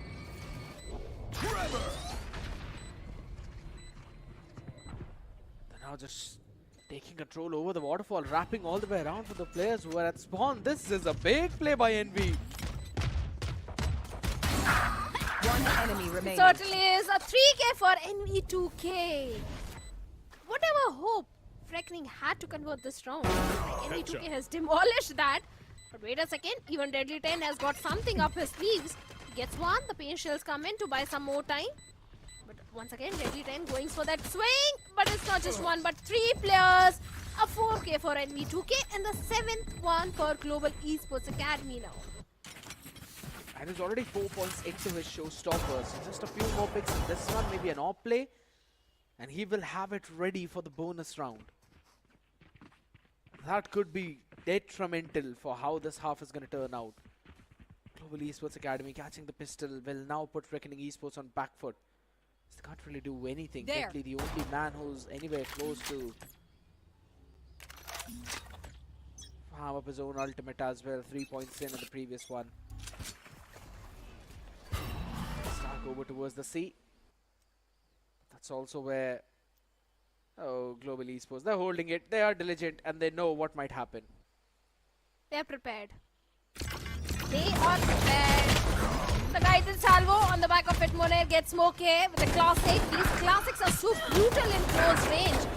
But present with the Guardian gets 2, UV gets 1 more. Was there of reckoning? Seems like it's not gonna work. Was just able to find smoke here and NV2K with his Guardian, which BGG was able to recover. Still a 1v3 situation right in front of him. Goes for the reload and UV gets the timing onto him. The 8th one also for Global Esports Academy. Entire eco round has been converted now. And NV2K is just a couple of points away from his own ultimate as well. So maybe they can play around with it, catching something. But they're not actually investing into this one, so maybe they're not focusing on the bonus conversion. Rather than play the default. One enemy remaining. It's same. A good bait by Global Esports Academy to pull all the players in their own trap and then shut them all down with a long range weapon.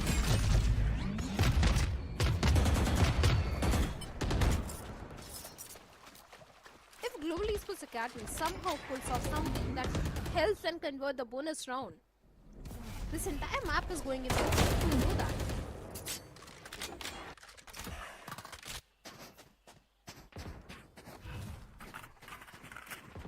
Shadows traveling. That's the reason that pace has suddenly changed for Global Esports Academy now. Once again, going for the trouble control, it's only tricky that they have to deal with. But sometimes one player is enough to do a lot of damage to the team. The poison cloud is there. No one is aware about Tricky, and he gets. Did he get Gulat? Yep. That one a headshot. That's nasty. And NV as well has to take it down. So he's got the showstopper up, just not where and how he wanted it to get up. On the back of it, the way side entirely empty. It's going to be a full-fledged retake for 30 seconds Revenant left. Esports, and I'm pretty sure they've got a ton of utility to take that space.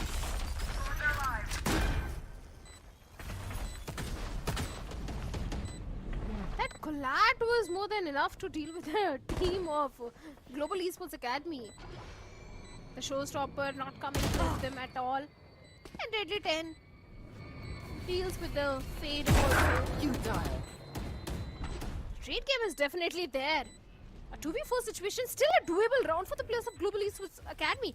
All they have to do is just buy some Enemy time. remaining. They've got the utilities of UV, but seems like that's not going to work as BGG and Moner will deal with the remaining players and Ryu will stick for the defuse. Good try. 7th one for Reckoning. The bonus conversion was not allowed, but The dimensional once again, fabric here is buy thin. round coming for Global Esports Academy and a chance to double up the lead now. What about 3 rounds? There are 3 rifles coming over the next one. One enemy remaining. So it's not gonna hurt them more, but rather it's gonna be happy. Rip and tear. My eyes are constantly stuck on that showstopper because thorns. that is probably an ultimate which There. will change the fate of this entire round. Find Reckoning you. starting very heavy over towards the A side to take the space towards Rubble. And in response, Global Esports Academy now want to steal the space away towards Mound as just re-clear the B main with that drone. It's going to be a full-fledged push down over towards the C. Maybe. Launching thorns. Fire in there! Wall trip. T-mount control is there, but the wise wall was triggered, but that's not going to stop the players of Global Esports Academy. The showstopper is there. NV2K trying to find something, but those razor wines are definitely going to stop him in his tracks. One ultimate has been completely Spike denied. planted. No value to that showstopper. The site has been executed. And the paranoia on the back of it. Trying to do something. The flash play was there. NV2K with a judge gets Moner towards the CT. UV still holding on to the grounds. The great One games enemy are remaining. there, and it's only BGG remaining from the side of Reckoning Esports. This retake is not going to happen at all. It's a 1v3 for BGG. The Shorty judge, yeah. onto the face, and Judge gets the kill. 3 HP for UV, 5 HP for Kibo, but as long as they stand, the weaponries will remain in hand. And on the back of that, after that showstopper, now they're building up onto some massive ones as well. One away from Steel Guard and UV. Ryzen already has his Nightfall up. Not the best weaponry in the pocket, but it's fine. It's still better than the Sheriffs, and the Frenzy has been brought around on the other side though. Tricky, he's got his Dimensional Drift up Shadow and is taking a Bucky. That means he's probably going to go in for a trap play, and they're going all the way towards the seaside to set things up for him a bit. Yeah, the C1 should see him. There's a fault line. It's a bit out of range though. He's got to run back. Wanted to make a play there to maybe catch someone, but Global Esports Academy are so aware, so diligent. That stack towards the spawn didn't allow Tricky to get any sort of run with the Dimensional Drift, like you said. But the C-mount control is there. Should be a 10th one for Global Esports Academy now. They've got the Nightfall to work around with. Even the Steel Guardian is also just 1 point away. The fake decoy towards the waterfall is already there. Everyone is just waiting. Any sort of maneuver from the side of Global Esports Academy. Rio just ready with his fault line. Trying to go for the contact play. But the fault line is there. Everything is there. And Tricky with a Bucky gets NV2K. The Risen gets the trade. The Nightfall is also there. 30 seconds left. So many utils being invested. But the situation is in the favor of the players of Global Esports One Academy. But enemy wait a remaining. second. Monair with a frenzy gets Strike 2. down, C. Deadly also gets 1. Suddenly, the tables have turned. And Reckoning seems like they are pulling this round in their favor as UV is down to a 10 1v2 seconds left. situation now. Anakin World is the big question. It's got the Steel Guardian available, but has to stick for the plant. Space being gained, and the run and gun by Monair is enough. All he needed to do was just to either stop the planter or eventually kill them, as it's a thrifty conversion for Reckoning. And a much needed one at that, because on the back of this now they might stage their own comeback. And as soon as I mentioned that Global Esports, they're just way too aware about everything. This previous round they seemed a bit more lacking.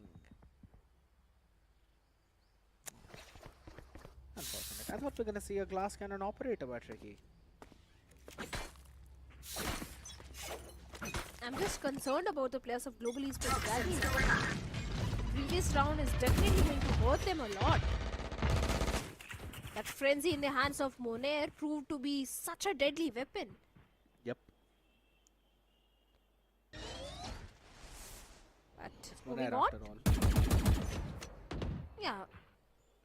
Fair point. Ball trip. Prowler towards the B. And once again, Global Esports trying not to take any sort of risk. Going for a very slow and passive approach, trying to get as much information as much possible. As Smoke gets the rubble control. The remaining players moving all the way towards the C mount. Yeah. That was such a deep shear towards the B main. Maybe Reckoning were getting ready for a fast B hit. And Global Esports did not fall in that trap. So now they've got to change their game plan entirely. To get down over towards the C, because that's not where the wise setup is. So Global Esports are going to hit up the 30 side with seconds just left. a couple of players. For the Steel Garden, on the back of it, Rio gets NV2K. Once again, the advantage being maintained by Reckoning Esports. Seems like an equalizer should be there. One single ultimate was more than enough to get that advantage. 10 Risen was seconds going left. for the plant towards Last the B. player But standing. look at how guided salvo, those rifles, everything is working in the favor of Reckoning up until UV came in. The 2K but Ready 10 is sticking for the defuse. And it's done. It's a 9-1 for the players of Reckoning and an equalizer. Global Esports Academy, they were looking so crisp in the defensive side. But seems like the attack is not that strong for them. Such a back and forth. And as you said, on the back of it now, it's going to be a timeout as well for Global Esports Academy. It's the second and the last timeout for them. Reckoning Esports haven't really pulled one of their own till now. Shows the confidence of the coach and their players. Global Esports Academy, they've got some decent ideas, but I feel like they're just getting a bit more panicked in the situations where they've got to keep their cool, they've got to keep their calm. I have to say, in the previous one, it was all just an aftershock which held them back. Two players holding down that site. That's something you don't normally see on an every Monday morning.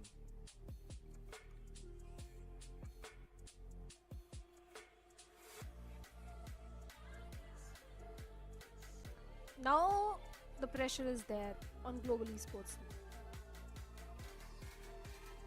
They really need to rectify whatever is happening wrong.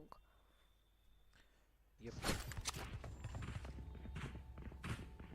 Outlaw in the hands of Tricky. Watch your step. It seems like 3 players of Global Esports have got no shield onto them. No missiles away. And with a half shield, Smokey with a full shield.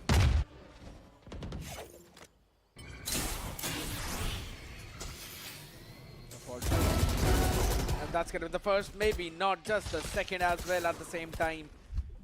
As BGG will hunt both of the players down and send them back to the next round. Can he get a third one is the question. Yes, he absolutely can. Smokey gets one, still keeping the hope alive. Stinger in the hands of Kibijan.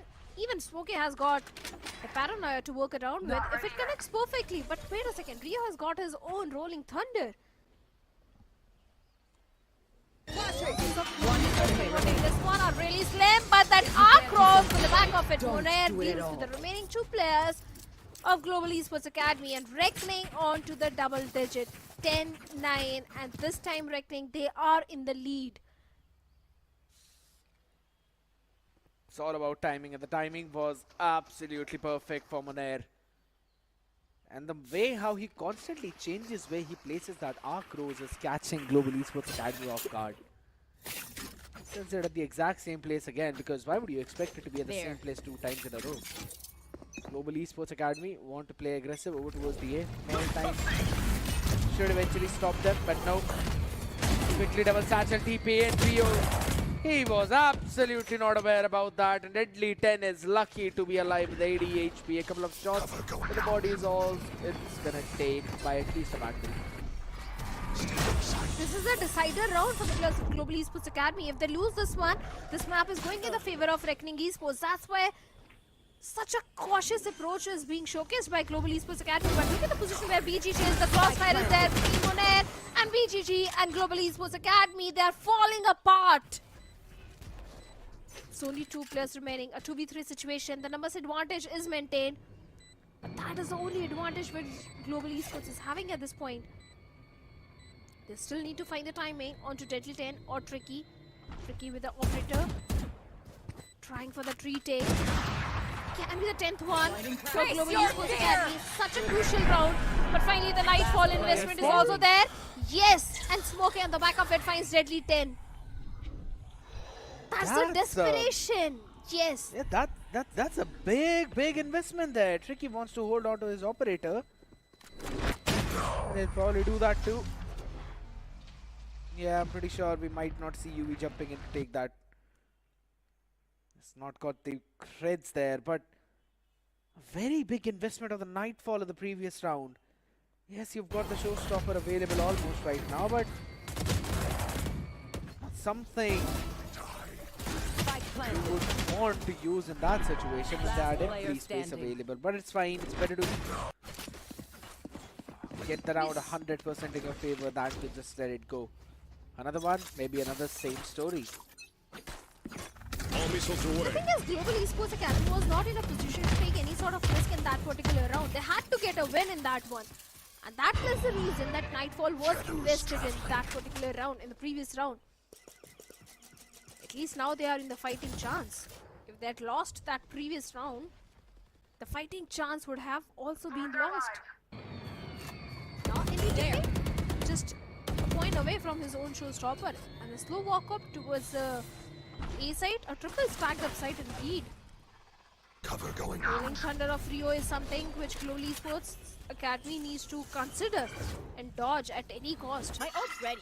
It seems like a pivot is going all the way towards a B. Just creating the question marks to Live probably get the munition. stack away from the A side. All missiles away.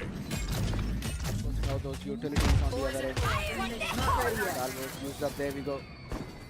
It's gonna be a showstopper to clear out the site and get some space. Oh, right on the face of Munair. The showstopper was there. That's gonna hurt Munair for a very long time. But if they get the round, maybe it won't hurt. The Rolling Thunder is definitely there from Rio. Gets nothing at all. Nice. Silver lining for Global Esports Academy indeed. Time is there to go for the plant. Prison is going by plant. Planted.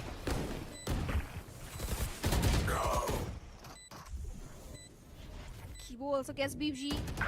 That means no barrier, no dark cover to work around with. Risen also gets Rio. Tricky with the top rate of points 1. But still it's a 1v3 situation where Risen is down to 11 HP. This should be a 11th round for the players of Global Esports Academy, because seems like Tricky has made the decision to go for the save. And he's just going to save the operator and maybe try to get any exit frag if possible. Global Esports Academy have realized that there is no follow-up on the back of those utilities by Reckoning Esports, and that's why for the past 2 rounds they're just using their satchels and the shrouded step to move through that and take that space faster than Reckoning Esports anticipates. And that was the reason why Rio was caught in round number 20, and the round number 21 also went in their favor in the similar manner, because they lost the angle towards the connector door. Reckoning are playing for the retake, but they are not forcing Global Esports Academy to use a lot of utility early on. They've still got some remaining to eventually push towards the backside, and if you've given up the backside control, that means that's an extra bit of space that you now need to clear in order to take that space away, or rather deny that plant. And again, Munair just basically walking in the park. Last player Getting caught standing. when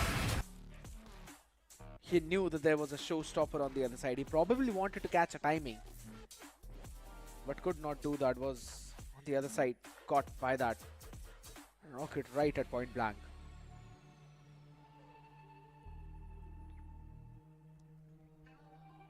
At least they are still in the fighting chance. Reckoning versus Global Esports Academy. Maybe Reckoning can push this entire series to an OT. Could be a possibility though.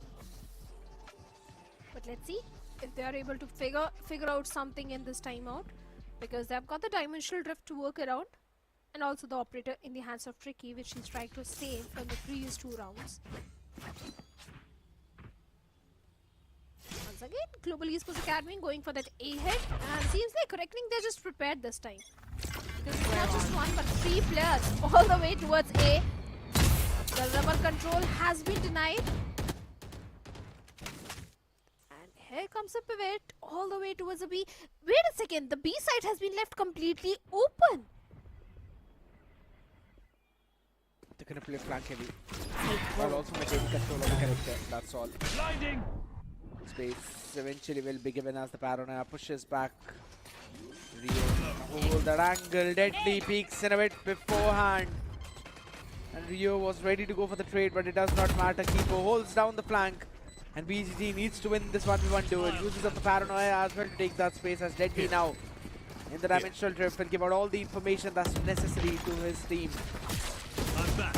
Yeah, Kipo is running back into UV, who will shut down Tricky. No more tricks up his sleeve now, as Global Esports Academy They've got everything for themselves. Last player standing. Of course, it's only Munair and not for very long as a 3K for NV2K. A good round conversion for Global Esports Academy.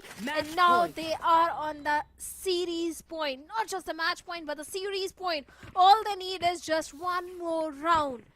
Reckoning, whatever they have got, they have to invest in this particular round and try to push the series to an OT.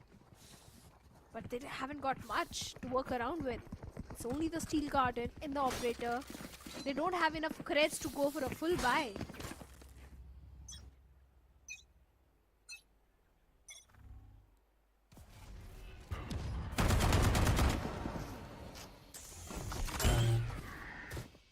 The operator this time is now in the hands of BT and not Ricky. That's on B side. A side again empty. All in the backs of Munair, who's got the Steel Garden up. He will have to hold his ground. Not right here, but rather a bit more back. And he's still holding it all down thanks to the shear as well as all the razor vines. And BGG Spike doing down perfect A. justice to that operator as he gets risen. And the hope to convert the 11th round. The Steel Garden being invested at this point. NV2K just waiting to get something. 54 seconds. Time is not a concern at this point for the players of Global Esports Academy. The timing is a bit of concern. As Munair gets the timing onto Kibo. NV2K completely concussed. Advantage all the way towards wrecking the paranoia. Hits Ricky, and despite that, he catches NV2K. And Yumi, what just happened? He was completely paranoid, and despite that, he was able to find two. Is the flash. It was the flash by Munair. That arc rose again, fully blinding all the three players. As soon as NV just jumped into that smoke, he was entirely blinded. Look at the map. That arc rose placed in that one corner. One enemy remaining. Got all of them. And it was right above where the smoke Anyone ends. feeling So generous? Anyone feeling everyone generous? got blinded by that. I'll find you. This has had a pseudo broken the buy. There's still a stinger pulled out in the hands of Smoky and Rising. Don't really have any major ultimates right now, but upcoming two. Steel Garden, Viper's Pit.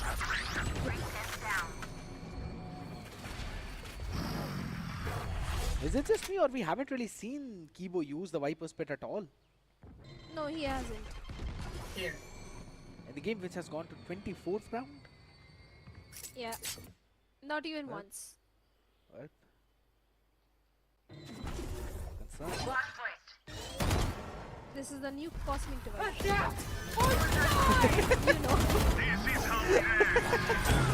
Solid And one we- though, but there's the paranoia right on the face. NV2K with just a shot, he could not do anything as BGG holding his ground down, wanting to push it all the way to the OT. Seems like we will possibly see that happen. Spike Yeah, planted. Smokey is going for the plant. The numbers advantage is there with the Class of Reckoning. Let's see what Global Esports Academy is going to do in this particular one. The paranoia, the dark cover, the shroud step is there. Catch them. Even the seize is also there. And Tricky is going to nullify whatever Global Esports Academy is having. And Smokey gets one, gets two.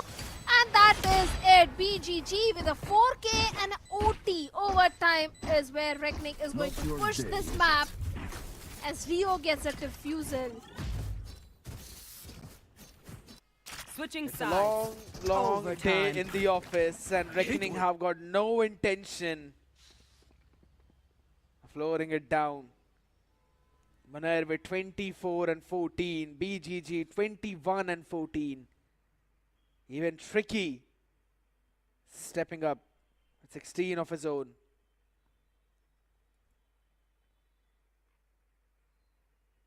They're ready to take on the challenge. Global Esports Academy, though, I'd have to say, I've been impressed by this team throughout this evening, and they are not failing to impress me even more. Question is how much they've got for this OT, as again another operator now in the bag. And this is a glass cannon one on the attacking side, Shadow. But here's the thing, Tricky has not been able to get any value out of that operator. If you remember, But BGG was able to get the perfect value. But let's see, something is really cooking in the minds of the players of Reckoning Esports. Once again, having that trouble control, but the spike carrier is moving all the way towards B. So maybe they're just trying to create few question marks in the minds of Global Esports Academy and go for a plan towards a B or towards a C. Because Deadly 10 has got the entire control of C Mound. Now, The entire map, as you said. yeah. Global Esports Academy and gonna face a lot of problems in terms of quickly rotating. And it's still a question mark as to where this entire hit is going. Go away. Towards the A. timing. Launching Thorn. Now it's going towards the A. Because like I said, the timing was there towards side All angles. set. They have 30 already seconds been left. dealt with by Bonaire. So of course it's going to be an A hit.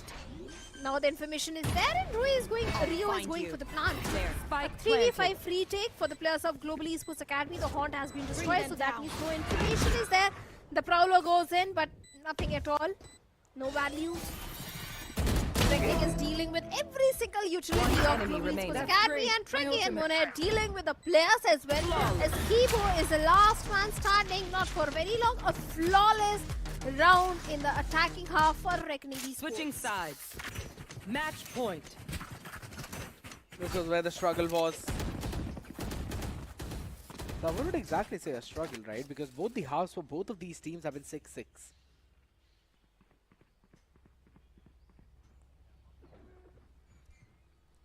But it seems like probably pushing it over towards the OT. The second one as well, maybe, or giving my close on to this one. Where are you? Set up heavy over towards the side. Yes, but that's where Global Esports Academy is to push. Or at least we're looking to push early on. The glass cannon still in play.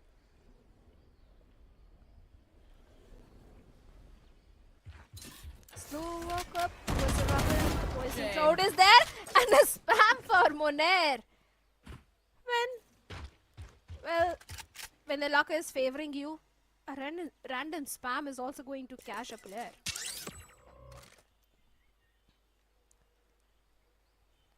Kind of spoil the game.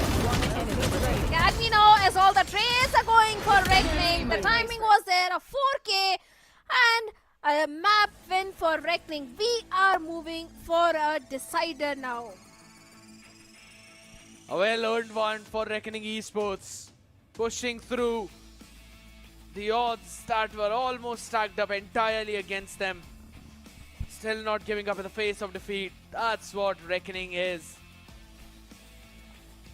And as you've said, we are going all the way to Decider, Shadow. We're going all the way.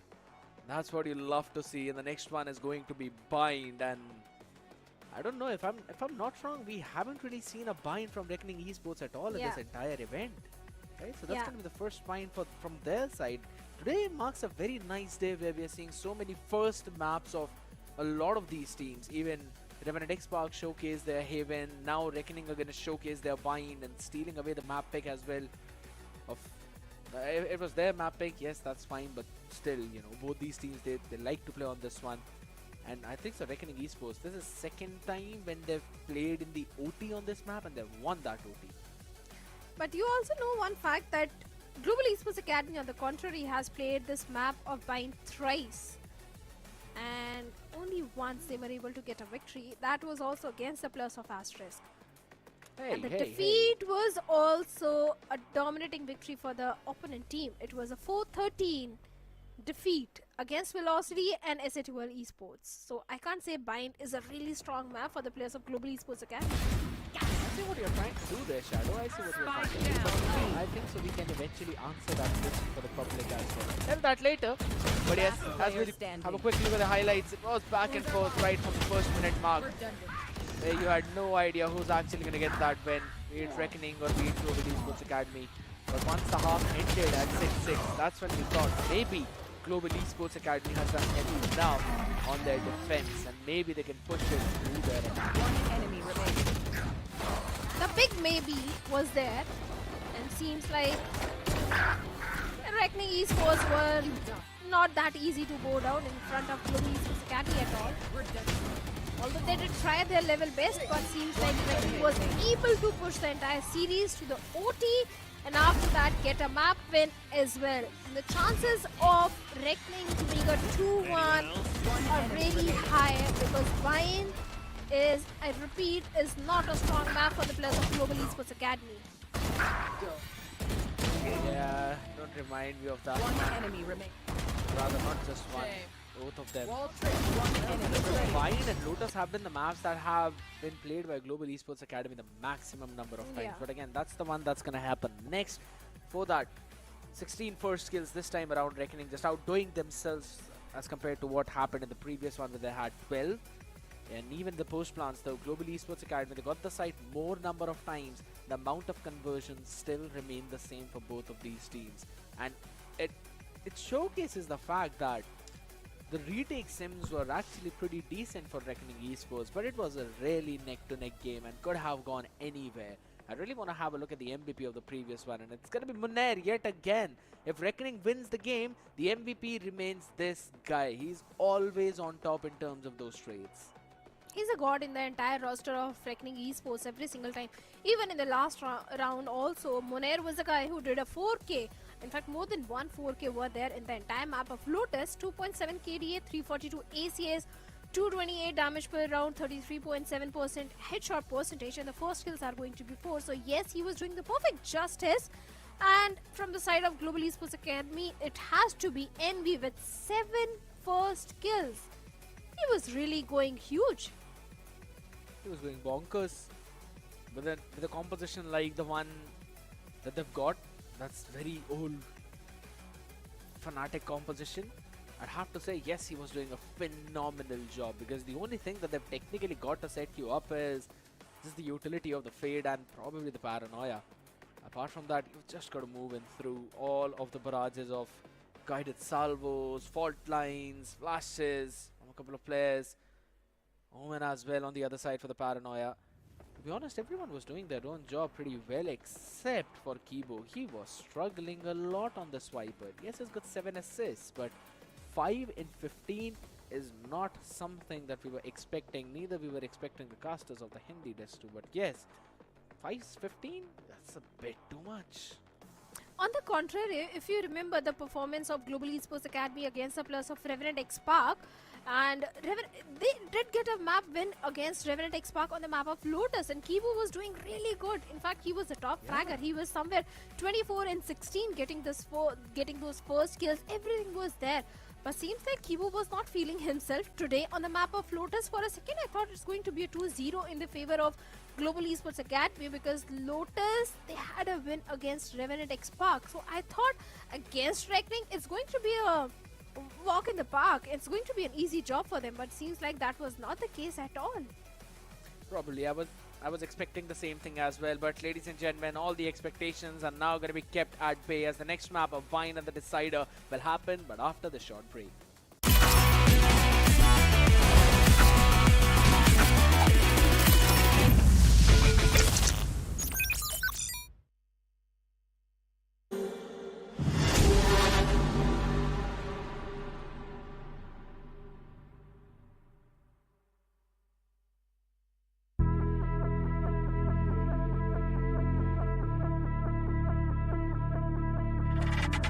Just don't let it fade.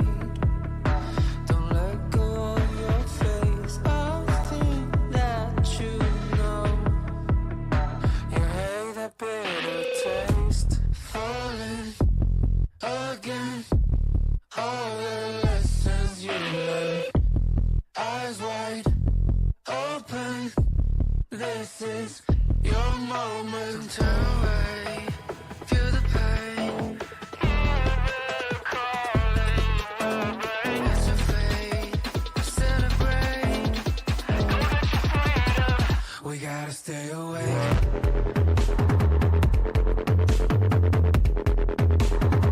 We gotta stay awake.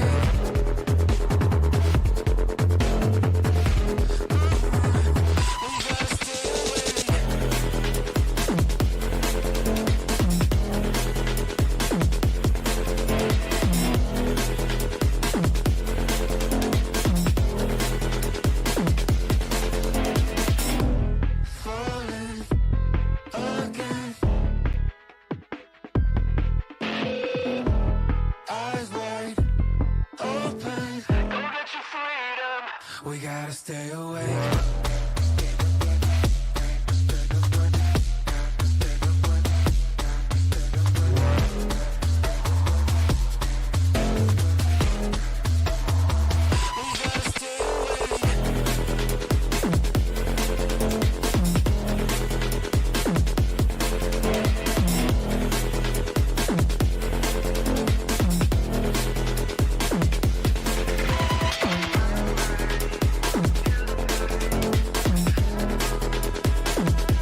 kick home. Pedal on a pedal with an old 3 kit, room, boom, up 400, that's whoa. Cut through C100, the and move. Get lifted by the new bit cool. Let's do flat over your head. Body got another on me, oh, double nine. Telephone cut that rain. Shout out my son for the rain, though. I don't want cut my life. Running fist fire, scale no rest. Go pop one ring, go break one bench. I pop missile if I wish I put one pistol on my head. Was popping and popping, love in the morning. Blue come over to come in the morning. Vogue in the flick, poster forming. Confident boy run a halo on me. Jealous in the NBO, fill up in the air. I be hitting minimal when I'm on the air. Yeah, boy, so pitiful, wanna be my pet. Oh well, good boy, catch a bone on the stair. Renegade, let's go. 24. Got him more blood, but a kick home. Pedal on a pedal with an old 3 kit, room, boom, up 400, that's whoa. Cut through C100, the and move. Get lifted by the new bit cool. Let's do flat over your head. Body got another on me. Oh, scared of my life. Skittle. Green pet flavor. Take all the vibes. Right side center. Pesky side. I need to spinner. Blind with a face spin relay on this light. We gon' see where to take off. I am the chosen one, that's how I feel. I ain't tripping on rewind. The blessing I got from the angels around me are really some A1. I am the chosen one, that's how I feel. I ain't tripping on rewind. The blessing I got from the angels around me are really some A1. Renegade, 危险将我包围。Renegade， 浓雾自我击坠。雨落下，扣紧我外套。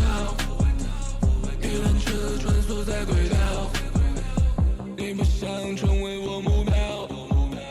Renegade， go on the more。Renegade, let's go. 24. Got him more blood, but a kick home. Pedal on a pedal with an old 3 kit, room, boom, up 400, that's whoa. Cut through C100, the and move. Get lifted by the new bit cool. Let's do flat over your head. Body got another on me, oh, double nine. Renegade, let's go. 24. Got him more blood, but a kick home. Pedal on a pedal with an old 3 kit, room, boom, up 400, that's whoa. Cut through C100, the and move. Get lifted by the new bit cool. Let's do flat over your head. Body got another on me, oh, double nine.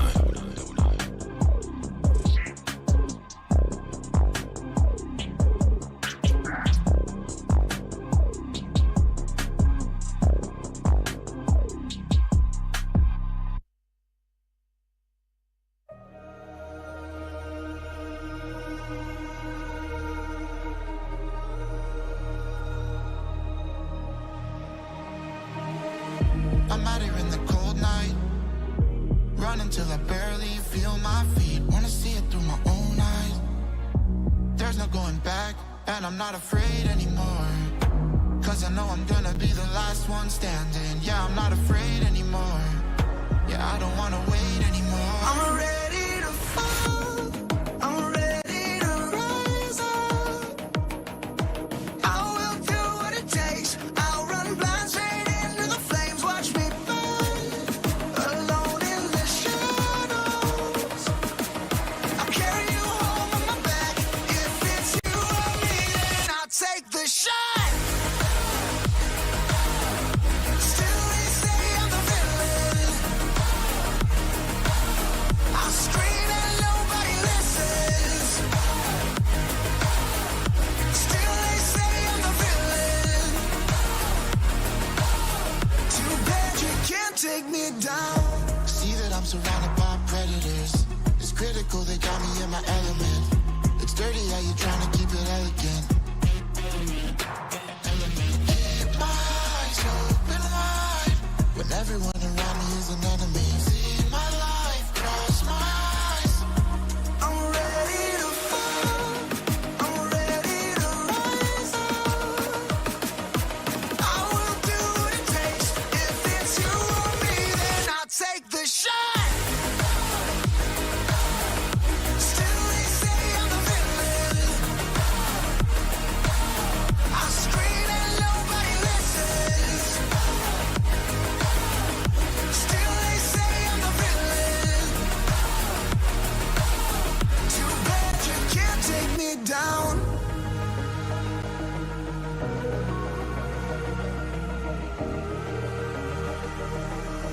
Too bad you can't take me down.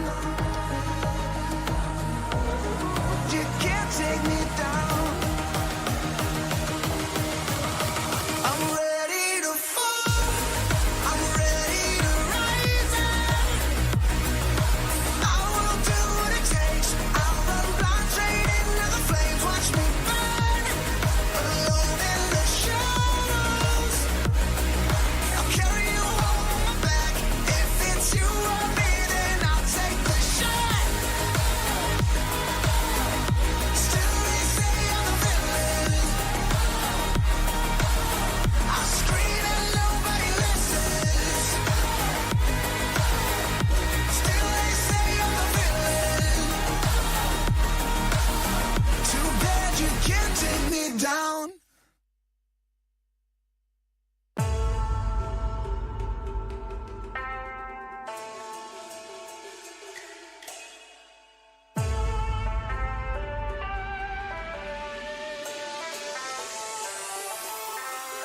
我的精神也很顽强，你掌握不了我是宣扬，天空变化莫测，金矿让人神色。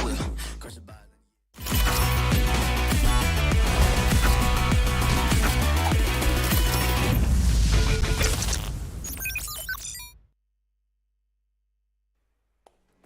The drums of liberation are banging in my ears right now because it's time for Reckoning to liberate themselves from the tragedy that happened all the way back in the previous week against OG. But that's the exact thing which Global Esports are also trying to avoid. Ladies and gentlemen, welcome back to the OMEN VALORANT Challenger South Asia 2025 Split 1. It's the last game potentially, and it's not just potentially. It is literally the last game because that's the third map between Global Esports Academy and Reckoning Esports. The score is 1-1, and I think so Reckoning will close this one out. You really think Reckoning is going to close this one? I think it's going to be a very dominating victory, be it Global Esports Academy or Reckoning Esports, but it is going to be a one-sided domination for sure. I mean, to be honest, that's kind of a weird prediction to pull out, given the fact how close the previous two games have been. What makes you say that? I don't know, I just have a feeling that Reckoning is really going to dominate on the map of Bind because they haven't played Bind, so it's not like Global Esports Academy have something to have a read on, they have something to prepare those counter strats or something. No, they're just working completely blind on the map of Bind. So maybe that could be the reason that Reckoning Esports will be able to pull off a very dominating victory for themselves. Alright, you know what? I don't really doubt the lady instincts. I've been proven wrong multiple times while not listening to someone who's on the other side though, but I think so. I'm gonna agree with you on some part of it as well, that we might possibly see Reckoning Esports having an advantage, but at the same time I feel Global Esports Academy, since they have played on this map multiple times, they're much more comfortable on it, unless of course Reckoning Esports pull out something entirely out of the box. Hey, listen, I'll have to say one thing. That day S8UL they were just playing out of their mind, and we know how strong VLT has been. I mean, the other team which was going undefeated, that is Revenant Esports, went down 0-2. VLT destroyed them on their own map pick and on their own map pick as well. If you know, you know. So of course, I think so they can cut some slack to Global Esports on that one. But again, having a look at the scorelines for the previous two games, 9-13 for the first one, Pearl, which was a pick of Global Esports Academy, and 14-12 for Reckoning Esports on their own map pick. Now, once we move on to Bind, Reckoning will be on the defense, Shadow, and we've seen how defense dominated this map can be sometimes. Let's see if they can really dominate on the defensive side, because we haven't seen them play on the map of Bind at all. And the agent selection is also looking pretty decent for them, as they've got the double controller setup, double initiator. Reckoning, this time they are also going for the double initiator composition. Single duelist, single controller. On the basis of the composition, what's going to be your predictions, Ged? That's a very tough question. Just based on the composition, I'd have to go with Reckoning, just because this is almost the exact composition that they play on every other map. Barring Monair on the Cypher, sometimes he's on Vice, sometimes he's, I don't know if he's played Killjoy or not on this one. We'll just have to get a brain check on that. But yeah, I think so. Just on the basis of composition, I think so. I'm gonna go a bit more towards this double initiator as well, just because how proactively you can play with that, how quickly you can take away the map spaces with it. So it's going to be Reckoning Esports now. I think I've already given out my prediction as well on the other side though. This double smokes, I'll have to say, you know, whenever you're playing double smokes, you just have to play the map slow, and playing the map slow is exactly where the composition of Reckoning Esports shine as well, because of how quickly you can get those utilities refreshed. Here's the thing, if Tricky really comes online, then only I think Reckoning can get a victory. Because yes, I do understand the composition is having a certain advantage, but we saw in the past, one of the team was also having a similar composition, but the Yoru was underutilized.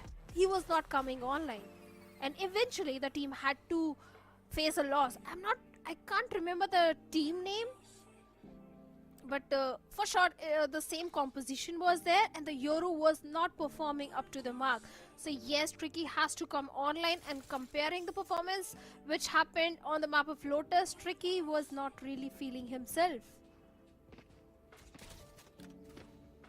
But maybe in this one he's gonna feel a bit more of himself. The longer you spam Yoru, the more comfortable you get with all the timings and everything. But a shout out to all of the production members quickly fixing up that technical issue as we quickly move on to this map as well. There's a lot of quick things happening, and also we might see an aggressive play over towards the Suns, or rather the B in its entirety. Contact play for Reckoning as they move forward. They should maybe 2 members, and yes, they'll be able to do that too, but quite a lot of people out there as the support quickly comes in, and with that they've got an advantage. Yeah, the numbers advantage is going to be there, but not anymore as NV2K deals with that and creates an advantage for the players of Global Esports Academy as Risen is going for the plant. But look at Tricky coming all the way from the spawn, and how did he miss that shot? Okay, Risen is down to 40 HP though, but still, I think the round should go in the favor of Global Esports Academy unless and until Monair is able to pull off something, and Smoke shuts down Tricky as well. It's only Monair remaining in a 1v2 situation, although the players have very low HP, but nothing really is going to work in his favor as the first pistol round goes in the favor of Global Esports Academy. You know what? I think Reckoning Esports also needs a little bit of the magic on the desk also. Probably they do need a bit of a magic out there, but not quite sure if the mojo is working fine right now or not, Shadow. So I think so. Maybe it's not yet. But Reckoning Esports, all the pistols now because they are on a save. 4 Bulldogs into a Guardian. Not taking a risk for any of the harsh shoots though, and on the back of that jump peak, now Smokey needs to run away. And a feudal being thrown onto this man's face, which will mean that a heavy presence over towards the hookah and a weaker side over towards the A side.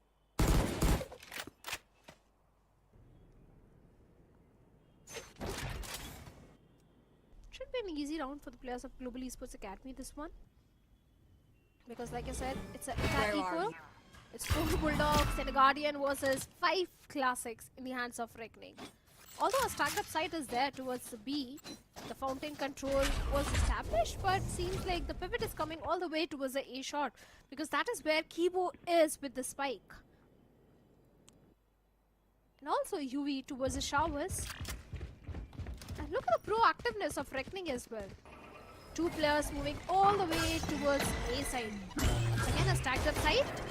Last pack is there, the wingman is there to go for the plant, the smokes, the nebula, everything is there. Kibo going for the plant, but seems like that was denied. Once again trying to for the plant, but those fault line, those utils are not really helping the case of Global Esports Academy, but NV finds deadly dead. Trying to equalize the numbers and the TP towards the B side. 10 seconds left. Got enough time for that now. Monair quickly picking one person off as well. Going in for the plant, but though do they anticipate BGG? Only got one of the rifles, and Rio's the one who's going to carry it. So time, BGG scaling up on the side, though a couple of players. It's the elbow players that are going to create some problem, and also Ryzen playing in main. Cover going out. And Risen with the Guardian. Gets one, and we also gets one. It's all down to Rio. But that was bound to happen. That was a save round for the players of Reckoning, and despite the E round, I think they played it really well. They were able to drop down 3 weaponries of Global Esports Academy, so the bonus is not going to look that comfortable for Global Esports. Either they have to go for some sort of investment or just try to convert the round with only 2 Bulldogs in the hands. 1 enemy. But they were able to do a good chunk of damage onto the economy. A couple of Bulldogs being carried forward in the next one, and a reinvestment into a Stinger and Sheriffs. Should mean a comfortable anti-eco for Reckoning Esports as they play all the way back, controlling the entire B lane, so not the showers, and that's where the hit is going from. Satchel up. Satchel up. Yeah. Envy gets a Haven control instantly with those blast packs. Kibo is going for the plant. The Nebula is there. He has to find the timing onto Rio, and he gets the timing. Deadly 10 also, the position has been seen.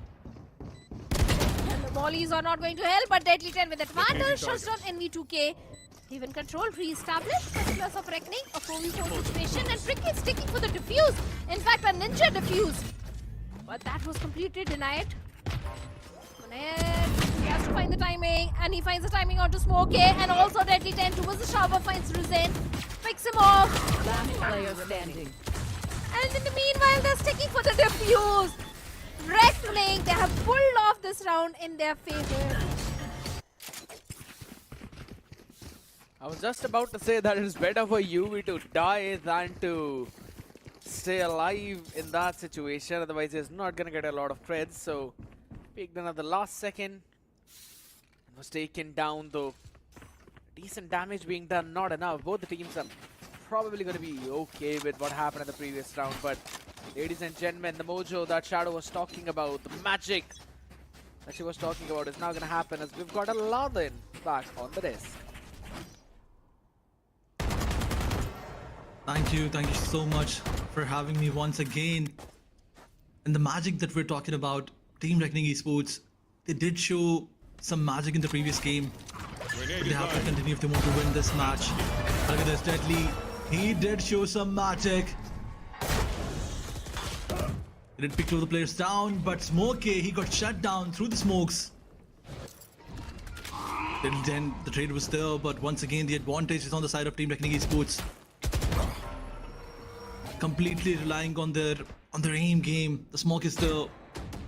But once again, Tricky, as Shadow was mentioning, the Tricky has to come online and he has to do something. He has to do, he has to win those duels. The responsibility lies on him as well. But look at this, Astra with that ultimate, making sure that the information is denied. But as Smokey moves forward, picks another one down. Tricky with that flash, shuts down the last one standing. And once again, Reckoning Esports, they're winning this one. 2-2 is the scoreline, as we were predicting. But once again, you can say that it was a bonus round from Global Esports Academy. In fact, this is going to be that bonus round. This is going to be that safe round. Previously, it was a full fire from their side, but look at this. Deadly 10, giving that advantage to his team.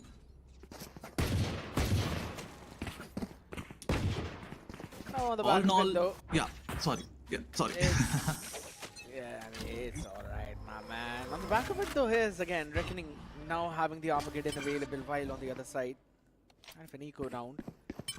Taps on the orb to maybe any kind of trap play that could happen there, which is not, though. Reckoning are just playing all the way far back. Don't really want to push out on any kind of haste. Took the first one down. I mean, that's not something that Global Esports is looking for, but it's okay, it's alright. 4v5, a situation that you can deal, but your weaponry is not that good. Reckoning Esports going for the wraparound, going for those flanks. They don't need such flanks in the rounds where the opponents are saving, but it's okay, it's alright. You can try and explore different opportunities. BCC slowly and steadily coming from the backside. No one has any idea. Just see the players down. PGG with 3k. Tricky with the last one, but unfortunately he got shut down. Instantly traded by Monair. Once again, the pistol round is won by Reckoning Esports, but a pistol round from Global Esports Academy as they were saving. Reckoning Esports, they will not deny any of those opportunities. Once you give them a chance, they will capitalize on that. And BGG with that flank. Definitely the capitalization is going to be there from the opponent side. They will realize that one of those players are coming from the flank. The lurk positions will be dealt with in this round, but it's okay. Now that you have those Vandals, those Phantoms, you can, equalize the score line, and you have 3 of those ultimates available. That's the most important factor. Very well mentioned point as well. Might get messy, it might get shaky. A ton of people now will move towards Rio. Will now try to survive. Oh my god! A bit of a mess up out there in the satchel, but it does not matter. He still gets to the paint shell and the showstopper itself as the special delivery now goes out. And another paint shell's down onto the feet as Kibo moves on back of it, turned deadly into a deadly man.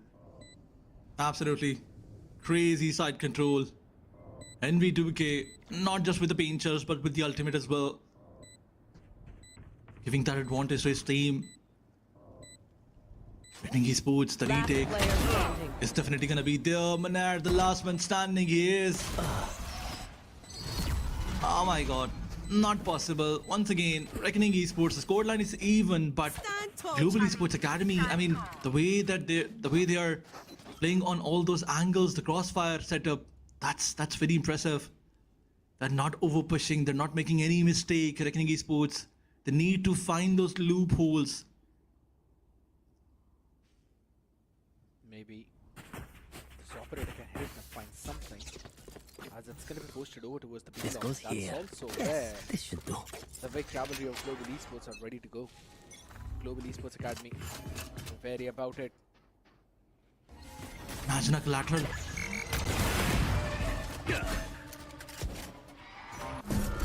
Deadly 10 eventually will have to just use the DB to run out of it. Still the angle being held by Tricky. No escape for him though. It's gonna be... And the timing is just perfect. Catches one. He's ready for the second as well, as a few of the util go ahead. Same place, same peak, same attempt. As he's again posted on that angle, misses out the next one too, and everyone will just run out of that place. They don't want anything about his selling. There's still Deadly 10 though. He's got the Armageddon available. When is he gonna use that is the big question. Sees the Prowler. Still is not committing for it. Hiding? Holds his ground down, and QB's position now is gonna be spotted though. Tries to go in for a lucky spam, not helping. 40 seconds on the clock. All missiles away. Monad gives a lot of information to the ultimate, but look at this. Look at 30 Rizan. seconds left. Deadly 10 was enough to deal with him, and now he's coming up with that Armageddon. Pushing all those players back, but NV2K, he has to deal a flanker. He has to deal the guy who's lurking. But for now, they have to deal with Deadly, and they are unable to do that. But once again, Tricky with that operator, trying to make 10 some... seconds left. Trying to pick some Spike players, planted. but Deadly 10, you have to win this duel. He had the classic, unfortunately, he got shut down. But as we were talking about the lurker, when air comes from the backside, but unfortunately, he was just good for one. Tricky once again with that ultimate. Pays himself on the flank. remaining. Look at this, BGG. BGG picks another player. Shuts down the entire team. Two of the players were alive, and BGG was enough for both of them. Tricky, he wanted to make sure that he counts some other players, but unfortunate he was, but not his teammates. As BGG shuts down Team Global Esports Academy. Once again, another round goes in their favor. But now, Team Global Esports Academy, few of the players, they don't have that buy, they don't have that economy.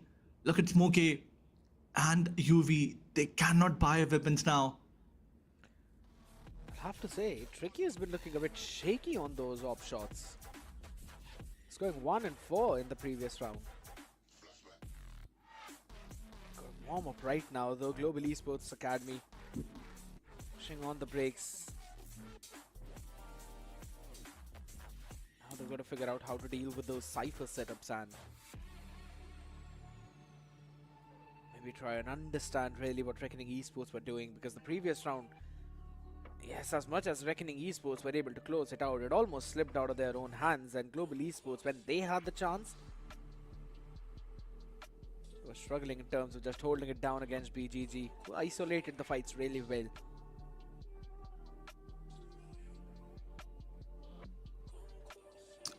Likewise, it's crucial for both of these teams to maybe just push on those brakes, discuss a few things. Operators still in play. Enough for the entire team to go for another full buy though, but the economy is not stable for either one of them, and it's a force buy for Global Esports Academy into this one as they've got a thrust to play around, and Yui is one away for his own Viper split. Tricky has to realize that Global Esports Academy, they do have the idea now that you have an operator, play some towards the B long. You can maybe go towards A main, try to, push fast forward, take a pick. But that's not the case. More slow approach. But look at this. Look at this. As we were talking about the slow approach, look at Munir. His repositioning was so good. Risen anticipates him, shuts him down. The ultimate was there. And once again, the side control is in the favor of Global Esports Academy. They're planting now. Spike planted. Wingman, right before falling, will do the job of the plant. They can now play into the post. Couple of stars available for Smoker. Spirit for the lineup, Prowler for Ryzen, Envy, nothing though. Shadows traveling. We're gonna be rolling Thunder, used up a bit early on though. That's gonna be another tap now. The grab will. It is enough, but the half has been stuck. Yeah, exactly, that's gonna be a bit of a problem now. They've got a lot of time to work around with, and no one's looking at it. All of them are playing it from short. Remaining. It's all down to the last 1v1. The spam is not enough as Tricky diffuses it right from under the noses of UV. What the heck just happened? Once again, the half defuse was the only reason why Tricky was managed to do that. But UV, you can say that he is definitely... He looks kind of depressed now. Because it was their round, but it's okay. It happens. Shake it off. Move towards the next one. But you don't have those weaponries once again. The loadout is disturbed. There's only one heroic vandal. So Global Esports Academy, they want some close range fights, and Reckoning Esports is going to give them that. That's exactly they need. Smoke, he has that shotgun. Live munition. And V2K pushing fast forward with that ultimate. But do they have any idea what Deadly is? Look at this crazy setup by him. But Deadly once again shuts down the player and the Viper spit. But some trades are going back and forth. Minute got shut down, and how did Global Esports Academy manage to win this one? By stealing away the space. Oh no. Smoke KO would have definitely got a jump scare there. It's like, oh my god. Oh, hell no. The clock. Yeah, it's gonna take no time for BGG to go for the defuse. It's just gonna run and save. You've got the operator right under your feet, so maybe you want to pick that up. Yeah, why not? Oh, Kibo missed it. Yeah, look at his reaction. Look at his reaction in the camera. Oh, okay. Kibo will eventually fall down to the spike too. He would want a better weaponry for himself in this one, so also to move a point closer to the ultimate itself. Now that's gonna push on breaks for Reckoning Esports as well. The first time out in 2 maps. I think so. There's definitely something that we're talking about. Not a big economy to play around, just a bit of it. It's only the operator that Tricky is gonna hold. And yeah, he has been looking shaky with the operator. Has been looking shaky with everything. Tricky on that Huru, he's unable to justify his rule. And not just in this match, even in the previous matches, he was unable to get those crucial frags. I mean, Reckoning, we don't see them struggling like this, but if you compare them with any of those teams, you will see that all the other teams, they have their duelists performing. I mean, look at Aziz. Even if his team loses the game, he still manages to be on top. And now that your Smoker is taking that charge, and you're so far behind, there's a mistake that you're doing, and you need to realize that as soon as possible. Once again, moving towards the 10th round. This time, Global Esports Academy with the full buy. Reckoning, they only have a Vandal to play with. Sorry, operator. UV. Line of sight. Oh It's my god. perfect. Yeah. And Tricky could not catch that man. And he's gonna just hold down onto that line itself. Bring them down. Global Esports Academy anticipated this happening. And was just so ready. Yeah, he sees that weapon being retrieved, picked up. Couple of spam to maybe just scare them away. Stack of good. Deadly 10. My man. Grenade is fired. Nothing left. Missiles He's away. nade being used up. He's still gonna survive though. But there's the full fault line aftershock into the lovely guided salvo combination, and Deadly 10 will finally equalize the numbers. Absolutely following news and it gives information, but Manar with that operator, he was just too good. NV2K misses some shots. Rio is still alive. Better watch out, Kenty is still there. Yeah, but operator finds another one, but NV2K Holy! is good for 2. Look at this, look at Manar. The ultimate is being invested. NV2K, the last man standing. The paranoia is there. And Manar with that classic wins the thrifty round for his team. Lovely show of skills by Revenant Esports. They lost the thrifty round and then they won the thrifty round in the very next map, very next round. This is classical, classic Valorant going on. But look at this, the setup was so good. Why? The fault line and then the aftershock, yes. What the heck is Tricky using the operator? Give this one to Munair. My man just demolished the entire lineup on the other side. That too under pressure, switches to classic to get the 4th one down. It is just madness. He also used the neural theft in that one to get some good information out. What a round from Reckoning. Okay. Tripwire cage triggered. Side, right in half. Wingman now. Go and jump and for that plant. Spike planted. Nothing's gonna cross this wall on the other side though. They've got to wait out for it. Portal closed. How much do they've got is the big question though. Couple of players going in through the TP. They've got the showers control. They've got the backside control. I'm not really liking what Global Esports are thinking of doing. But again, it's a post-plant heavy competition. And they're playing for the post-plant. And this time they're going to snake bite as well. Hold on. Hold on. They've lost the snakebite player. They've also lost the grapple player. It's all being stuck though, but Kipo. But the Moshpit was able to get one. How long are they going to stand? And not long enough is the answer. As Reckoning obliterate this post-plant setup and move up to 7. A bare minimum advantage. Last round in the half. Absolutely. Munar is just not good with operator or any of other weapons. He is good with everything. Even with a shorty and a bucky. I mean, how beautifully he managed to take control of showers. That was commendable. But let's move forward and look towards the loadout of Team Global Esports Academy once again. There's a bit of problem. Some stingers and specters are there along with the judge. But Manar is still playing in Revenant Esports. So you have to watch out. Once again, Tricky on that operator. Oh, the fall line into the Armageddon. It's done. It's done. It's gonna catch not one, but rather 2. A big play. What an anti being done by Reckoning Esports. And a jump peak to catch not one, but rather a few, as Rio will now send out one of his own big ultimates. Though a couple of players in front of them goes in for a pop flash. Will catch both as Reckoning end the half at an 8-4. Nothing that Global Esports could have done in that situation. Absolutely.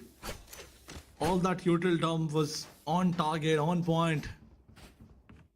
Global Esports Academy, they did not have so much area to play.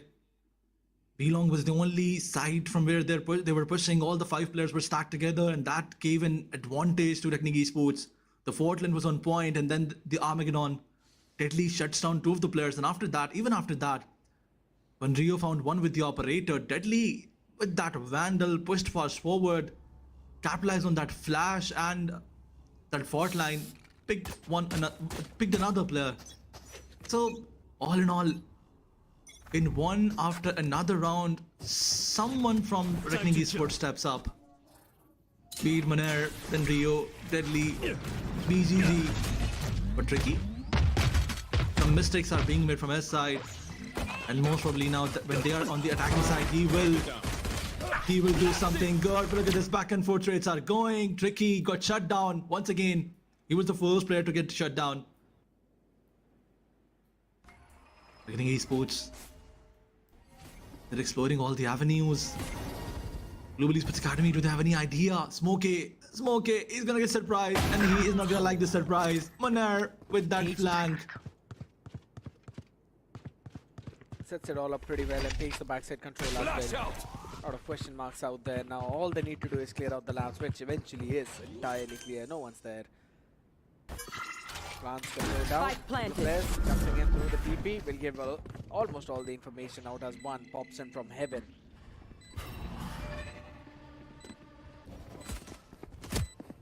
Horn finds no one. Maner giving that chip damage, and once again, no utility to defuse anymore. The player's taking, but Rio is there with the port line. He got shut down by Maner. UV will defuse it. Man, oh man, what did UV do? This was not the round. This was the round of Reckoning Esports, but once again,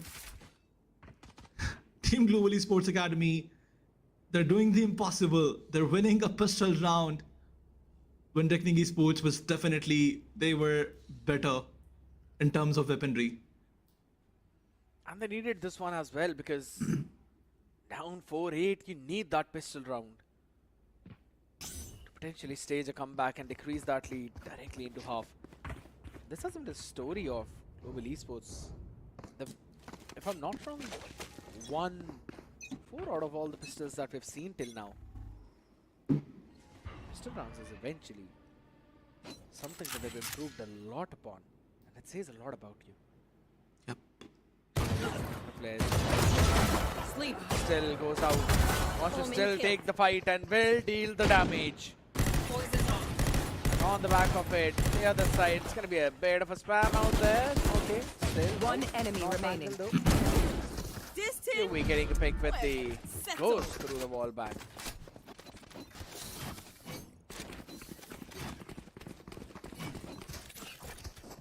Nothing impressive done by Reckoning Esports. 3 players pushed one side, 2 pushed another. And as Global Esports Academy, they placed themselves in all those avenues. It was an easy fight for them because they had the better weaponry. Bonus conversion is something that Global Esports Academy is looking for. And NV2K, we can expect some heavy aggression from his side. And this is what Team Global Esports Academy is doing. But do they have any clue that Reckoning Esports, all their players are placed towards B? They gotta watch out for Maner. There.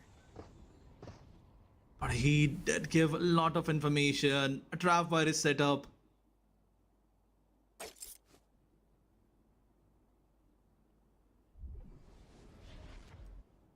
Waiting.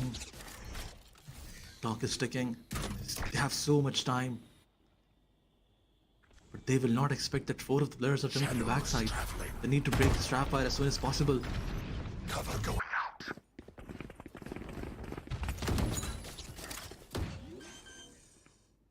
Now that they're pushing, now the trapper is there. Control of Hookah needs to be taken as soon as possible in UV. He also has to do something. Look at this.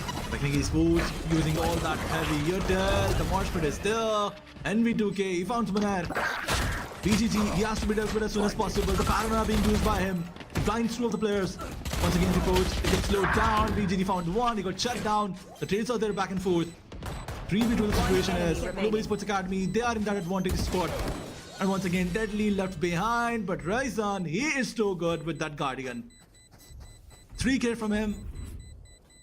And Reckoning Esports on towards the 9th round conversion. No bonus conversion for you, my boys.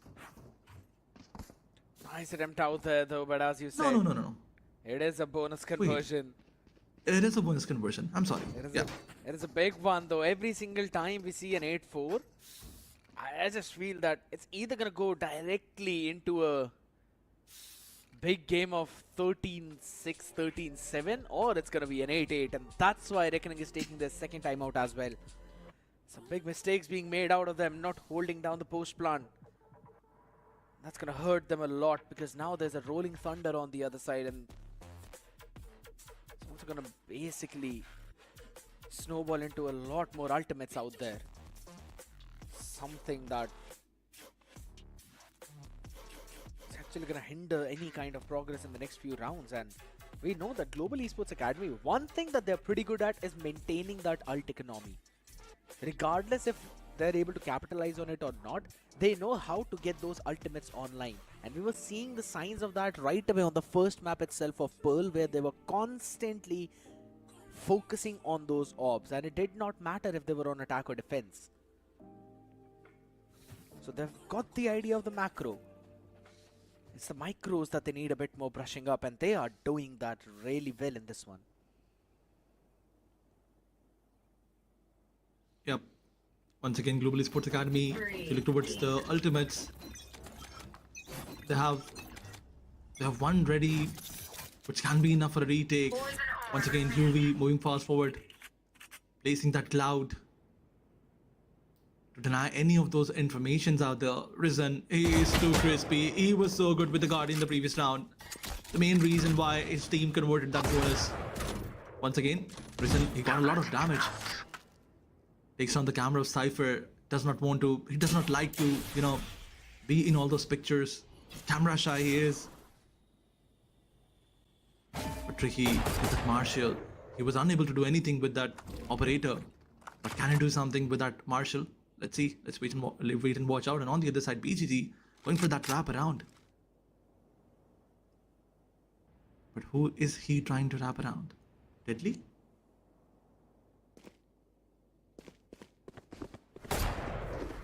Entire space over towards the B side has been given though. Like the rest of the cavalry is still holding outside of the long for Reckoning Esports, as I've said. Got the best of the weapons out there, so 30 seconds left. they just wanted to carry on their own play, just hold the people down all the way towards the A side, get the stack away from B. Manage that perfectly. Now this is where these Sheriffs, the Classic and Guardians get a bit more lethal. These close range battles and these post-plant scenarios where, yes, there's a lot of utility for Reckoning for the post-plant. Once again, BGG peeking out, gets shut down. UV finds another. One down. 3v2 situation it is, and as Deadly found one. One enemy remaining. He's so good with that pistol. And once again, look at this. Smoke is the last man standing. The smoke is there. But can he refuse? No, he cannot. The guided salvo being used to the perfection. The fault line is there. So much util on Smokey. He cannot survive. One enemy remaining. And as we were mentioning previously, he found one, found another, but he has no time. Does not matter if you win those duels because the spike is gonna get burst. It's not gonna get diffused.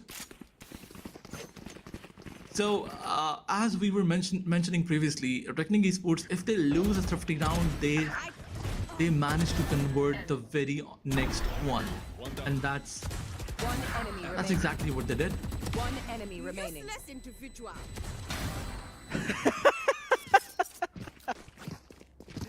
Astra's got some nasty dialogues, I'll have to say that. Bye bye, Boomer. Yeah, Who's next? it's even more into that more funny tone, right? Like, bye bye, Boomer. That's something which you will use to tease a Brimstone. This one, useless individual, like, oh my god, you don't say that to Teho. Alright, Nah, it's actually useless individual. Yeah, exactly. You know, there's a bit of an accent out there though, but the paranoia out here. They're just putting all of that accent go away as Global Esports Academy is still trying to hold their ankle down, but guess what? Monair is going to be taken down with a mosh pit, not before he takes two of them away. One enemy Through remaining. the spawn, they go. If one was not enough, they've got two. UV out here all alone in the stranded world where Reckoning Esports are the rulers. And they will take another round for themselves. these collaterals are, I mean, is it pre-planned by Reckoning Esports? Are they waiting for a team Global Esports Academy to, just come together, pick together, and then find a collateral? Are they saving bullets? Because I have no clue. How did they manage to do, 2 of those collateral kills in one round? Firstly Manan and then Deadly. Reckoning Esports, in terms of skill set, they are showcasing some brilliant skills out there. But Global Esports Academy, they have to come up with a plan now. The timeout has been taken because this is exactly what they want to plan. Most probably after this one, I think they will try to go for an aggressive approach. But Reckoning, they can surprise. Imagine a B long heavy execute by Reckoning.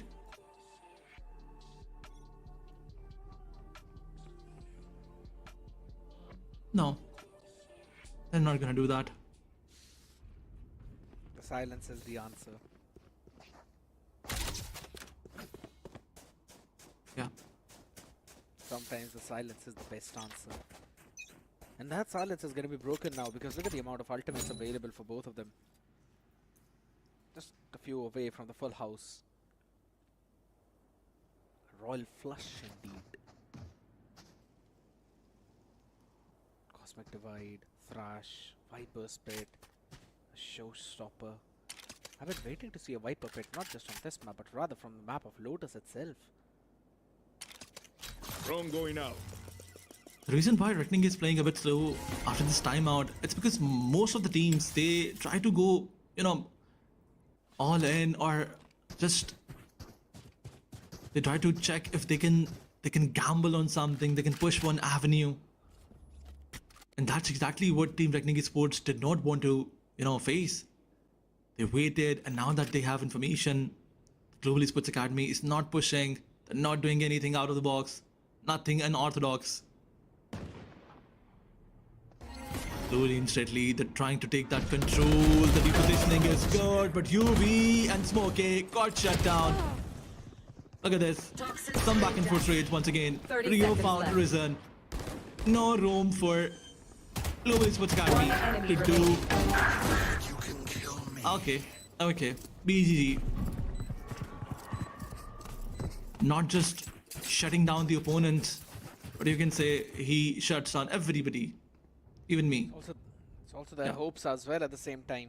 Yes. Global Esports Academy, now that they have the full loadout, they have 4 of those ultimates available.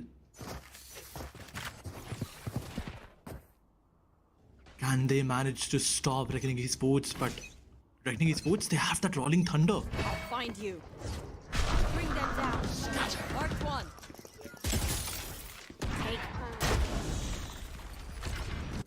Information being traded, some heavy utils dump and hookah. Once again, guided salvos being used, trying to deny all that map control. But Global Esports Academy, that's the worst thing about them. They lose all of their utils early on. Look at this, Tricky. He's pushing so fast forward. He got shut down instantly. And once again, BGG, as he first shuts down Rizan, and NV2K with that ultimate. Managed to find one. BGG, he is so deep into the enemy territory. Finds a perfect timing onto them as well, and on the back of it now, got the advantage. Dizzy dealt with quickly, but on the back of it, there's a scale up by Kibo. He's got the Thrash available. My question is, when is he going to use that? Not a perfect position though. A good concuss, but Rio's ready with a shorty. There's a long with the live. The hopes of Global Esports are being shut down. The big value from that timeout.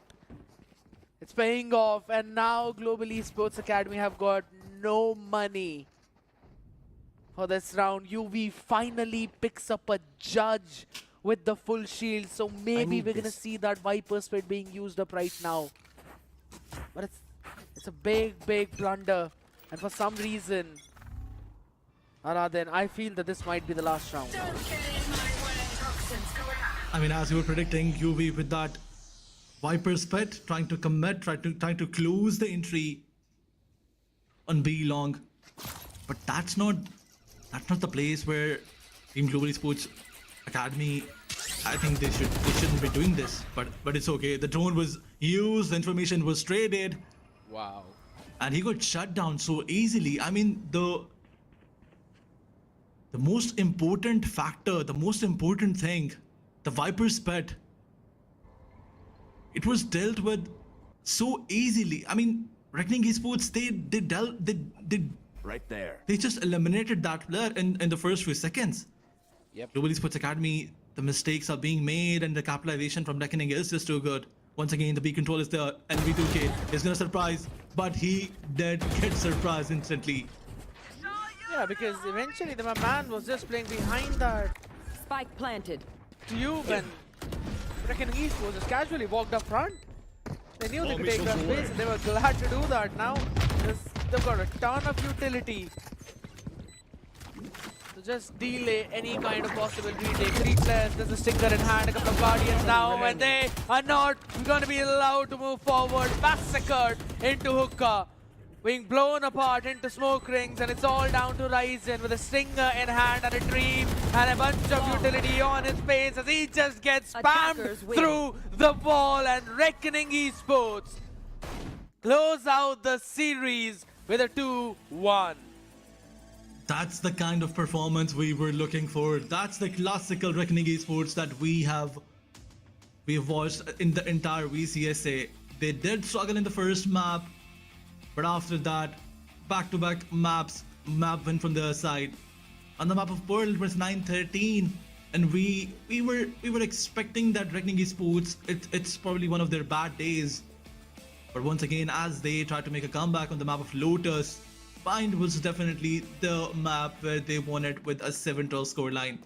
Yeah. Once again, Deadly 10, he was stepping up big time, along with Moner and BGG.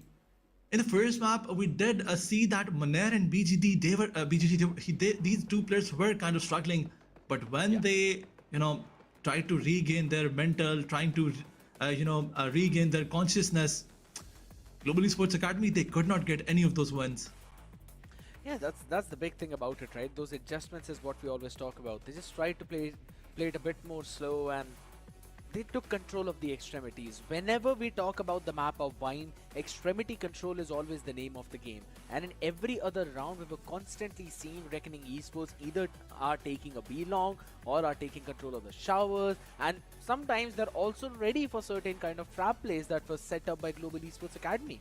I mean, in the defense, we saw some crazy good ideas by Reckoning Esports. Yes, they did fumble up when they gave up on that bonus round as well, or rather, something that Global Esports were able to steal away from them. But after that, it was just a steamroll. Let's relive through all of those moments after watching these OMEN highlights, ladies and gentlemen, as through this last map, it was indeed a roller coaster over towards the second half, I must say, because the first one was just a clear-cut domination by Reckoning.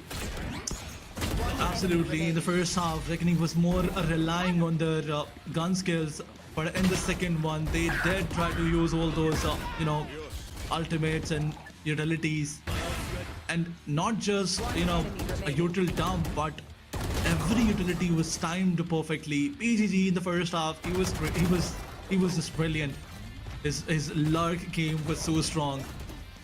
But look at this, Reckoning Esports, although Deadly 10 also tried to step up, Moner in a few rounds, he was too good, but the compliment from his teammates, it was not there. Can't say that he was trying to do all that heavy lifting, but it's never enough. If one of the players steps up and the other teammates, they're unable to capitalize that, you will face such kind of defeat. But I'll still have to say, it was a very solid fight being put up. Even in the second half itself, there were certain moments, and you could see it in the first kills itself, 10-10, very even. And in terms of the post plans too, Global Esports Academy, they fairly did a good job in getting the site 8 times, but it's just those post plant conversions where they face the problems. Reckoning Esports on their retake sims were just so good. And it comes down to the same type of idea with the composition, right? Where you're wanting to play for the post plant scenarios with the Astra, Viper, as well as the Mosh Pit, but then you don't really have enough utilities to even push back the defenders all the way from the side. Because Reckoning Esports in most of the scenarios had control of the backside, so they could just dump all the utility up to the places where the lineups were being thrown from. That was a big problem which Global Esports Academy faced, and I think so it's more of a composition problem rather than just the individuals, because in terms of the individuals, as we are on that topic, Monair is unmatched, not just for one but rather for both of these games. There's one thing that you mentioned, I really like that. Kibo on that Gecko, he struggled a lot, not just in terms of aim game, but rather if you talk about the utility usage, it was not there. I did not see a single time Reckoning Esports getting flashed, getting, dizzied by him. So you can say that Kibo did struggle on this one. Maybe if it was Teho or some other initiator, maybe Breach, the results could have been very different. But as we move forward, we talk about the overall stats of the players. Individual stats are there. Monair clearly dominating, and on the other side, NV2K along with Risen stepping up. 17-16, not a very crazy number, but it worked out for them. Yeah, I mean, it worked out for them, but I'd have to say, a big step up from Deadly 10 himself. Having an ACS of 300 showcases how this man was playing so comfortably on this map. And I think so this is also one of the reasons why Global Esports Academy are pretty confident on playing this one. So yeah, he was on the struggling end for not just the past two maps, but rather for the previous few series as well, when Reckoning were constantly playing. We've seen this man in his prime, we've seen him in his peak, when he used to play for Medal, when he used to play on Duelist, and a lot relied on his shoulders. So him stepping up right now is a big boost for Reckoning Esports, because they're probably, they're keeping their position in the overall standings itself, but they've finally developed a bit of a cushion against OG. Absolutely. OG is on 2-2 win-loss, you can say, but the number of matches the team OG has played, it's definitely, it's very lesser than any of those teams that they're competing with. Yep. So Reckoning Esports, they do have that upper hand advantage. The number of rounds, the round difference is not also there. You can say that OG can capitalize, but they need to win their next matches with some, crazy numbers, crazy round difference. Once again, Velocity taking that leaderboard with a big lead number. 36 round difference is still there, and I don't think so that any of those teams will be able to get close to that. But as we were talking about, I'm sorry. Here's the thing, we've got how many? 8 teams in total, so you're going to play 7 games, right? You match up against all the other teams once. So they've just got 1 game remaining, right? If by some weird reason they lose 13-0, 13-0, both of the maps, it will eventually still be them having massive lead. But since we're on that topic itself, let's have a look at tomorrow's schedule as well, as Aura will be taking on the members of OG, who are looking to steal the spot of Reckoning Esports, while S8QL will be taking on Asterisk, and S8QL are ready to reclaim their space back in top 6. 2-0 from OG and 2-0 from S8QL. That's my prediction for tomorrow's matchup. Before you ask any of these questions, that's my prediction, because Orangutan, they cannot lose from Aura. I mean, it's very important for them. They have to, get close to Team Reckoning Esports. And on the other side, Team S8QL, they did surprise us in their previous matches. Not just in the whole best of 3 entirely, but yes, in a few rounds, they were just too good. In terms of some crazy, raw, crispy aim game, Team S8QL, they can surprise Asterisk as well. I'm not going to take anything away from Aura though on the other side. I know that OG looks strong on paper, but with the way how Aura performed last time when they were playing against Asterisk, I think so they've also got an opportunity to breach in that top 4. But ladies and gentlemen, all those stories, all those questions, and maybe some new questions will be asked and answered tomorrow. So make sure you join in tomorrow as well. You all were watching the OMEN VALORANT Challenger South Asia 2025 Split 1 with me as your host, Scared Yet. Alongside me, it was the great Aladdin, and we also had Shadow joining us. Johnny as well, a huge shout out to you, and thank you so much for tuning in to all the people. We'll catch you guys tomorrow for all of those games. Have a good night.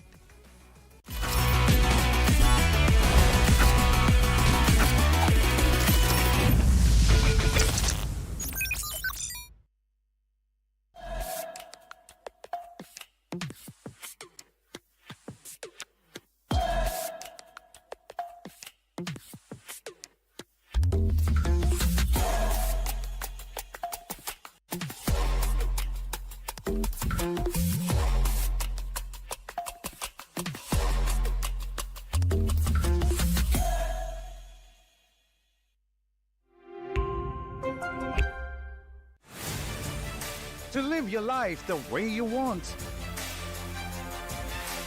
Compete like the toughest challenger. Dance like there's no tomorrow. Celebrate every second you are alive.